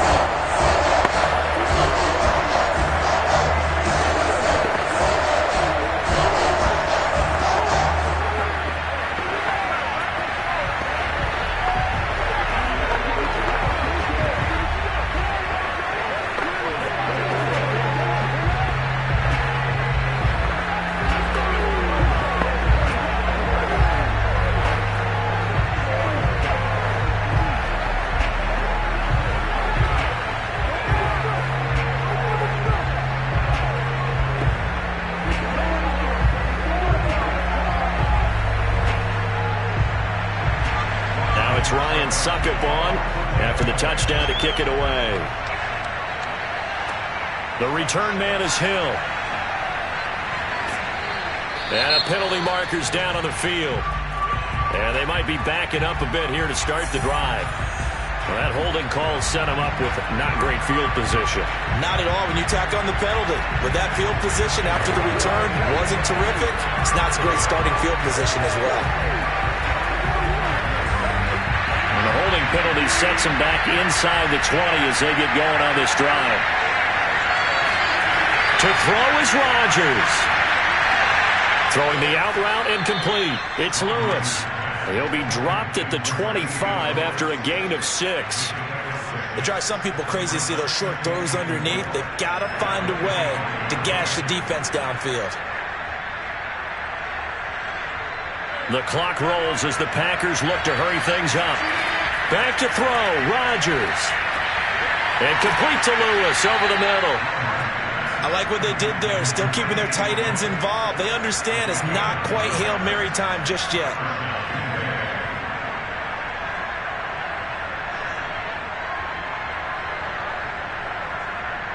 First down now, but the clock continues to move. Now Rodgers. Connecting with Hill. And he'll be out of bounds after getting this one across the 40. 7 yards, the pickup there. One thing you're hoping for when you run drag routes, you're able to hit a receiver in stride, and he can pick up a lot of yardage after the catch. But in this situation, the defense was effective, able to stop him before he could get a good head of steam going. Rodgers to throw. Now a desperation throw deep downfield. And that will be incomplete. Tried to dial up the long way out there, but it'll be third down. These are the spots, this stage of the game, where it pays to have speed on the perimeter, doesn't it? It certainly does, and in the second quarter, he may very well run by him, but in this situation, I know as a defender, I'm loosening up a couple of extra steps that allowed him to run with him stride for stride. Back to throw. Caught left side, Hopkins. And he's able to get this one out closer to midfield across the 45. That's what they need right now. Get the first down, get out of bounds, stop the clock. Just playing smart football, understanding the situation, making the plays necessary, and making sure that clock stops at every opportunity. 2 first downs have him up near midfield now on 1st and 10. Back to throw. And he is tackled inside the 40, not quite to the 35. And remember, field goal does them no good in this situation. You got to think they should be taking some shots for the end zone soon.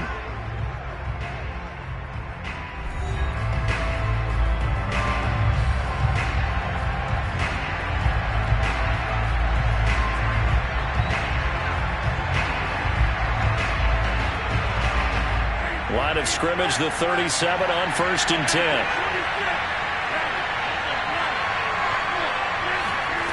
He'll look to throw. He's going to let this go. Back of the end zone. And that is dropped. Oh, my goodness. That could have been a game changer, but he could not hang on. There have been quite a few plays they might look back on and say, we really have hurt ourselves, and that was another example. And this is late game execution. Everything on the line, so it all has to come together properly. The throw's made. Where's the catch? Got to catch in that spot. They'll look to throw. Man open, that's Marquez Valdez-Scantling. Now the Packers going to go ahead and use the second of their timeouts as they get it with just 19 seconds left on the clock.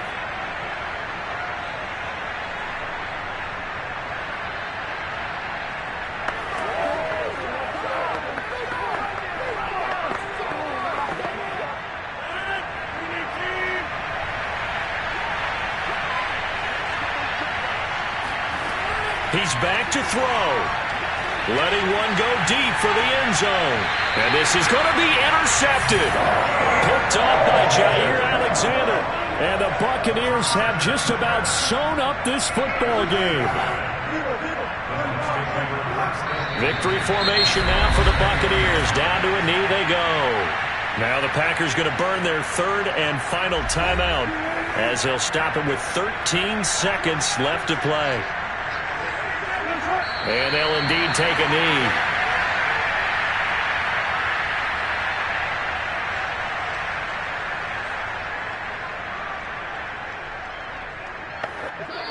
So time has run out on what will be a Tampa Bay victory. And it wasn't really always pretty. They had their bumps and bruises. Really, both sides did. But they did what they needed to do at home to get the win. Yeah, they really had to grind this one out, didn't they? Because nothing came easy. Every snap was a major league brawl. They had to win at the line of scrimmage, win downfield. They got all those things accomplished. But to win a close one like this, you know, every team wants to be physical. We've heard that a million times, right? But those who are mentally tough, those are the teams that you have to deal with in the playoffs. This was that type of a game.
sports coverage of the NFL has us on the west coast of the Sunshine State. Downtown Tampa's the spot, Raymond James Stadium. With the echoes of cannon blast still ringing in our ears from the north end zone. The Bucs were introduced a moment ago, and they are all set as their guys will do battle with the Green Bay Packers. The Buccaneers offense ready to rock and roll again.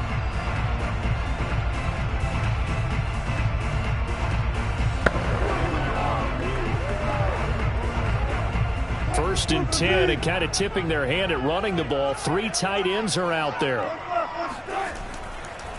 On the ground, this is Leonard Fournette, and he can only manage to get a couple. 2nd and 8 coming up. But not much on that run, Charles. No, that's exactly the way to execute a run blitz there. They guessed correctly that they would move the ball on the ground, honed in on it, and stopped them. Mark that down for a win in the defense's column. They'll break the huddle, come up on 2nd and 8 at the 27-yard line. Now it's Wilson. That's complete to DK Metcalf.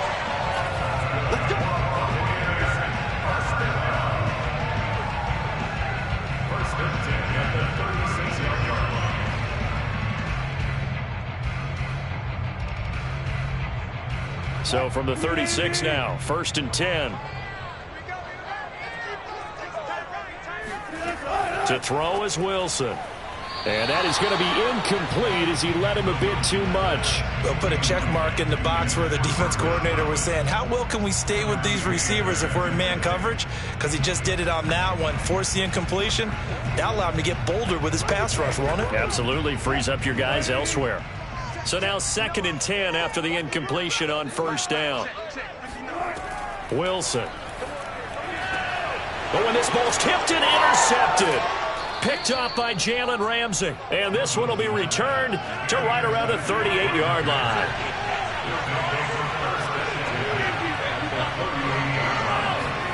So after the INT, it's Rodgers. That one caught by Tyreek Hill.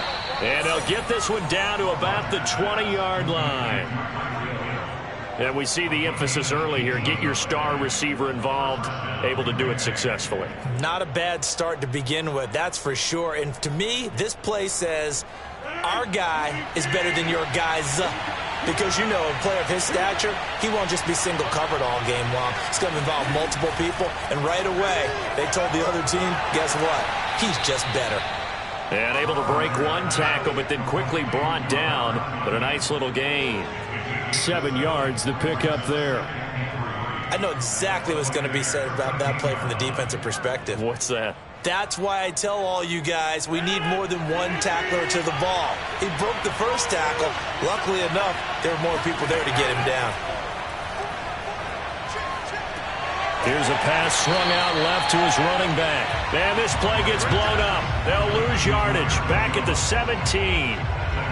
So that'll go as a 4-yard loss on the play. And just like that, it's 3rd down.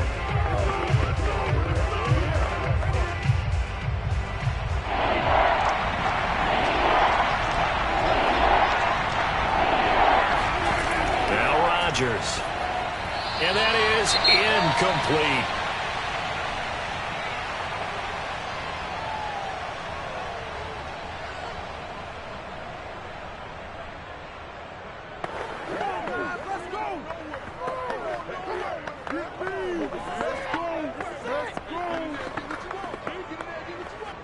So now on 4th down, Rodgers will give way to Mason Crosby for the field goal try.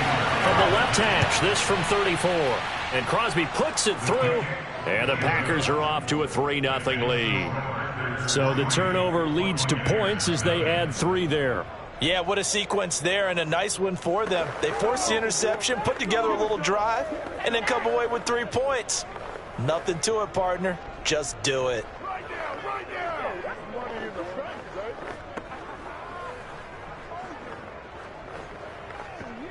Good shot, good shot. Hey, don't promise now.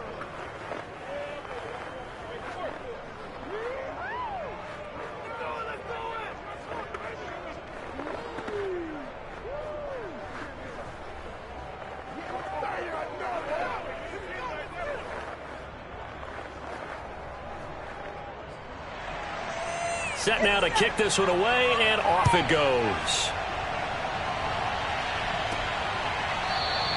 And this will not be returned. It'll come out to the 25. Tampa Bay, they're getting ready to set up shop here for their second drive. And following the interception, we'll see what they can put together on this drive. I can hear my old college coach right now. He always used to tell us before every game, the team making the fewest mistakes will win.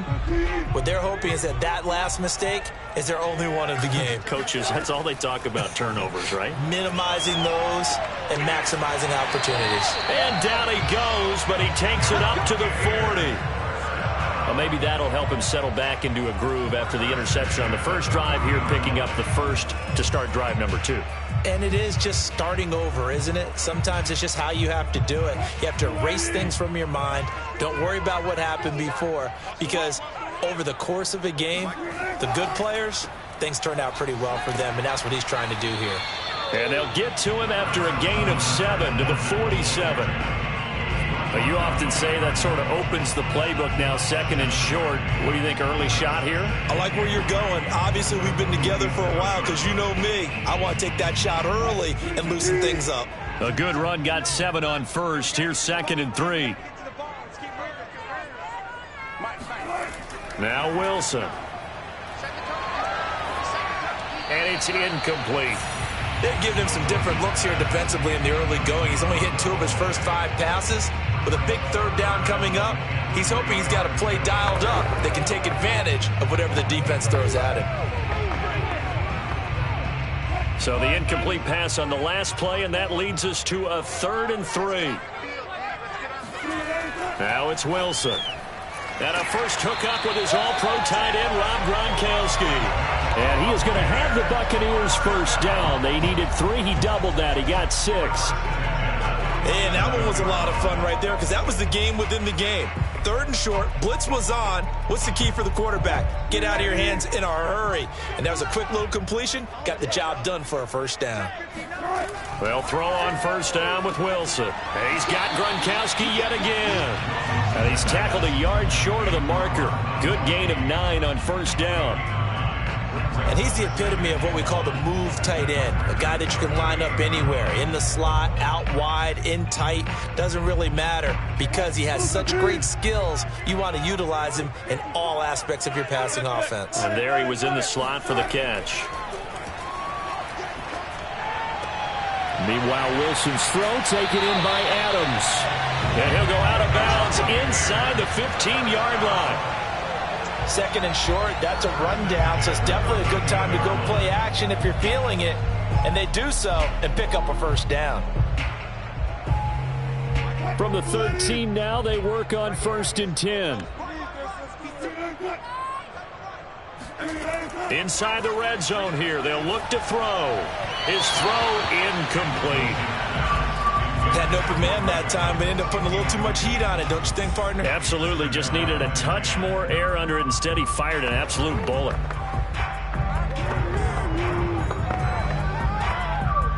Try to get one more in here before the quarter breaks. On 2nd down, here's Fournette. And they get to him quickly here as he stopped right around the 13. 3-0 after 1 on EA Sports. Second quarter now in Tampa Bay. It's the Buccaneers in control of the football. Now play number 8 on this drive, and they need 9 yards to pick up the first on 3rd. Eluding the pressure right. And he'll take this beyond the line of scrimmage as he slides to a hole. 5 yards that time out of the scramble.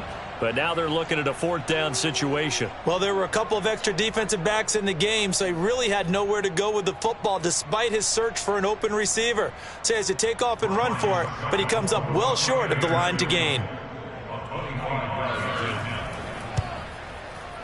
And Suckup will put this one right through, and that will tie us at 3-3.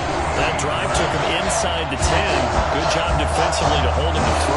Yeah, I like how you did that. Give a little tip of the cap to the stop troops there because they didn't give up a touchdown in that situation, right? Made them kick the field goal.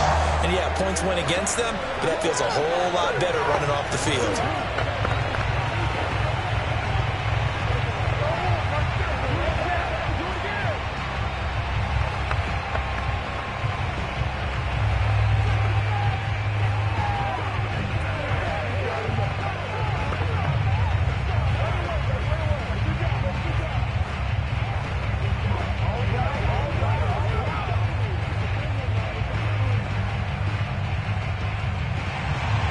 Field goal's all we've had so far. 3-3 now as the kick is away. And Hill will opt for the touchback. The Packers offense here coming back out for their second drive.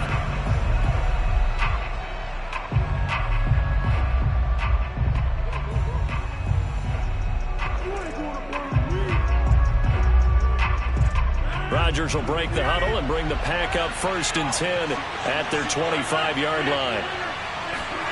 Off the play fake to Jones. Here's Rodgers. And his throw is incomplete. I know coaches tell us all the time that having a powerful arm isn't the #1 thing they look for in a quarterback.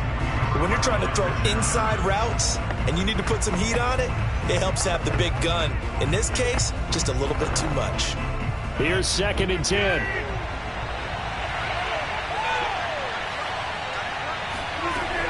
Working from the gun, Rodgers. He'll drop this underneath for Jones. And from the 25, they work this to the 29, a gain of 4. That might feel like a little bit of a lost opportunity there for the offense because the defense brought pressure that time. And sometimes against that, you can get it out to your running back, and it could turn into a big gain downfield. But what a nice job they did getting to him quickly and holding him to a short gain. Throwing is Rodgers on 3rd down. Into the secondary, past the 40. And finally, down at the 41-yard line. Well, a lot of times when you get a manageable 3rd down situation like this, you have to think about your tight end, and he comes through for him, picking up the 1st down.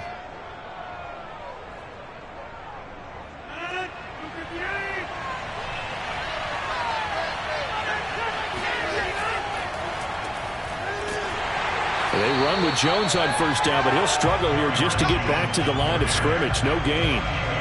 Ladies and gentlemen, that is a force of nature at the defensive tackle position. Yes, he's as big as they come, but still plenty agile. He's able to make a nice play there to swallow up the ball carrier. Officially nothing on that last run. They'll try again 2nd and 10. Shotgun now for Rodgers. It's complete to Hopkins. That catch good for 5. It's 3rd down.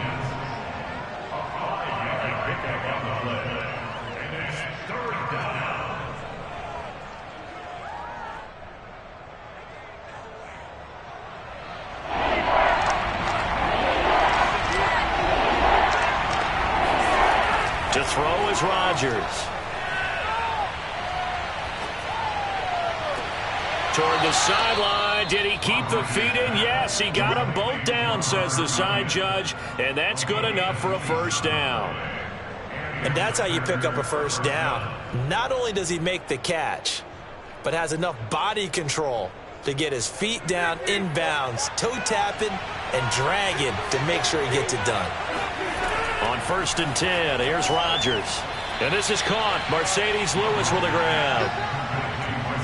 Completion was given up, but that's why you play zone defense, so that you can have people around the ball when it's caught, and you don't give up much run after the catch.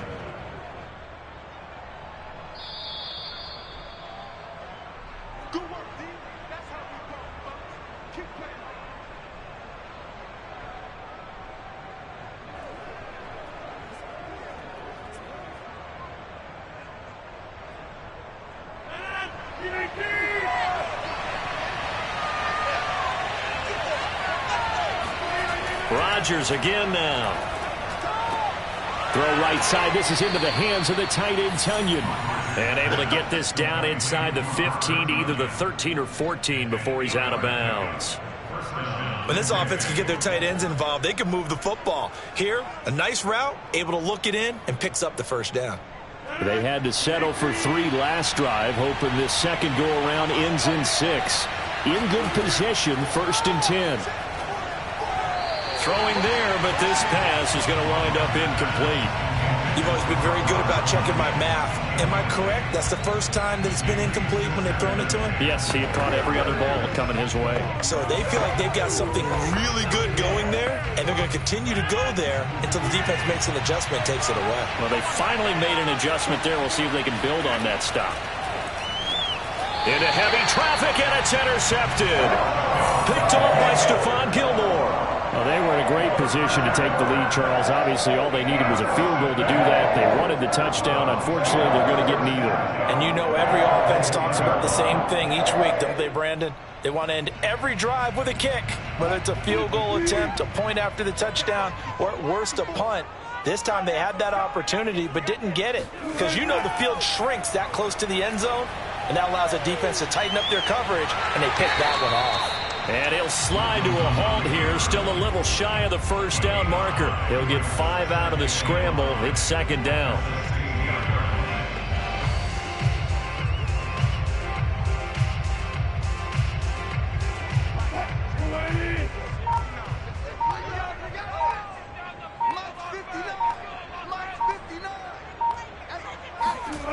Wilson. Flushed out right.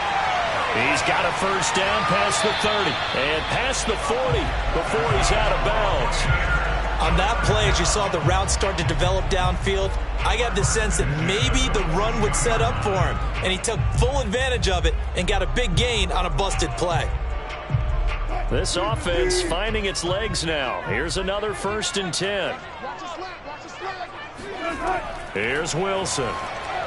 And this is incomplete. Well, the incompletion, yes, but maybe here not the worst thing in the world? No, not on 1st and 10. It actually gives them a chance to regroup, relax just a little bit. They huddle up, talk it over. Then they get a chance to continue their drive. An incomplete pass on 1st down. That leads to a 2nd and 10. Here's Wilson. He'll find Metcalf. Now the Bucs going to use the first of their timeouts as the clock shows 50 seconds to play here in half number 1.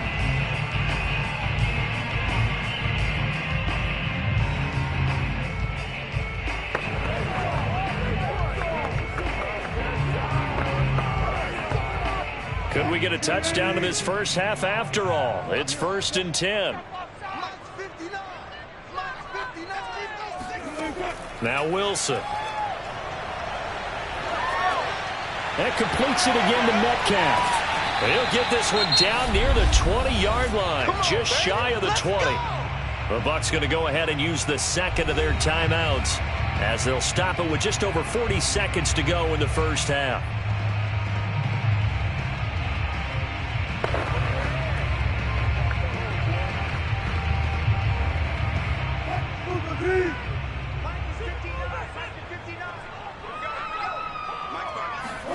Throwing now, Wilson on 1st down. He's going to go up top for the end zone. And it'll be intercepted. Picked off by Eric Stokes. And the Packers are going to take possession here. It's a touchback, and they'll take over at the 20-yard line. Well, that's a drive killer right there. Not a really confident throw either. This one was kind of up for grabs, and it's going to come down the hands of the wrong team.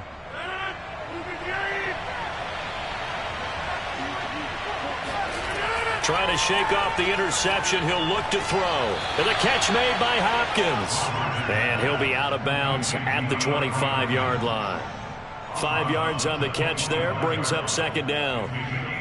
But that's what you're looking for when you want to throw the ball downfield. You want one of those guys who can play out on the perimeter, can play out wide, who can not only get open, but when they're covered, can uncover themselves downfield and create catches. And he'll get this into the hands of Hill, complete. And he'll be out of bounds, but able to get it up past the 45. Partner, this is one of the best routes anyone can have in their offensive playbook. Tough to defend because you think it's a go route, and then he breaks it back on the comeback. But there's one other thing you need as well. A well-thrown ball. Exactly right. Got the guy who has some precision in throwing the football because of the timing of the route. Rodgers now on 1st down. This one swung out here to Jones. And they'll get him down as he's inside the 40. The Packers going to use one of their timeouts as the clock will stop with 21 seconds to go here in the first half.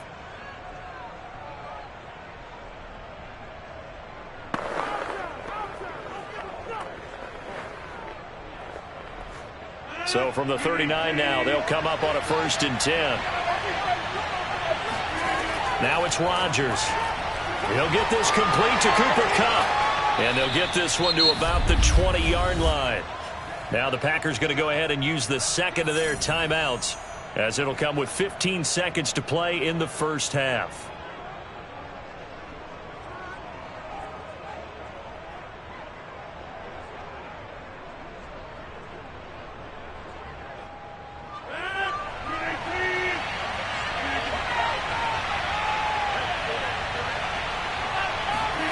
Into the red zone, it's Rodgers.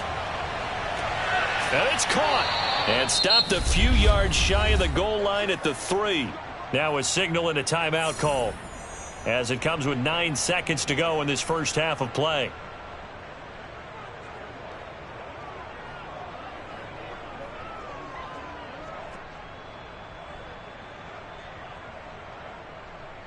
The kicker fest so far, all points via field goals. They're hoping to change that right here. Rodgers now to throw. And he's got it. It's caught for a Packers touchdown. Robert Tonyan in the final seconds of the first half. And the Packers have taken the lead. So that really an almost perfect drive as they chew up some clock and wind up scoring late in this first half. And remember, they've got a chance to double dip here because they're going to get the ball first to start the third quarter. So they potentially could go up 2 scores before the other guys get a chance to do anything. Extra point up and good by Crosby. And the lead is now 10-3.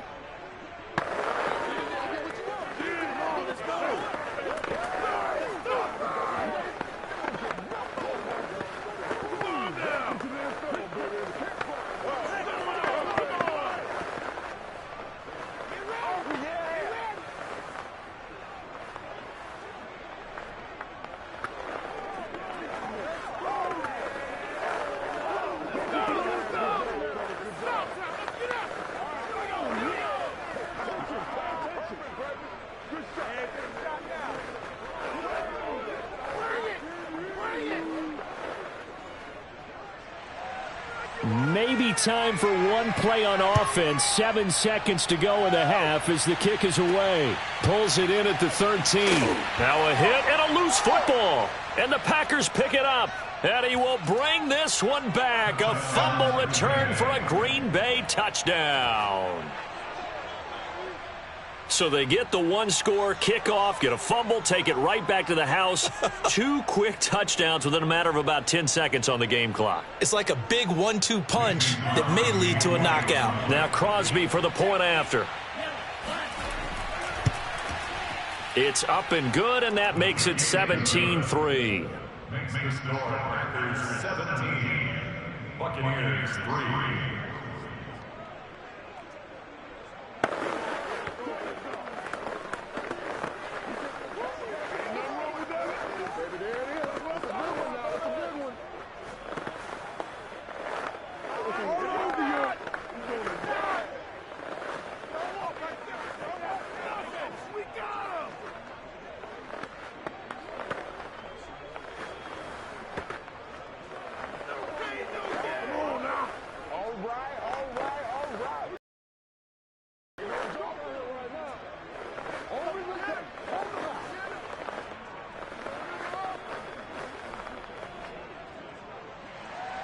So still time for the kickoff here. 1 second to go in the half as this one is away.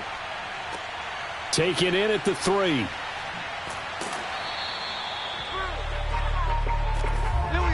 So we've come to halftime here with the visiting Packers out on top. As we send you a stone's throw away across I-4 to Orlando. There standing by is Jonathan Coachman, ready with our EA Sports Halftime Report. Coach, returning it, Hill. And he won't quite make it to the 25. The Packers ready to go to start quarter number 3.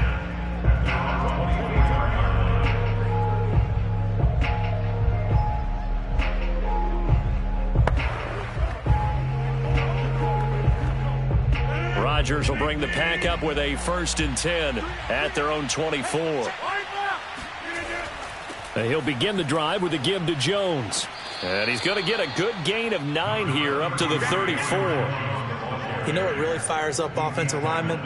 When the guy that is carrying the ball behind them can create his own space and break a tackle along the way. Maybe a good spot to take a shot. Here's 2nd and a yard from the 34. Again, it's Jones. And he'll be brought down right around the 37. 2nd and 1, and people want to run the football. This is where every back in the league is supposed to do exactly what we just saw there. Pick up the first down.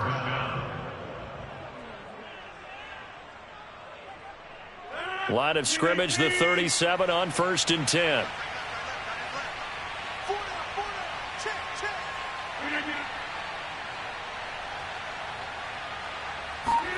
They fake the give. Now Rodgers. And down he goes. A Buccaneer sack. The sack by the Super Bowl champion and Pro Bowler Jason Pierre-Paul. Man, he got in there so quickly, Charles. What could the offense have done to adjust and account for that? But what you're hoping is that you figure out and you see and get a clue that maybe there's going to be some pressure coming at you, and you change the blocking schemes. Maybe you go to max protection. The biggest ones, maybe you bring your running back in to try and keep you clean. But in that case, that didn't happen. 0 accountability, and a sack resulted. The reception good for 7. It's 3rd down. Well, that tight end position, it just seems to continue to evolve every year in the NFL. Yeah, you're getting really terrific athletes. A lot of them maybe were wide receivers at one point. They continue to give you speed, great hands, and big bodies, which make them excellent targets for quarterbacks. And that is incomplete. So good coverage there defensively as it looks like they'll force a punt on this opening drive of the 3rd. Well, let's coach them up a little bit from right here in the booth. That's exactly what they needed to do. They need to start stringing together some stops, turning the ball over back to their offense, and trying to get back into this game. Yeah, a couple scores down, but they can eat into that quickly with a nice drive here on the other side. And Bojorquez on to punt as he gets it away. And great special teams work here. This is knocking on the door of the 5. They'll spot it at the 6-yard line. And for an offense that is struggling, this is not where you want to start from. Great punt. Fantastic punt. And for all those who wonder, what do punters do during the course of practice each and every day? The best ones do what we just saw there. Work on positioning the football and helping their team. Mike, check, 59.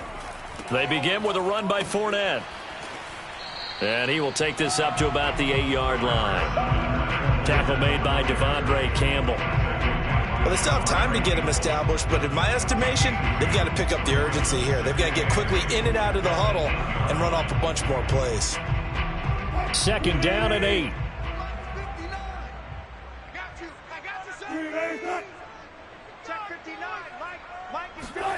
Throwing is Wilson.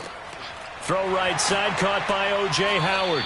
And a healthy gain of 8 here. They double their workspace out to the 16. Obviously, this has not been a banner game throwing the football. So what you got to do, you got to kind of down focus, don't you think? Find the tight end, take some easier completions. Yeah, interception last drive. There he hits the reliable target. This offense in desperate need of a conversion as they come up on 3rd down. They'll try and run for it with Fournette. And he'll have the first down as he's up to about the 18. I know the game's changed. A lot of people would say it's evolved. Look, I'm a little bit Neanderthal, okay? I love this. No exotic formations, no misdirection. Just line up and run the darn ball, pick up the first down. I love it. Yeah, 3rd and short, that's what you're supposed to do. Like you said, old school, smash mouth football. Now Wilson on 1st down. Throw right side, taken in by Godwin. 5 yards on the catch there, brings up 2nd down.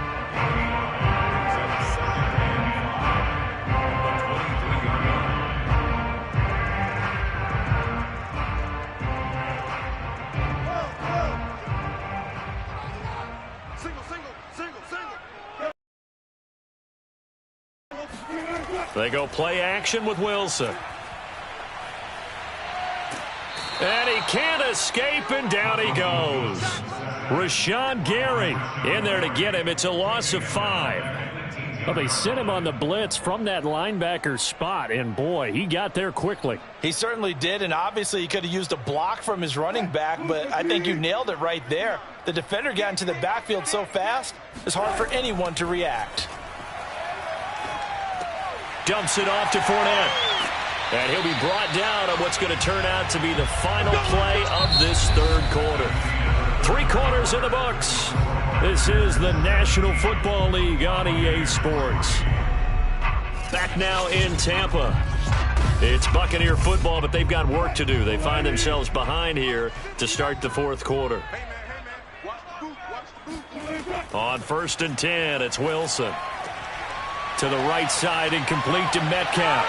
And he's going to be out of bounds, but not before he takes it inside the 40. A big play that time through the air. 30 yards. Well, partner, I'm not sure how this drive's going to end, but how about the way they flip field position there? A nice attacking play. They picked up a heck of a chunk of yardage. So how about that for a chain mover? They're all the way down inside the 40 now for 1st and 10. From the shotgun, Wilson. Looking left side, and he's got a man. That's Adams. And brought down, but not before they're inside the 25. Good yardage on the completion there. And when they look at the scoreboard, they do understand a field goal is not going to do them any good. My guess, they're going to press the ball downfield as far as possible, try and throw it into the end zone and get a score because they know they've got to get that done and get the ball back as quickly as possible. And now a throw on 1st down there, but it's incomplete. I think he's a little trigger happy right there, and it turned into an ill-advised throw into their zone. Well, we know he has confidence. He'll throw it any place, anytime, anywhere. That time it fell incomplete. After the incomplete pass, here now is 2nd and 10. From the gun, it's Wilson. And that's complete to Adams. And down inside the 15, shy of the 10. I think it all came together there. In-breaking route, drove it with excellent pace. Money throw right there to move the sticks. Clock running, under 4 to play now as they come up on 1st and 10. To throw again is Wilson. A pass underneath for Fournette. And he'll be brought down right on the edge of the goal line at about the 1-yard line. And that's good for a pickup of 10 yards. And that'll bring up a 2nd and just about a few inches here.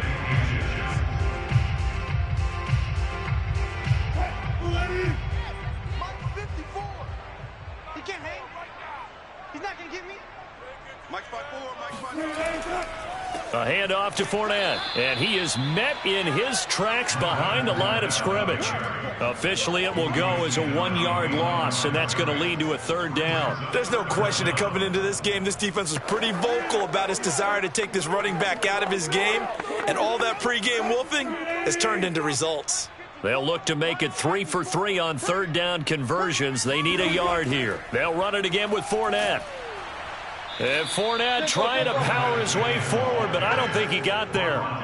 Nothing doing there as the 13th play of the drive proves to be unlucky. This linebacking core, they've done a good job of keeping that running game in check, haven't they? They certainly have, and what they'll also do when this game is over is thank the guys up front, the big defensive line, because they've kept them clean, so to speak.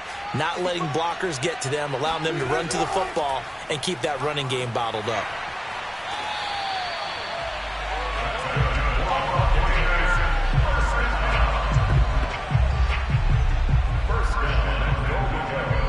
So Russell Wilson in the offense. Down by 2 touchdowns. 2 minutes to play. They need 2 scores, but a great starting spot here on 1st and goal.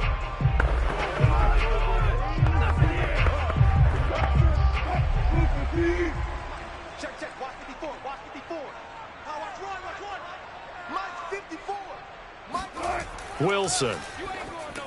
And this is caught now for a late touchdown. So hold everything here. This one's not over yet.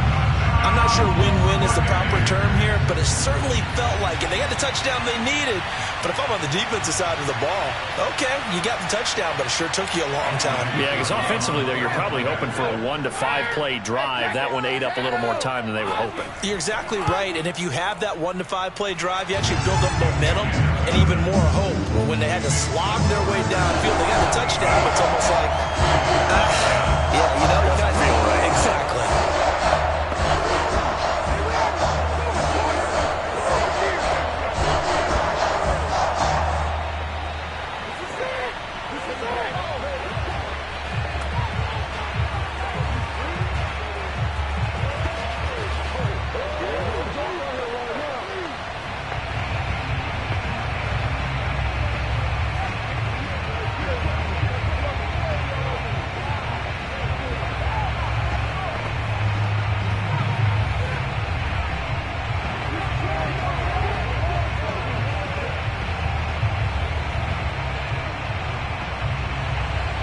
it's Ryan Suckup on after the touchdown to kick it away. Hill going to sit on this one, and it'll come out to the 25. Green Bay's offense ready to go again. And this game not quite over yet. And we'll likely see them take all 3 timeouts defensively, so they can't just kneel this one out. They're going to have to try to run a few plays. You're exactly right. They've got to get a first down and make them use up all their timeouts in order to feel like they have this one in hand.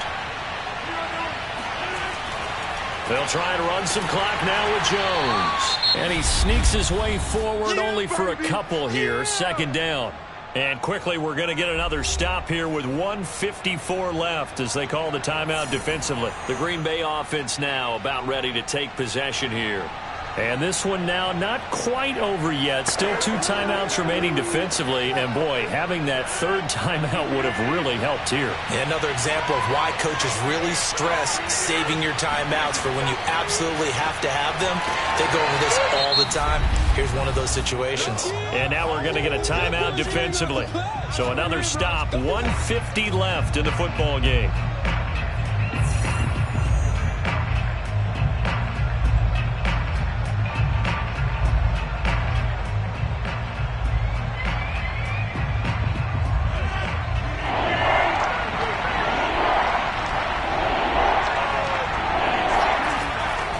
Third down, here's Jones. And he'll get this one up to the 26. The Bucs forced to use their 3rd and final timeout as they'll head to the sideline and talk over what to do next.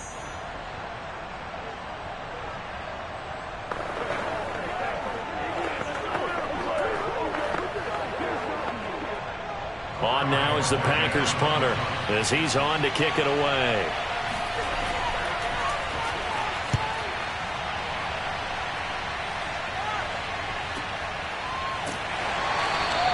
It'll be 37 yards there on the punt, and that will come the offense as they take over. A time to get another look at this Buccaneer offense.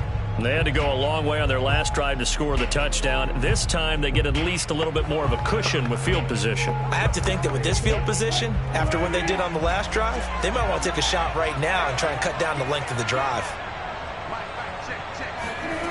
Wilson to throw.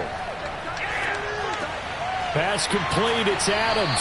And he'll be taken down, but not before he works it past the 50. Now you're right on the edge of field goal range. You've still got time, but get up to the line of scrimmage and get set.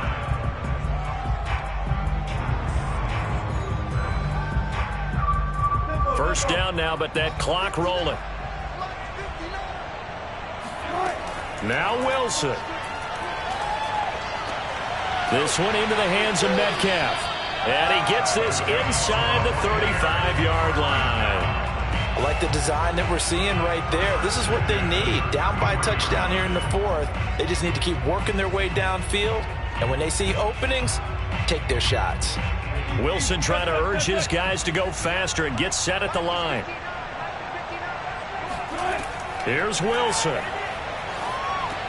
He'll check this one off to Fournette. And inside the 20 before he's brought down.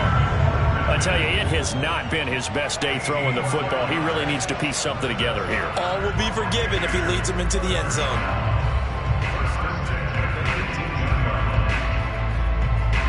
Clock running. The Bucs try to go quickly and get set. Throwing now is Wilson. And he's got it. And the Buccaneers are going to be set up with a 1st and goal on a pass play that moves them all the way down to the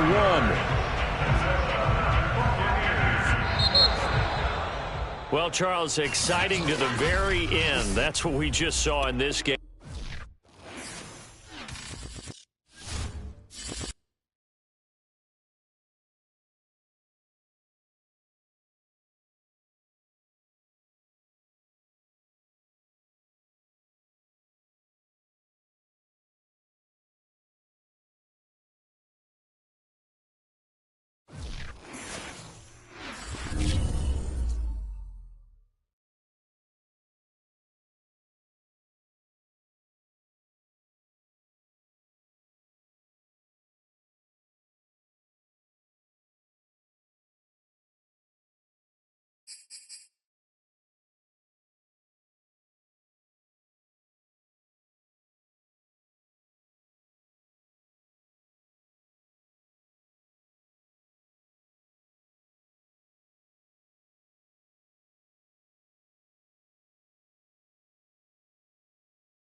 come to you from one of the truly iconic stadiums in the NFL as you get a look at Lambeau Field here in Green Bay, Wisconsin.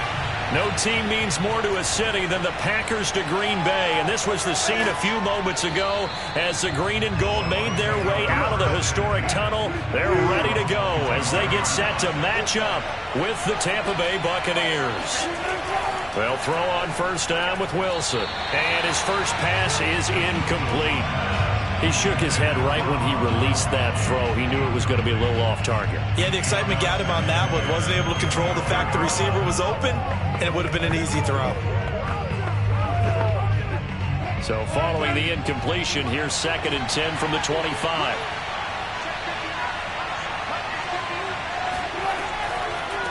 A first carry for Leonard Fournette. And he takes this up to the 40-yard line before being corralled. That's a very nice game there. A confidence-building run. Love the execution up front. And the way he pressed the hole, absolutely perfect. So a good run by Fournette. Now another 1st and 10. Now Wilson. Looking for Godwin, and he's got him complete. 3 yards the gain there, 2nd down. Brings up 2nd and 7 at the 43-yard line.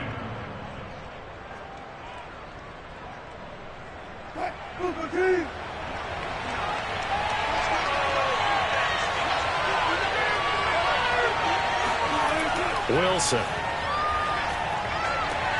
That's caught by the big tight end, O.J. Howard. And he'll take this to the other side of midfield before going out of bounds. Nice job there of utilizing his big target. He didn't overthink it. Understands the catch radius. Understands that he knows how to use his body to keep defenders away from the ball. And puts it right out there for the nice pickup. Throwing now, Wilson on first down. And this is going to be incomplete. Even the greats in this game, and he certainly qualifies as one of them.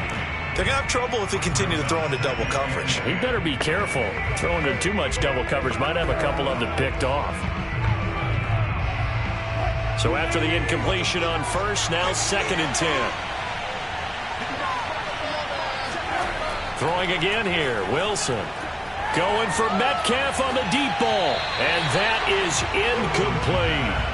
Not the desired outcome, but probably won't be the last time we see him take a shot downfield.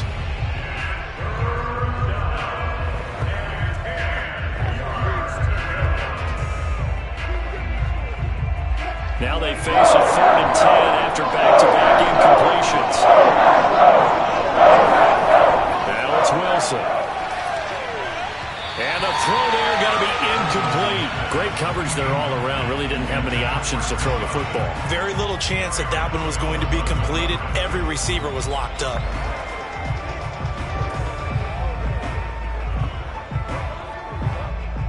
So on now is the Clemson man, Bradley Pinion, to punt this one away.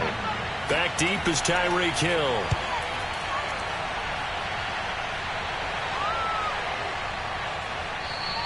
And that'll hit at the 5 and go into the end zone for a touchback. Now the Packers get set to go.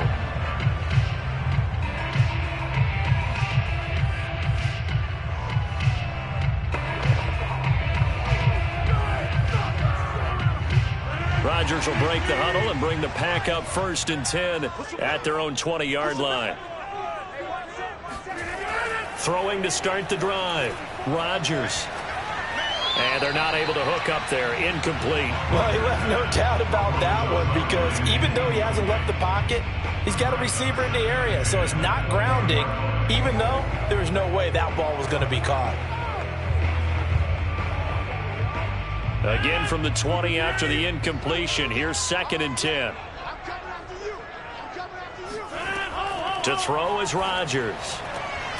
That one caught by Tyreek Hill. And he's got it past the 30 before he's hit and dropped.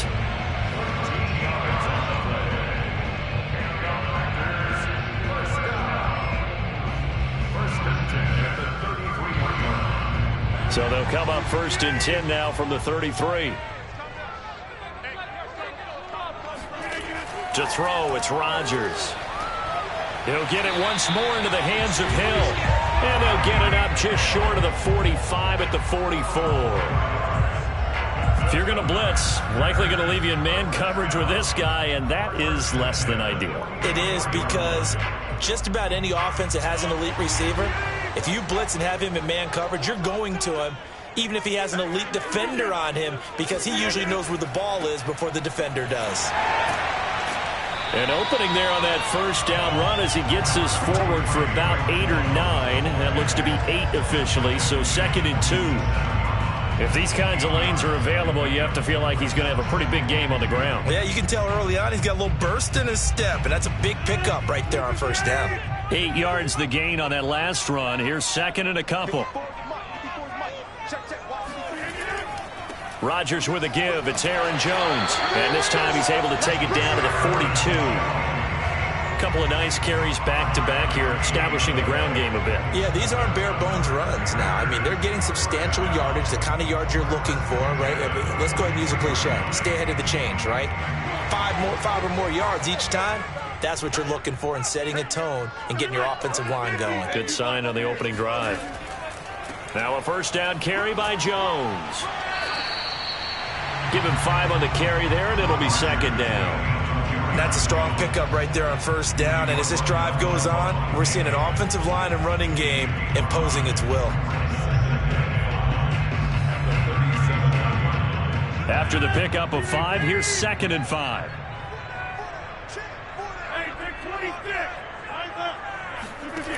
Throwing now is Rodgers. On target over the middle to Hill. And this is going to lead to another first down as the tackle's made at the Bucs 23. Well, I know from past experience, before you actually play a game, you visualize what's going to happen. And I don't know anyone who doesn't visualize themselves being in the center of what's going on. That's 3 catches for him here in the early going. He's got to like the way this has started. Absolutely. 3 catches on any drive is good. Opening drive, that's a tone setter. And able to get about 3 as he's taken down right at the 20.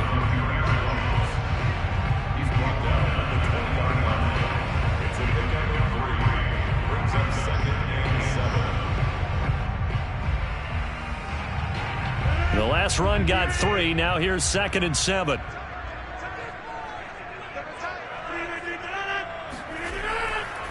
A give to Jones. And a nice run. They're going to take this close to the first down marker at the Bucs 13-yard line. It'll go as a gain of 7 on the play, and it sets up a 3rd and inches situation. No score after 1 on EA Sports. Back for the second quarter in Green Bay. It's the Packers in possession of the football. So 3rd and inches, and this will be the 9th play of the drive. They'll try and run for it with Jones. And he's got the first down as he gets it to the 8. I hope we give enough respect to the big guys up front, because they have been getting it done on this drive. The holes have been large, and they've been barreling through them, picking up first downs. From the 8, they've got it 1st and goal. Now they'll throw with Rodgers. And it's a Packers touchdown. Travis Kelce from 8 yards out as his guys are first onto the scoreboard here this afternoon. As a general rule, quarterbacks don't want to lock in on a receiver before the ball is snapped. But in this case, based on the matchup he thought he was going to get, it was favorable for his tight end. He locked in on him early and found him for a touchdown. Crosby with the extra point, and that makes the score 7-0.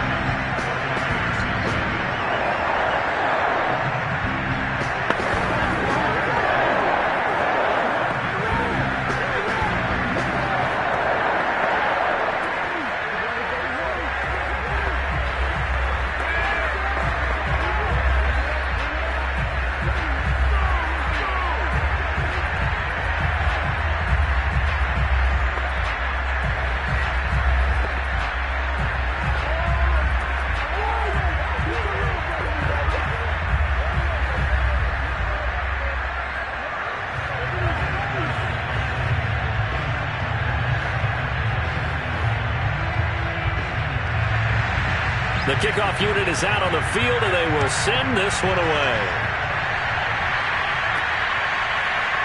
From a yard or two deep, here comes a return. And he'll get it up past the 20 to about the 22.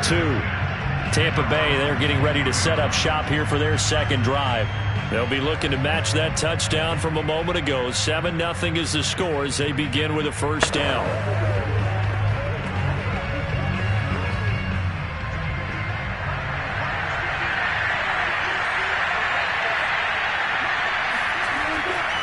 Here's a give to Fournette. And he's going to take this ahead for right around 3 yards, but no more than that. Second down. Yeah, I don't know if it's exactly a win-win, but if you're on offense, you'll take that kind of a run, all right? It was kind of stacked up, found a little bit of yardage, and frankly, they're pretty close to staying on schedule on offense. The playbook is still open for the coordinator. From the 25 on second down, Wilson over the middle. He finds Godwin complete. Yeah, this will be a gain of 5 as he gets it to the 30. An ex-teammate used to tell me all the time, I hate experienced quarterbacks because no matter what, you really can't hide what you're doing. And I think that right there, he knew right away where the blitz was coming from, where his primary goal was going to be, and he ended up going to a secondary target for a nice game. I was just going to ask you, that wasn't the primary target.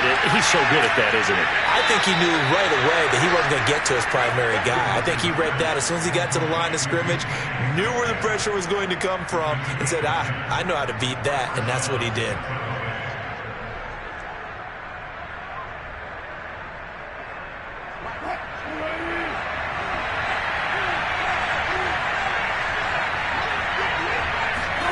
On first down, Wilson. That is incomplete. So much for the best laid plans and best designed plays. That was good coverage along the sidelines. No place for that one to get in there. It sails incomplete.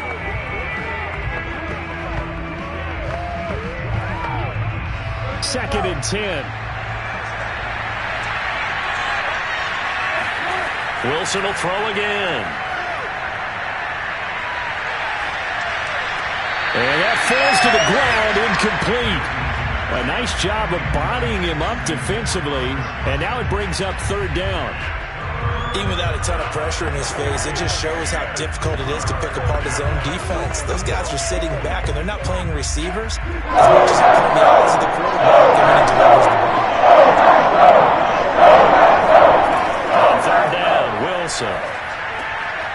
That's to his running back, Leonard Fournette. And out of bounds on the other side of midfield at the 45. Well, they've certainly done a nice job spreading the ball around on this drive. This time he gets it out to his back, and it's another nice play and another first down. They've got the defense on their heels a little bit. They're reacting instead of being aggressive and making plays. So into Packer territory now. Here's first and 10 at the 45-yard line. To throw is Wilson. They'll swing this out to Fournette. And he's corralled, but not before getting it inside the 35. Not only did we just see back-to-back nice gains, but we're also seeing the confidence rise, not just for the guy who caught it, but the guy throwing it as well. And these back-to-back catches here out of the backfield, that can set something up downfield in a later sequence, right? A lot of the time, it starts to draw the defense closer to the line of scrimmage. So to your point, show this swing pass, show this check down. Maybe later on you heave one deep when you catch him close to the spot. And inside the 20 before he's brought down. 16 yards. First down, Tampa Bay.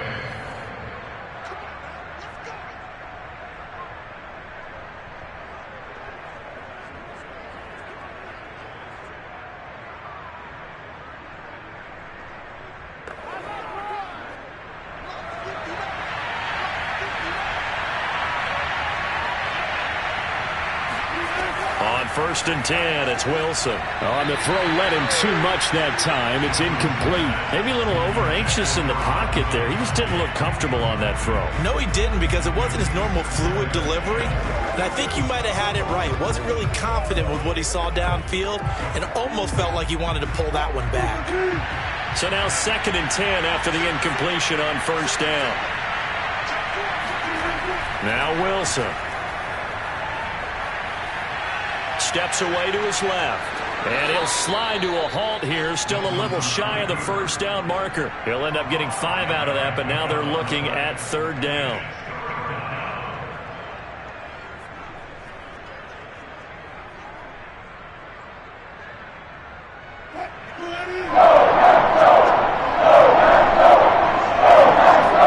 Here's Wilson.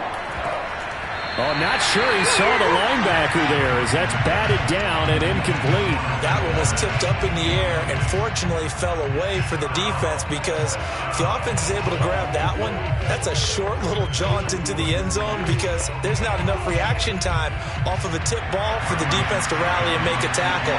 They were very fortunate on that play. Succop's kick is good. And they are on the board, but still trailing. It's 7-3. So they do get to 3 points before they hit halftime. Something to build on, maybe. Yeah, go ahead and raise the banner, right? Wave the flag. That's good. Got points. And now, as you said, they've got something to build on as they get ready for the second half.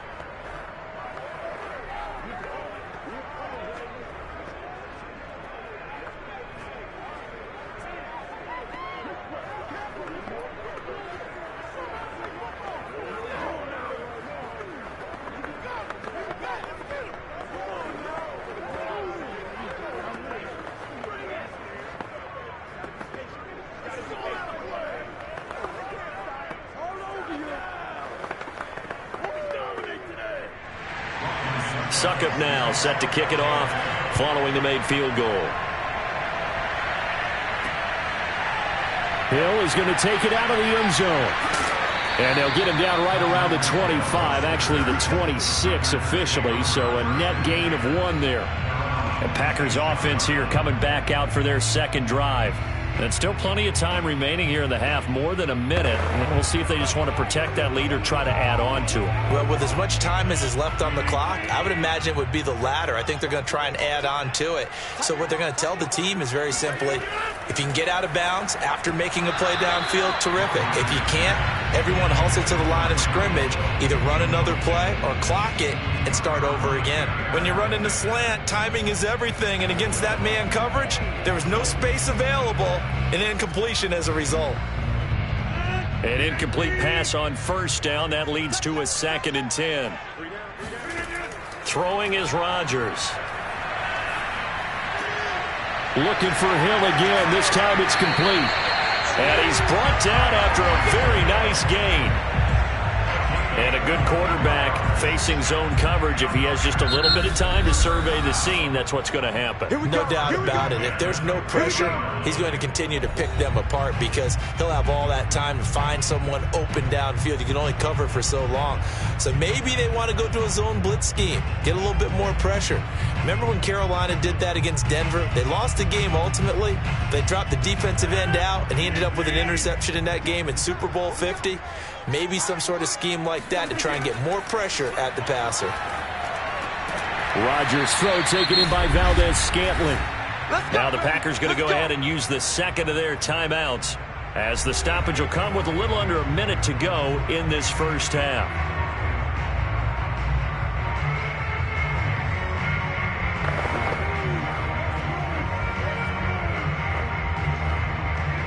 So here's a 1st and 10 at the 38.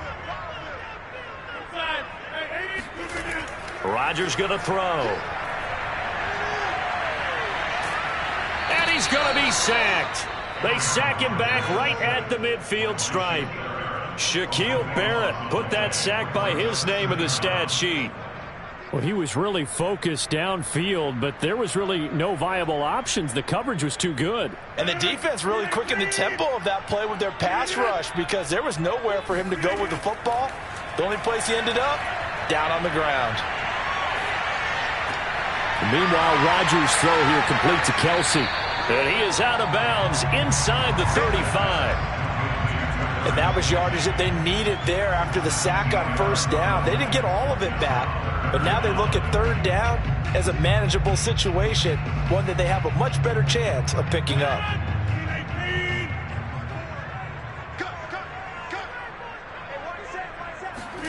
Now it's Rodgers. Out of the backfield. This is Aaron Jones. And they will eventually get him down, but he's inside the 5 all the way to the 3.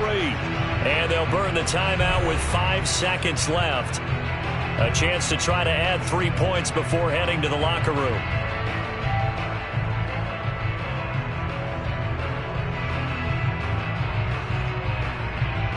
So even though it's first down, here's the field goal unit on now to try to get 3 before halftime.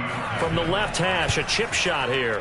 The kick by Crosby is good. And they push the lead up to a touchdown now at 10-3. So a nice kick there as they add 3 to the lead. And from what I've seen so far, Brandon, I think they've been the better of the two teams here in the first half. So even though you want the touchdown, I think that's a nice job there to put 3 points on the board.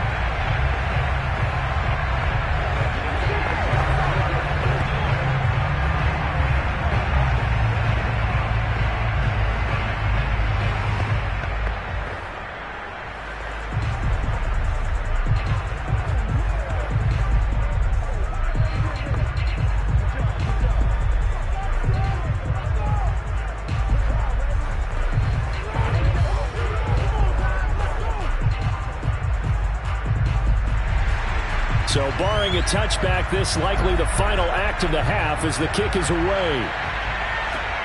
Fielded just outside the goal line.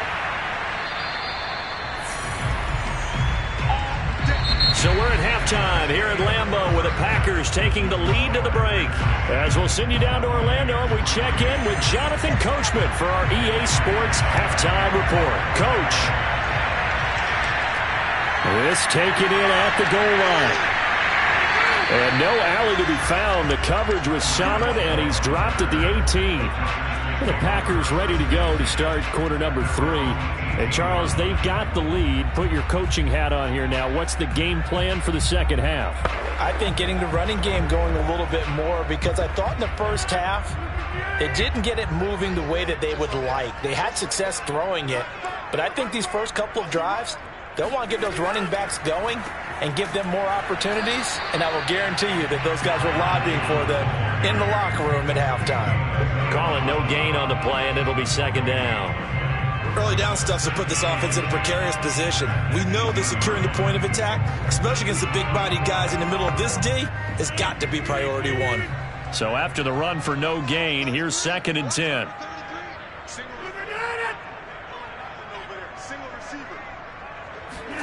From the gun, it's Rodgers.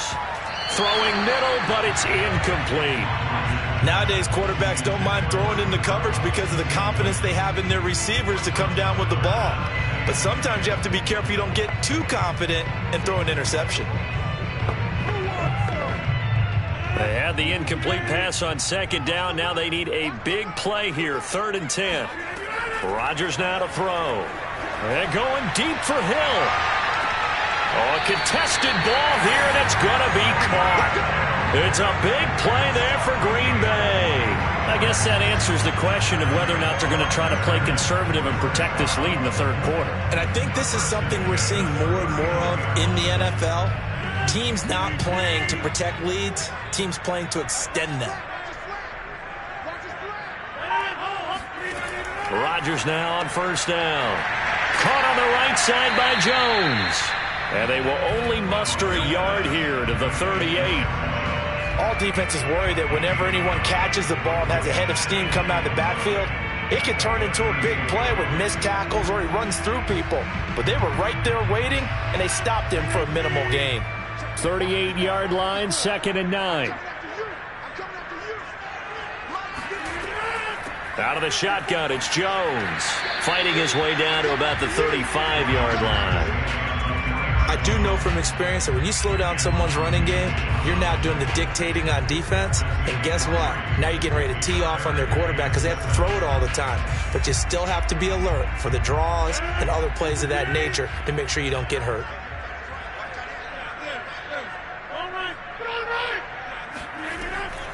They'll go again to Jones. And that play went nowhere. Losing yardage. It'll be back at the 36. A loss of a yard, and it brings up 4th. When a draw works, it can be a thing of beauty. But when it doesn't, oh, it can be ugly. And in this case, loss of yardage ugly. So out comes the field goal team now for the second time here today. From the left hash, this from 53 yards out. And this is good. It was running out of gas there at the end, but he winds up getting just enough on it. And they will stretch their lead to 10 now at 14-3. So put another 3 on the board. All things considered, a good opening drive to begin the third quarter. And as a defense, the way that this game is going, you're excited to see those points go on the board. Gives them a little bit of leeway to play with when they're out on the field, but they're real excited to see their offense score. Now they get to go out there and do their part.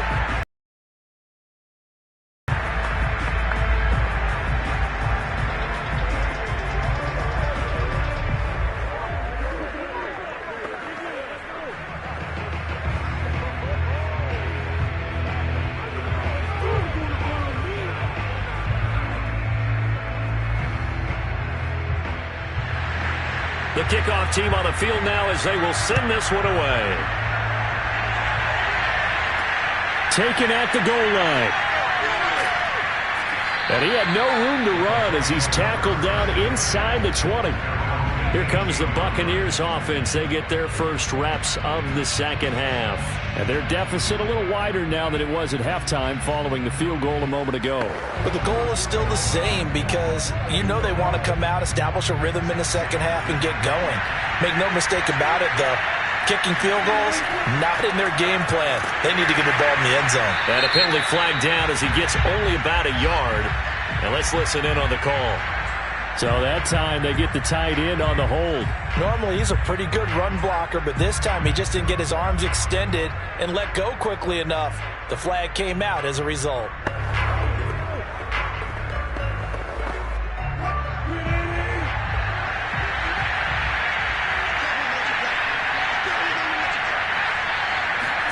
Now Wilson. And a first hookup with his all-pro tight end, Rob Gronkowski. They get 14 yards, but not enough for the first down due to the previous penalty. Coaches always harp on the quarterback reading the defense and getting it to the open man. That's good recognition there. And how about what he did after the catch? Yeah, hit your tight end, let him get some rack. Yeah, when he gets moving, not many guys want to come over and put a hit on him, do they? To throw again on second down. Wilson. And he's got Gronkowski yet again. And down he goes, but he takes it up to the 40. But when you hit him on the move like that, he's able to get into open field with a full head of steam, oh, boy, it's going to be tough to get him down. Yeah, there was a big window. They're lucky they did get him down. Back-to-back good plays have him on the move on first down. Out of the pistol, it's Fournette. And he'll be taken down, but not before he gets into enemy territory. Absolutely love the run right there. This guy's known for his quickness, but also for his speed. And he's able to get to the second level almost before you blink if you give him any type of blocking. Always talk about slot receivers, and they're usually known as quicker than fast. In this case, we've got a guy who's quick and fast, and he used it to great advantage. Now Leonard Fournette. 2 yards the loss, second and 12. Well, we saw a lot of negative plays that resulted in plenty of lost yardage in the first half, and that trend is continuing here.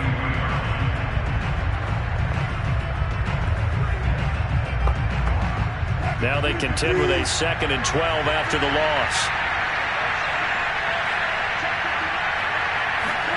From midfield now, here's Wilson. He'll set up the screen to Fournette. A good job defensively to hold that to 4 yards, and now it's third down.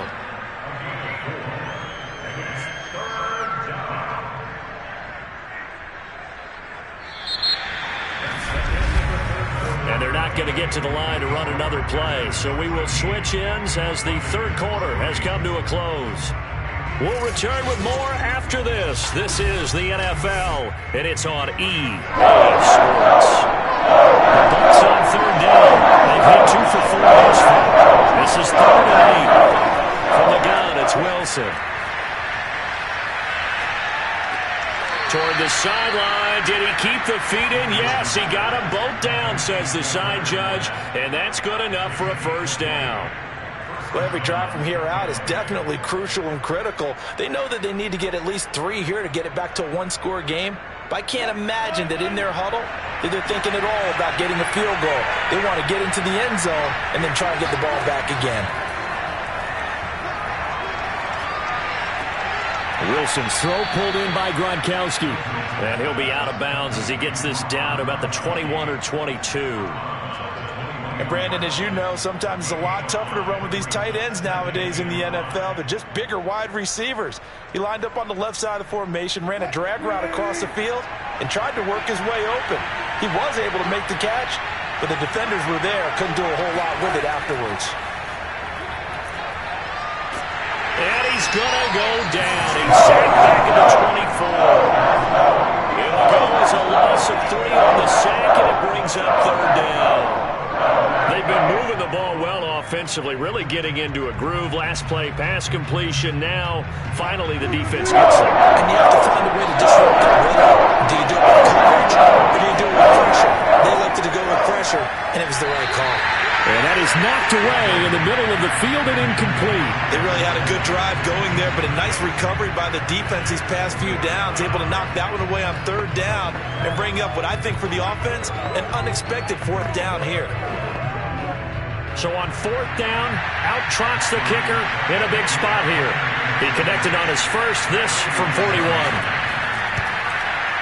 And Suckup will put this one right through, and they will cut the lead back down to a 6. All right, so they needed 2 scores to get back in the game. The field goal there, maybe not exactly what they wanted, but the necessary first step. There's still time remaining, and there's enough time to get it done. They've got to get at the least a 3 and out here to get the ball back, preferably a takeaway.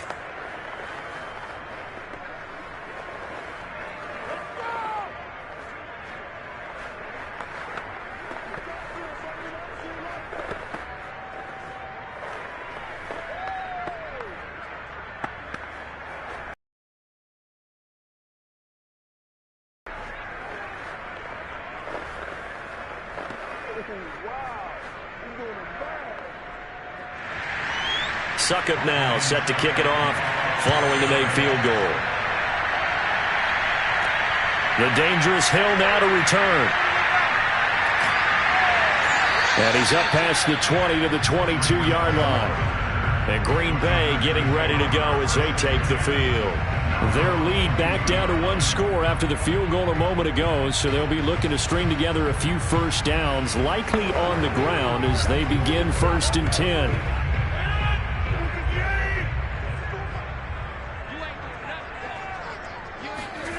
Shotgun now for Rodgers. A throw complete to the tight end, Tunyon. 7 yards the pickup there.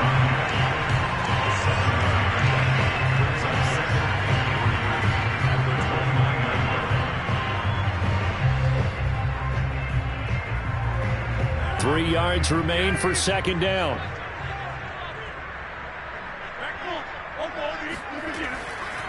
From the shotgun, a give to Jones. He gets it forward for 4, maybe 5, but the flags fly. And this one could be coming back.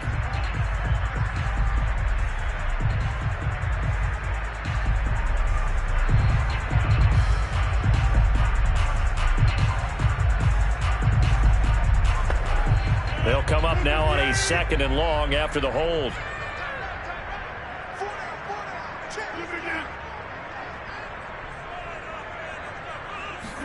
Off the play fake to Jones. Here's Rodgers. Looking left sideline, but it's incomplete. Not only did he have a chance to scan the field there, it felt like he had a chance to scan it twice. The protection was that good. Unfortunately for him, the coverage downfield, equally good. Possibly a turning point. Big play coming. This is 3rd and long. On the delay, Jones. And he's not going to sniff the first down here. He stopped at the 25. That'll be good for 6, but now it's 4th down. Well, the guys who are paid to make the tackles deserve some kudos there, but I think they deserve even bigger ones because in that situation, they had to be thinking pass. Loosened up defense, going to pass coverage. Instead, maybe they surprised them a little bit running the ball, yet they rallied to it and stopped them well short of a first down.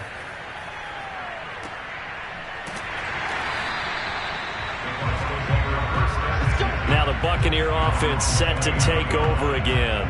Well, the defense got its job done, forcing the punt. Now the formula pretty simple. They need to find the end zone here. A field goal doesn't help them much.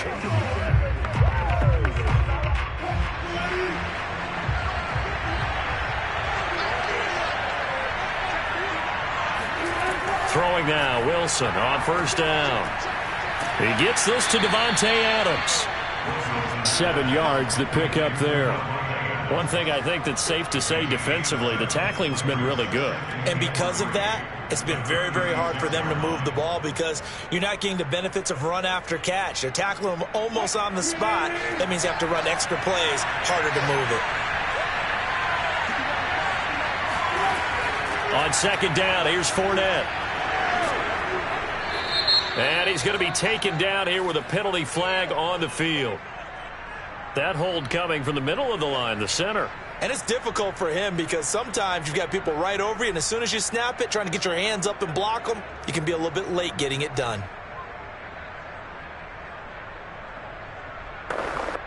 Now they face a second and long following the holding penalty. Throwing is Wilson. And his throw here is incomplete. Unable to get it to Gronkowski that time. And now it's third down. That was well defended. They clamped down on every available receiver. Just got to give the win to the defense on that snap. Possibly a turning point. Big play coming. This is third and long. From the shotgun, Wilson. And it's complete to Adams. And he is going to have a Bucs first down as they're able to get the third down conversion.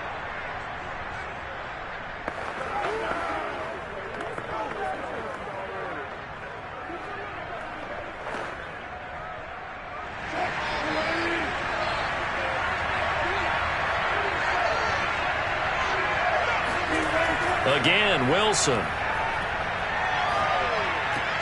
Goes right side, complete to Gronk. They'll contain him to just 4. Second down. Not in a position where they absolutely have to rush right now, but they definitely have to pick up the tempo a bit.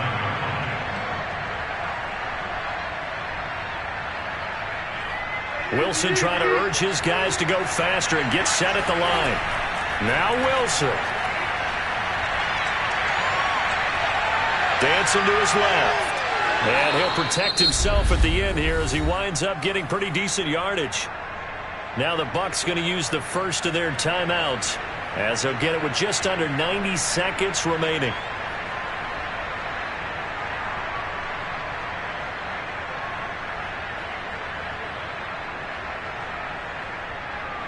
It looks like the Packers have added an extra DB on third down.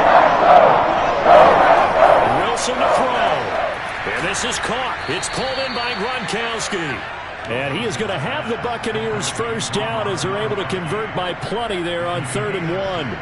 Partner, they're clearly saving those timeouts, but they still have to work with some urgency to put themselves in the right position.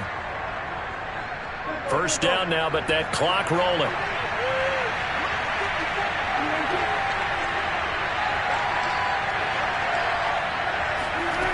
Here's Wilson. Pass incomplete, but the flag in the backfield, and this might be a roughing call. Well, when you're leading in the 4th quarter, that's not the penalty you want. Not at all, and now your discipline comes into question. Having poise this stage of the game, you can't have those kind of plays. So now a fresh set of downs, 1st and 10 after roughing the passer. Throwing now is Wilson. Into double coverage, and it's intercepted. Tre'Davious White with a pick. So the ball down to the 16 here for 1st and 10. They'll start out on the ground with Jones. And he'll take this one up to about the 23. The Bucs going to go ahead and use the second of their timeouts as the clock's going to stop with 47 seconds to go in the 4th.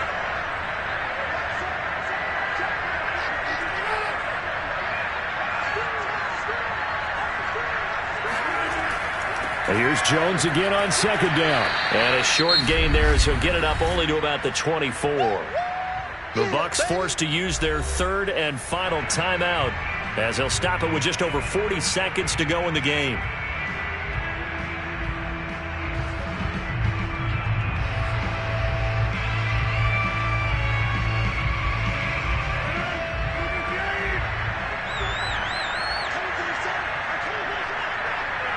The Pack.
This is such a special place. You drive through the streets of Green Bay, no tall buildings, quaint houses, and then boom, right there in the middle of the neighborhood is iconic Lambeau Field.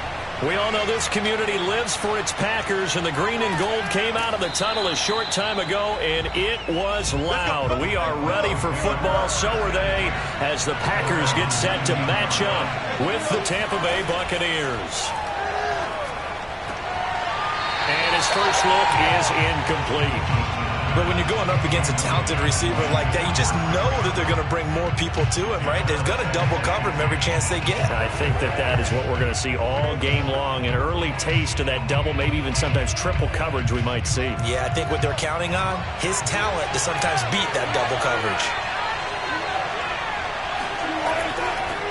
On the ground, this is Leonard Fournette. And this Green Bay defense making that play look a lot like the previous one. Both tackles behind the line of scrimmage.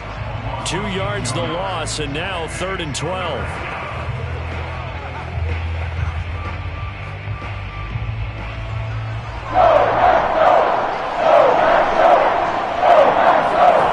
On the gun, here's Wilson. And he'll get that to Fournette, complete. And he'll get this one way up just shy of the 45-yard line. Boy, a lot of moving parts on this play, but what a nice design to leak the running back out to the left and send him down the field. And a good job spotting him and hitting him for a big play.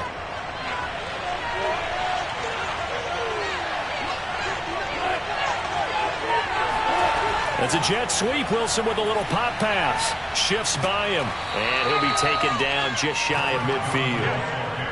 That's a nice job there defensively, being able to diagnose that little touch pass. They saw it coming, converged on him before he could get much out of it.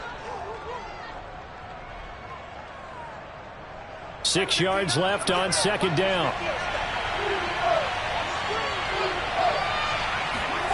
Here's Wilson. Airing this one out for Evans. And that's going to be incomplete. Good effort there trying to take a shot, but it's 3rd down. That's what you're going to need to do against those big receivers. You got to get in there and get physical with them. That time he got in close, got in tight, and knocked the ball away. So after the 2nd down incompletion, they'll come up now against a 3rd and 6. Wilson. That's caught by the big tight end, O.J. Howard. And they'll get him down about 3 yards short of the first. They stop him for only 3 that time, and that'll bring up 4th down. And forget about the run to set up the pass. They're just coming out throwing. Forget trying to set anything up. They feel like they have the advantage. They feel like they have the matchups, and they're just attacking right now. Yep, going to the air on the opening drive. The punt team on now as Pinion sends this one away. And this one will not be returnable as it sails out of bounds. The Packers offense set to go.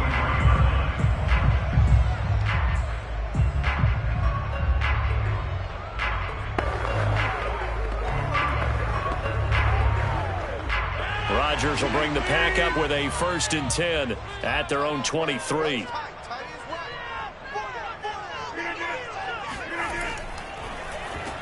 Now the man from UTEP, this is Aaron Jones. And he'll take it forward for about 5 up to the 28-yard line.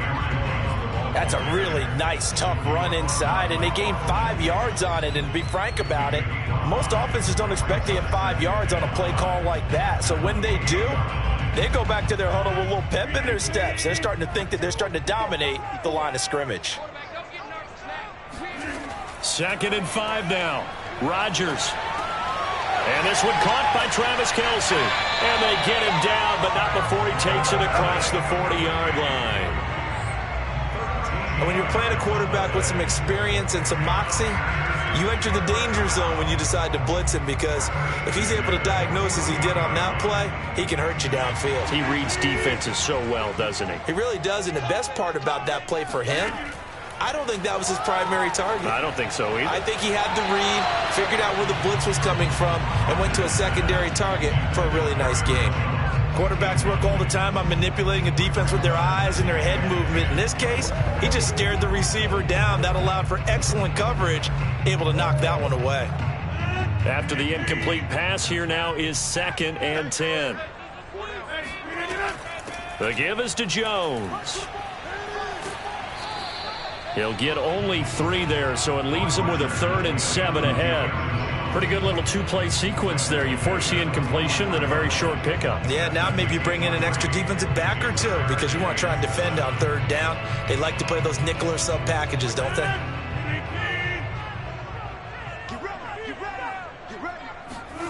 Throwing is Rodgers on 3rd down. Setting up the screen here, Aaron Jones. And he's able to take it across midfield before going out of bounds. I like the screen being called here early in the game, especially on the opening drive, because, Brandon, when guys come out of the locker room, especially as pass rushers, they are so amped up to get to the quarterback that you can use that against them, and a screen pass is a great way of doing it. A lot of teams against good pass rushing teams, they want to run the screen 10 to 12 times in a game. Rodgers now on 1st down. This one swung out here to Jones. That's good. The completion there for 7 yards, and it'll be a 2nd down. I'm not sure that this play was designed for him specifically, but they got through the progressions and got the ball to him. So 2nd catch on the drive. He may not be a primary guy, but they definitely want him involved, don't they? Absolutely. This early, the opening drive, as you said, 2 catches. So if they can get him going in the passing game, that should open up his running game too. Looking for a crease, can't find one. Stopped at the line of scrimmage. He got maybe a half yard at most, but officially they'll be left with a 3rd and 2.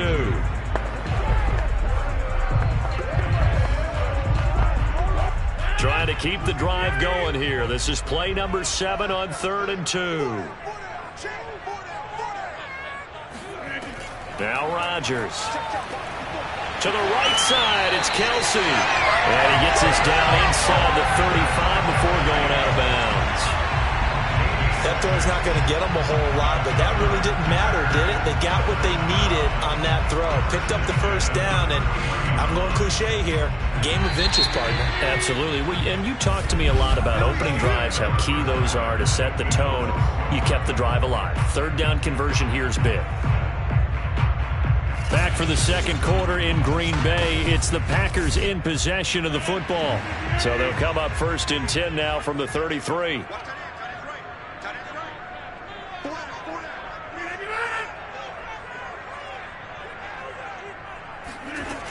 On 1st down, Rodgers drops it to Jones in the flat. And he's going to get this down near the 20-yard line. That's a pretty play there coming out of the backfield. But as that back, you've got to be conscious of making sure you're securing the football. When you get out in open field, sometimes you get a little loose with it as you're trying to get up ahead of steam. Make sure you keep it close to your body because those defenders are trying to punch it free. He does a nice job there protecting the ball and picking up a 1st down. Rodgers' throw caught by his receiver, Hill. They'll contain him to just 4. 2nd down. It's a game of matchups, and that's why you take your receivers and move them around a bunch, especially your best guys. And when they work out of the slot, you often hear the coaches talk about how great it is because it gives you a two-way go. You can break out or you can break in. That makes it hard to defend. On second down, it's Jones. Oh, nice move. And able to break one tackle, but then quickly brought down. But a nice little gain. Give him 6 on the play, and that is going to set up a 3rd and 1. Frustrating for a defense, energizing for an offense. Finding a way to create that type of yardage in your running game, that'll make the guys carrying the ball very, very happy.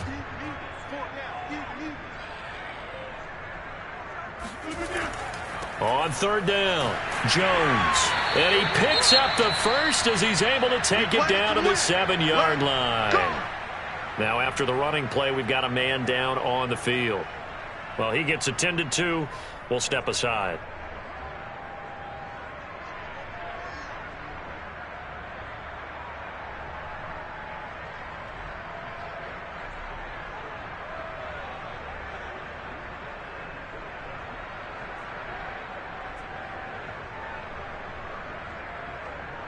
So 1st and goal now from the 7-yard line.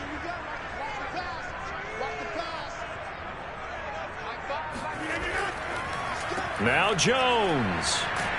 And that'll move him a little closer as he takes it from the 7 down to the 4-yard line.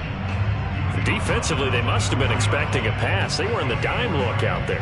I think maybe they were deciding to go with speed on the field rather than bulk. I'm with you, a little bit surprising. They wanted people getting to the ball as fast as possible. The lighter, shiftier defensive backs allow you that opportunity. Now a 2nd down throw for the end zone, but it's incomplete. Chances are good. He's going to be a very busy guy. 2 catches already in this opening drive, and they were looking his way for a 3rd. I think they put this defense on notice that could be a really, really frequent combination. Big play coming here. It's 3rd and goal. Rodgers going to throw. Touchdown! Travis Kelce from 4 yards out as his guys are first onto the scoreboard here this afternoon. A good tight end is a heck of a weapon for any quarterback, especially when you're able to create some mismatches. Sometimes they work against a linebacker, sometimes they work against a smaller defensive back. But when they find it, they go to it, and it often results in touchdowns. Crosby connects on the extra point, and it's now a 7-0 game.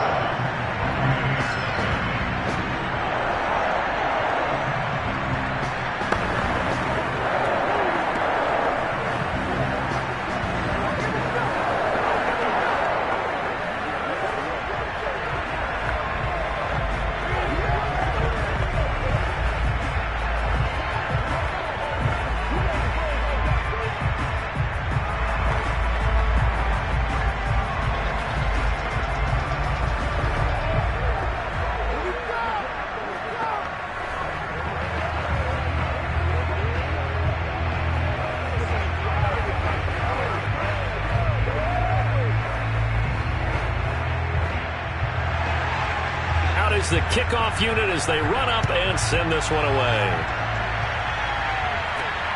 This one fielded at the 5. And good coverage there on special teams as they'll get him down shy of the 20. Tampa Bay, they're getting ready to set up shop here for their 2nd drive.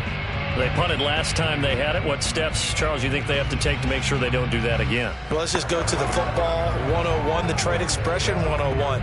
Win first down. Make 5, 6, 7 yards on first down and make it a 2nd and 3, 2nd and manageable. Keep accumulating first downs that way. Keep moving the football. You don't want to get behind the sticks because then the defense has the advantage. Officially, it's a 1-yard loss. That's going to bring up 2nd and 11. Yeah, another negative play in an early down situation. This one to start the drive. You're putting a lot of pressure on your quarterback to bail you out when you're in 2nd and long yardage. A loss of a yard there to start out. That leads to a 2nd and 11. To throw is Wilson. Looking sideline, incomplete. Well, to me, there was no question about the intent there, and I think he was a little fortunate that the penalty flag didn't come out for grounding. But he'll get away with it and get another shot on 3rd down. An incomplete pass on that last play, and that means they'll need to come up with something here on third down. Now Wilson. And I think that one might have been intercepted, but he will be ruled out of bounds. So this will go only as incomplete. Every offense tells you they want to come out and start fast. That's not unusual at all. But this group, they've yet to get much rolling through their first 2 drives. It looks like they have to give up the football again after this one.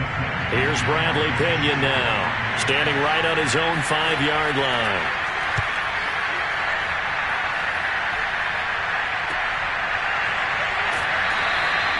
A punt of 46, a return of 5. And it'll be Packer football here. First down and 10. The Packers offense here coming back out for their second drive. And certainly they'll be hoping to hit pay dirt like they did on the last drive. Got the football back, so a chance to go up 2 scores. And they haven't been tentative at all in this ball game, because sometimes you start a game with your script to try and get information out of the opposing defense. How will they play you in certain situations? Sometimes you script to attack, and that's what I'm seeing so far. Here's a throw to his running back. It's complete. That catch good for only a couple.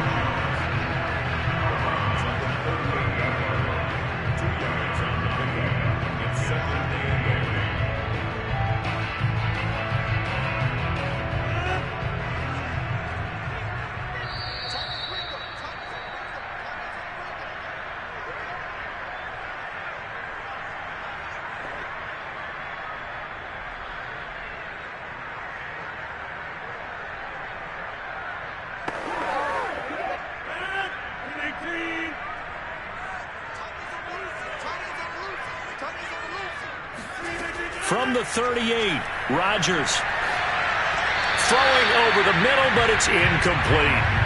One thing I have learned, receivers don't mind high throws so much to the sideline, but do that over the middle to them, and not only the DB's going to throw a little verbal trash their way, when they get back to the huddle, they have a few words to say to their QB, aren't they? Yeah, hung out to dry a little bit there on the high throw. Luckily fell incomplete. Shotgun now for Rodgers. Open there, right side is cut, complete. And he'll be taken down, but not before he works it past the 50. Of course, the catch was nice, but how about what happened after?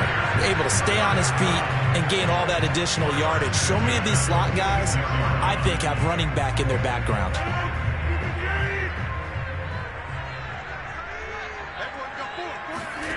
Throwing on first down is Rodgers. Oh, he was hit as he threw it there, and that one winds up incomplete. I think he had to unload that one before he wanted to. He was right up in his grill. I think he was a dentist there without a license, don't you? Just not enough time for the play to develop. Just lucky it wasn't a fumble, really. So after the incompletion on first, now 2nd and 10. Again, they'll throw with Rodgers. It's Kelsey on the ground. They do get a couple, but they'll be left staring at a 3rd and 8 coming up. Let's just make this one simple. Could he be any more open than he was on that play? Yeah, they lost him going to the outside. Hard to believe, because you go through your accounting on each and every defensive snap. Who's got who, what defense you're in. That was totally a blown coverage. Working from the gun, Rodgers. And this is caught, but I don't think he stayed in bounds. No, he didn't. It's incomplete. The throw took him past the boundary.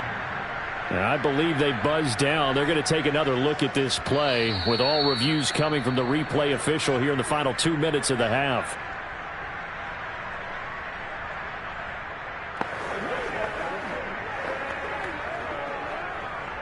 So that challenge, a successful one. They're going to line up to go for this on 4th down. Rodgers stays on the field. They'll go for it. It's Rodgers. He'll take a shot for the end zone. And it's incomplete. Took a shot, couldn't connect. The Packers unable to pick up the first. And the Buccaneers defense holds, and they get the football back.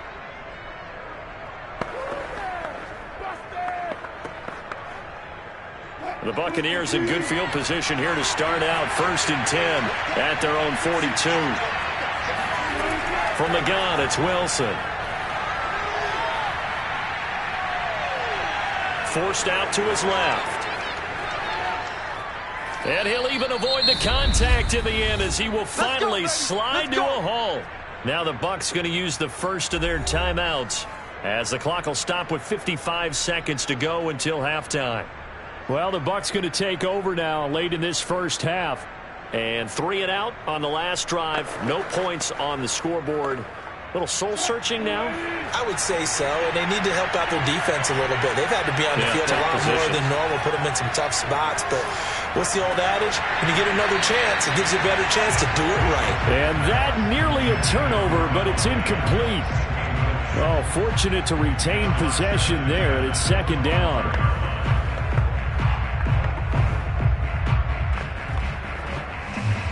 An incomplete pass leads to 2nd and 10 from the 25. Now Wilson. Gronkowski's got it on the crossing route.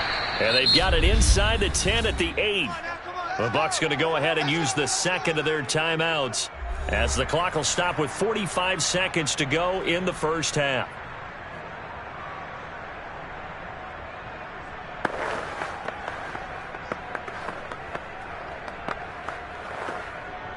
A chance now to get even before the break as they come up 1st and goal.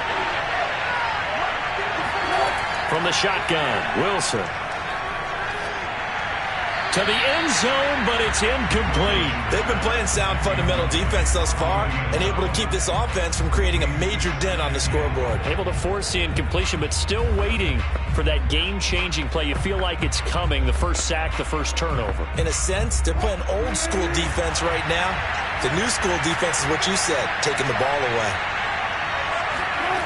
On 2nd and goal, Wilson.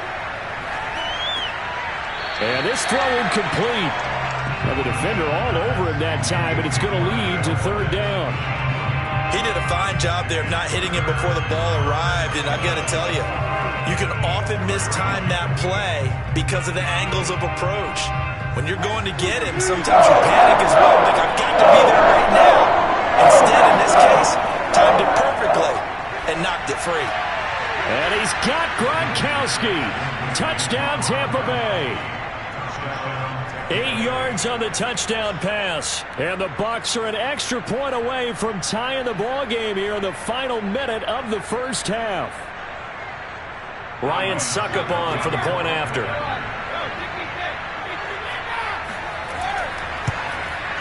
It's up and good, and we're tied at 7 here in quarter number 2.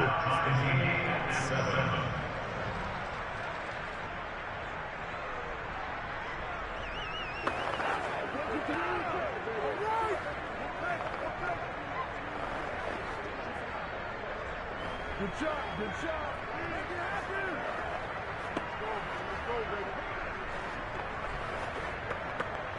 Come on now.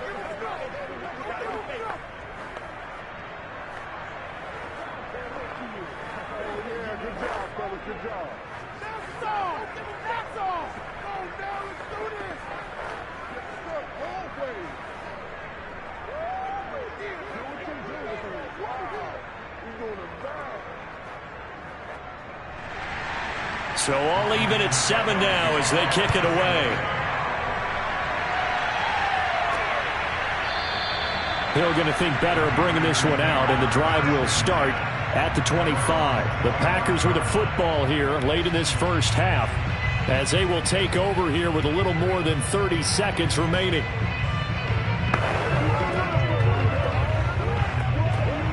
Just over 30 seconds to go in the half. They've got it 1st and 10. To throw is Rodgers. And this one nearly picked off. Well, kind of surprising to see a defender of his caliber let it get away, but get away it does, and it's 2nd down.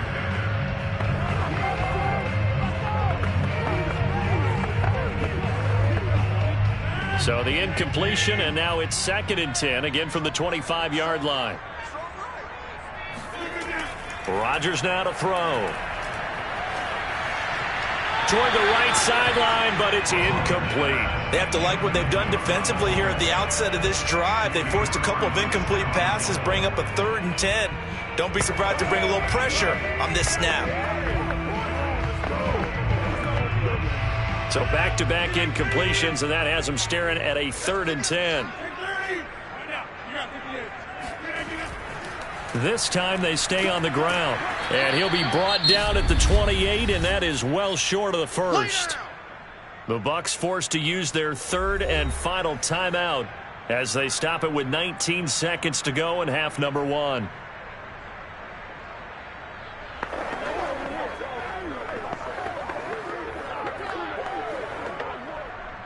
On 4th down, on is Corey Bojorquez to punt.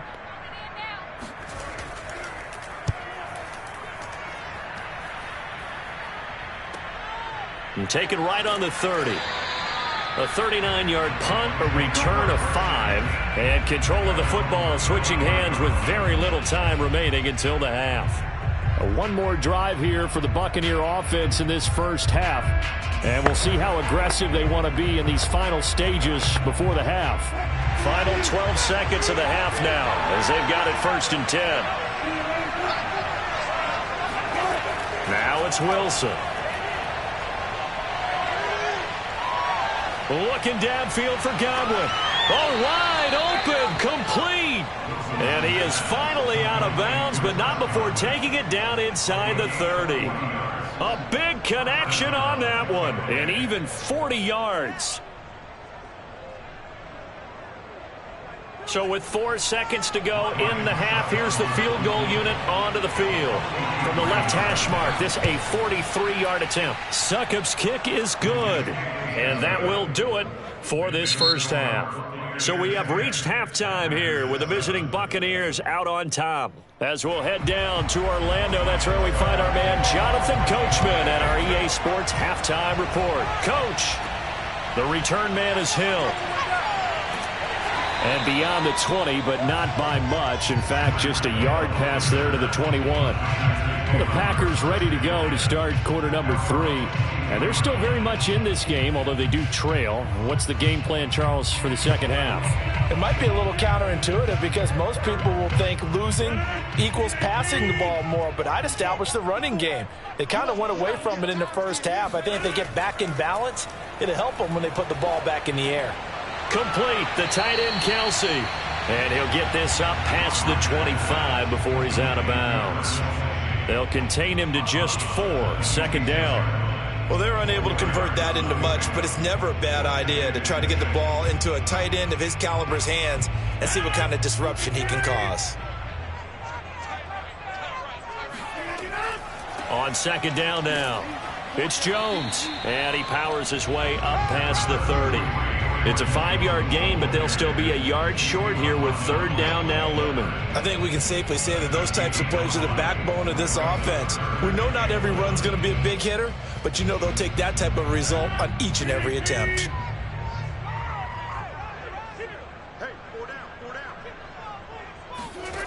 Rodgers to throw on 3rd and 1. And he will have a first down as they get him to the ground at the 37. When an offense reads blitz, doesn't matter where it's coming from, tight ends know that they become a big part of the passing game because they should be an easy outlet when all those extra bodies are trying to get to the quarterback. A hot route, so to speak. Line of scrimmage, the 37 on 1st and 10. Jones. And he'll be taken down, but not before he gets into enemy territory. 45 yards on the ground for him now on 9 carries. I think they like this drive a little bit better there, partner. Running game helping out, picking up some of the slack. Because remember the last drive, they went 3 and out. So from Buccaneer territory now, it's 1st and 10 at the 49-yard line. Going to run the sweep here. This is Kupp. And he is met at the line of scrimmage, and he goes down right there. No gain on the play. It'll be 2nd down. Defensively, they had that one pretty well figured out. Yeah, and one of the things about this play, it can be even more effective when you run a lot of motion, and there's plenty of times you don't hand it off. A good action to this point in the 3rd quarter. Just a 3-point game. 2nd and 10. They'll run it with Jones. They do get a yard there, but only a yard. Leaves them with 3rd and 9 looming. Sometimes you're aligned perfectly and the play comes to you, and sometimes you got to cover some ground to go make the play, as we just saw there. We saw a great example of perseverance right there on that play. Got to be careful. They might want to throw one over his head as this game progresses. Now it's Rodgers. Oh, this is intercepted, intended for Hill. Picked off by Jair Alexander. The first half did not go their way, and that's not going to help matters at all. An interception here on the opening drive of the 3rd quarter. Obviously not what they were striving to accomplish. But you know who's really upset on their team? The defense. Already trailing. They're going to be counted on to try and hold that score at least where it is.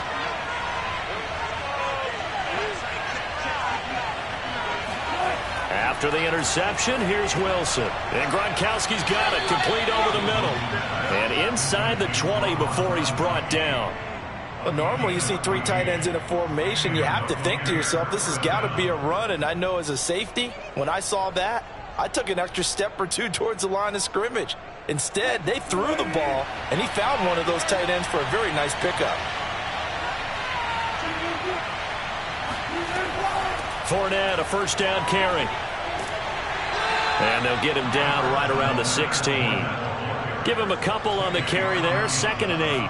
What an advantage having a lead guy in the middle of the defensive line, because not only does he take up the space and let the linebackers run free, but he can also make plays himself, as we just saw there. 2nd and 8 coming up.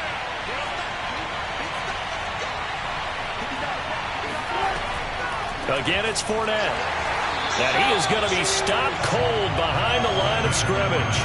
They give those 2 yards right back, and now they're looking at a 3rd and 10. Sometimes I forget how much information he has to go through before the ball's even snapped, but what a diagnosis right there. Saw the play, shot through the gap like a rocket, and ends up spilling it for a loss. On 3rd down, Wilson. And that will be incomplete. Green Bay up to the task there in coverage and forcing a 4th down. We've seen these defenses make enough opportunistic plays to keep this one low scoring. Flying around, making plays on the ball, and we see yet another errant throw as a result. So out comes a field goal team now for the 2nd time here today. From the right hash, it's a 35-yard attempt. And Suckup will put this one right through, and the lead stretches to 6 here. It's 13-7. So it was a 3-point lead at halftime, and they double that with a field goal here. And I think defensively, you've got to be okay with that because you've kept this game within a touchdown. Your hope is that you've inspired your offense to put a drive together, get in the end zone themselves, and hopefully get you the lead. You call it, we all it, baby. That's the way to make it. Don't be scared. Check his draw. Don't stop that mode. Let's go home, boy. Oh, none of that. Good job. How that boy stepping up. Let's go. Good job, yo. Oh, way to take it. Let's go. Come on. Suckup now set to kick it off following the made field goal. Returning it, Hill. And a decent return out to the 27-yard line. The Packers offense now heading back out onto the field. And in enemy territory last time through the interception. We'll see what they do on this drive. Can't wait to see how it alters what they decide to do in play calling. Do they continue to throw the ball? Do they want to lean more on the running game? It'll be an interesting sequence of plays that they've got coming up. Does it often affect the play calling with the interception? How much does that change what you do? I think it does depending on why the interception was thrown. Sometimes it's just a matter of the defense made a great play, so you continue to come back. But if it's on you, if the offense just doesn't have the confidence, if they're a little bit shaky, maybe try and take the pressure off and run the ball a little bit.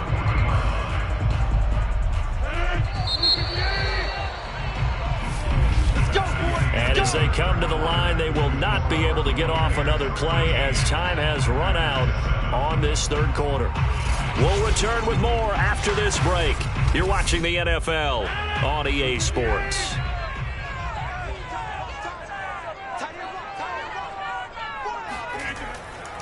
Now a first down carry by Jones.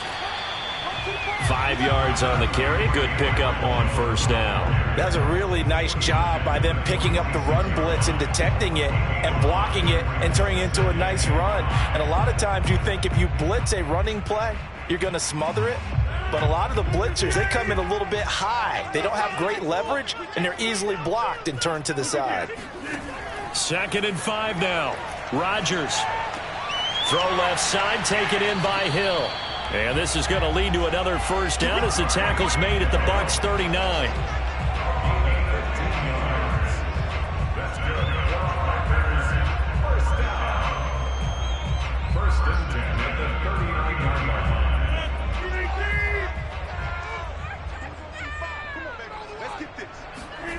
To throw, it's Rodgers. And quickly to Kelsey.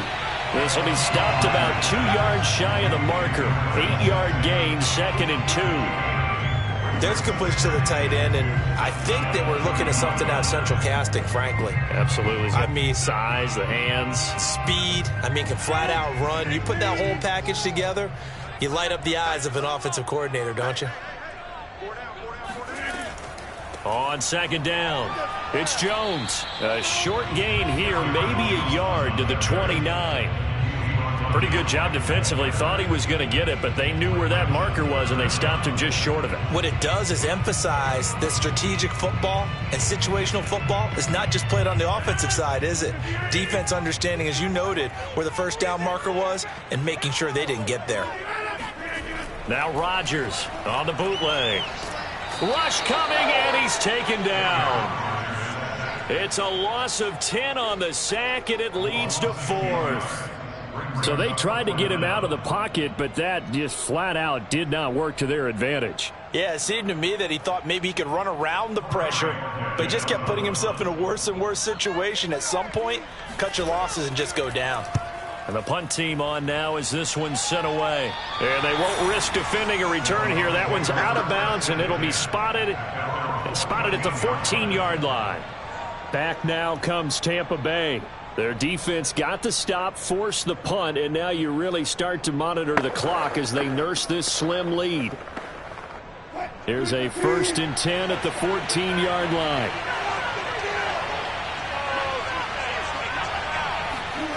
Out of the gun, here's Wilson.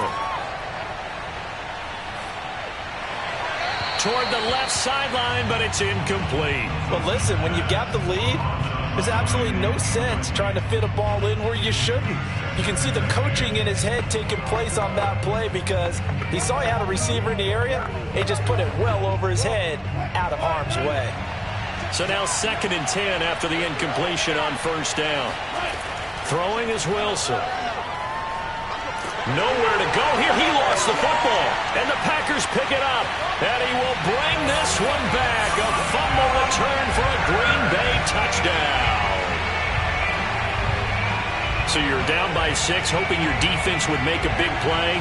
I think this qualifies as a big play made. Without a doubt, and when you first see the ball free, your first instinct is just fall on it. But he obviously wanted way more than that, and that's exactly what he got, taking it all the way for 6. And now they can lead it with the point after. A very important extra point there, up and good. And they have taken the lead here in this 4th quarter.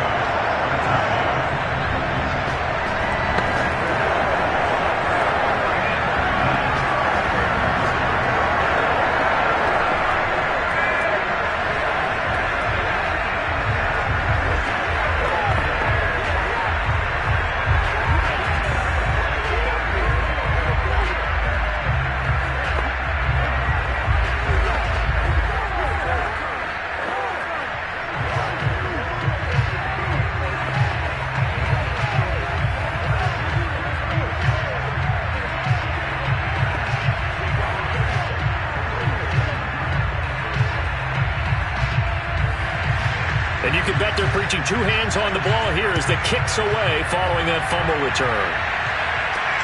Taken in at the 3. And some good special teams coverage as they bring him down just outside of the 15. So Russell Wilson in the offense, trailing 14-13, 2:10 on the clock. Plenty of time here. They've got 3 timeouts and the 2-minute warning as they've got it 1st and 10.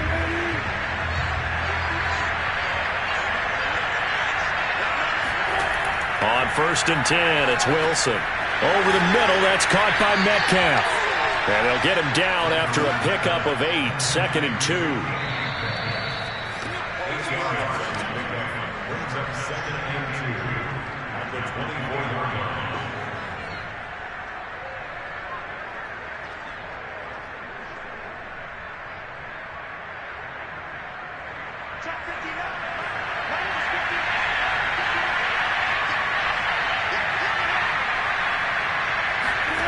From the 24, Wilson. Over the middle, he finds Godwin complete. And they work this well upfield across the 45. He's been quiet all afternoon. He may have just come up with a play of the day right there, though. Obviously, it's not the volume in which you get done. It's the quality, and that was a quality catch right there. First down now, but the clock continues to move. Here's Wilson. He gets this to Devontae Adams. And he is tackled inside the 40, not quite to the 35. The Packers going to use one of their timeouts.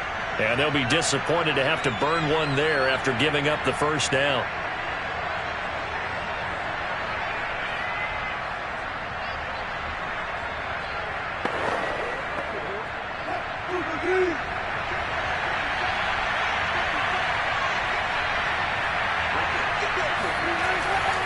A handoff to Fournette. And not a whole lot of room to operate there on the first down run. He gets maybe 3. Now the Packers going to go ahead and use the second of their timeouts as they'll head to the sideline and talk over what to do next.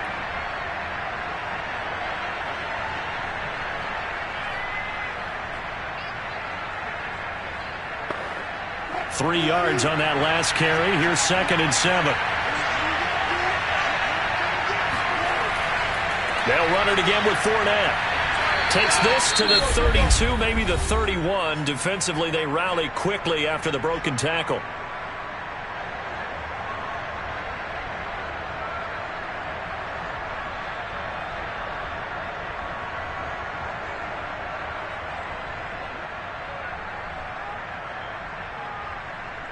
And if you're thinking field goal from here, it's 48 yards. I think they'd like to get him a little help now on 3rd down and move it closer.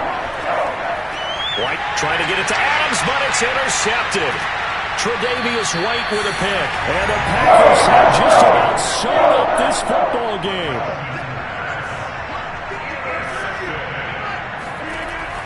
They'll try and run some clock now with Jones. And he sneaks his way forward only for a couple here. 2nd down. Now the Bucs going to use the first of their timeouts as the clock will stop with 1:06 left to go in the game. 2nd down, another shot for Jones. And he's going to have to protect the football and take his lumps here at this stage of the game as they stop him behind the line.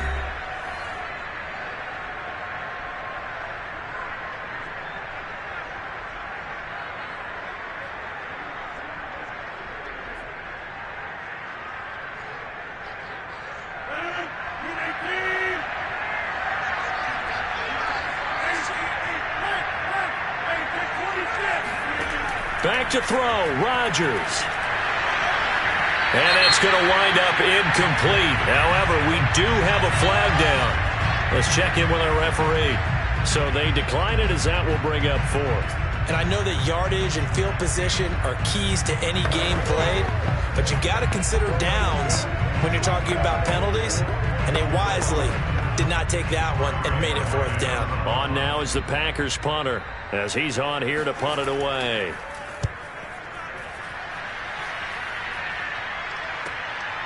Fielded at about the 28. Call it an even 40-yard punt. 7, though, on the return. And the Bucs will get ready to go on offense. Here comes the Tampa Bay offense now heading back out onto the field.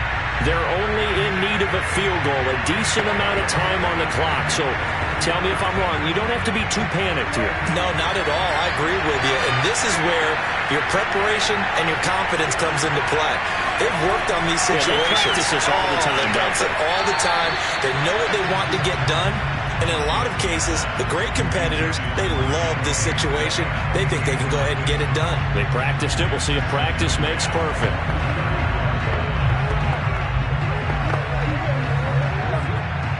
An incomplete pass on first down. That leads to a 2nd and 10. Wilson to throw. Oh, he tries to get it to Metcalf, but it's intercepted. Picked up by Jalen Ramsey. And they take possession 2 yards away from midfield at the 48-yard line. The Packers looking to get out of here with a win as they take the knee. The Bucs forced to use their 3rd and final timeout as they'll stop it with just over 40 seconds to go in the game. And they take a knee. And how about this finish? Able to take a knee, run out the clock, and close this game out by 1 point. You talk about how many coaches we talked to? They all said the same. All I want to do is win by 1 point. That got tested in this one. Yep, and that cliche rings true. A single penny separates this one.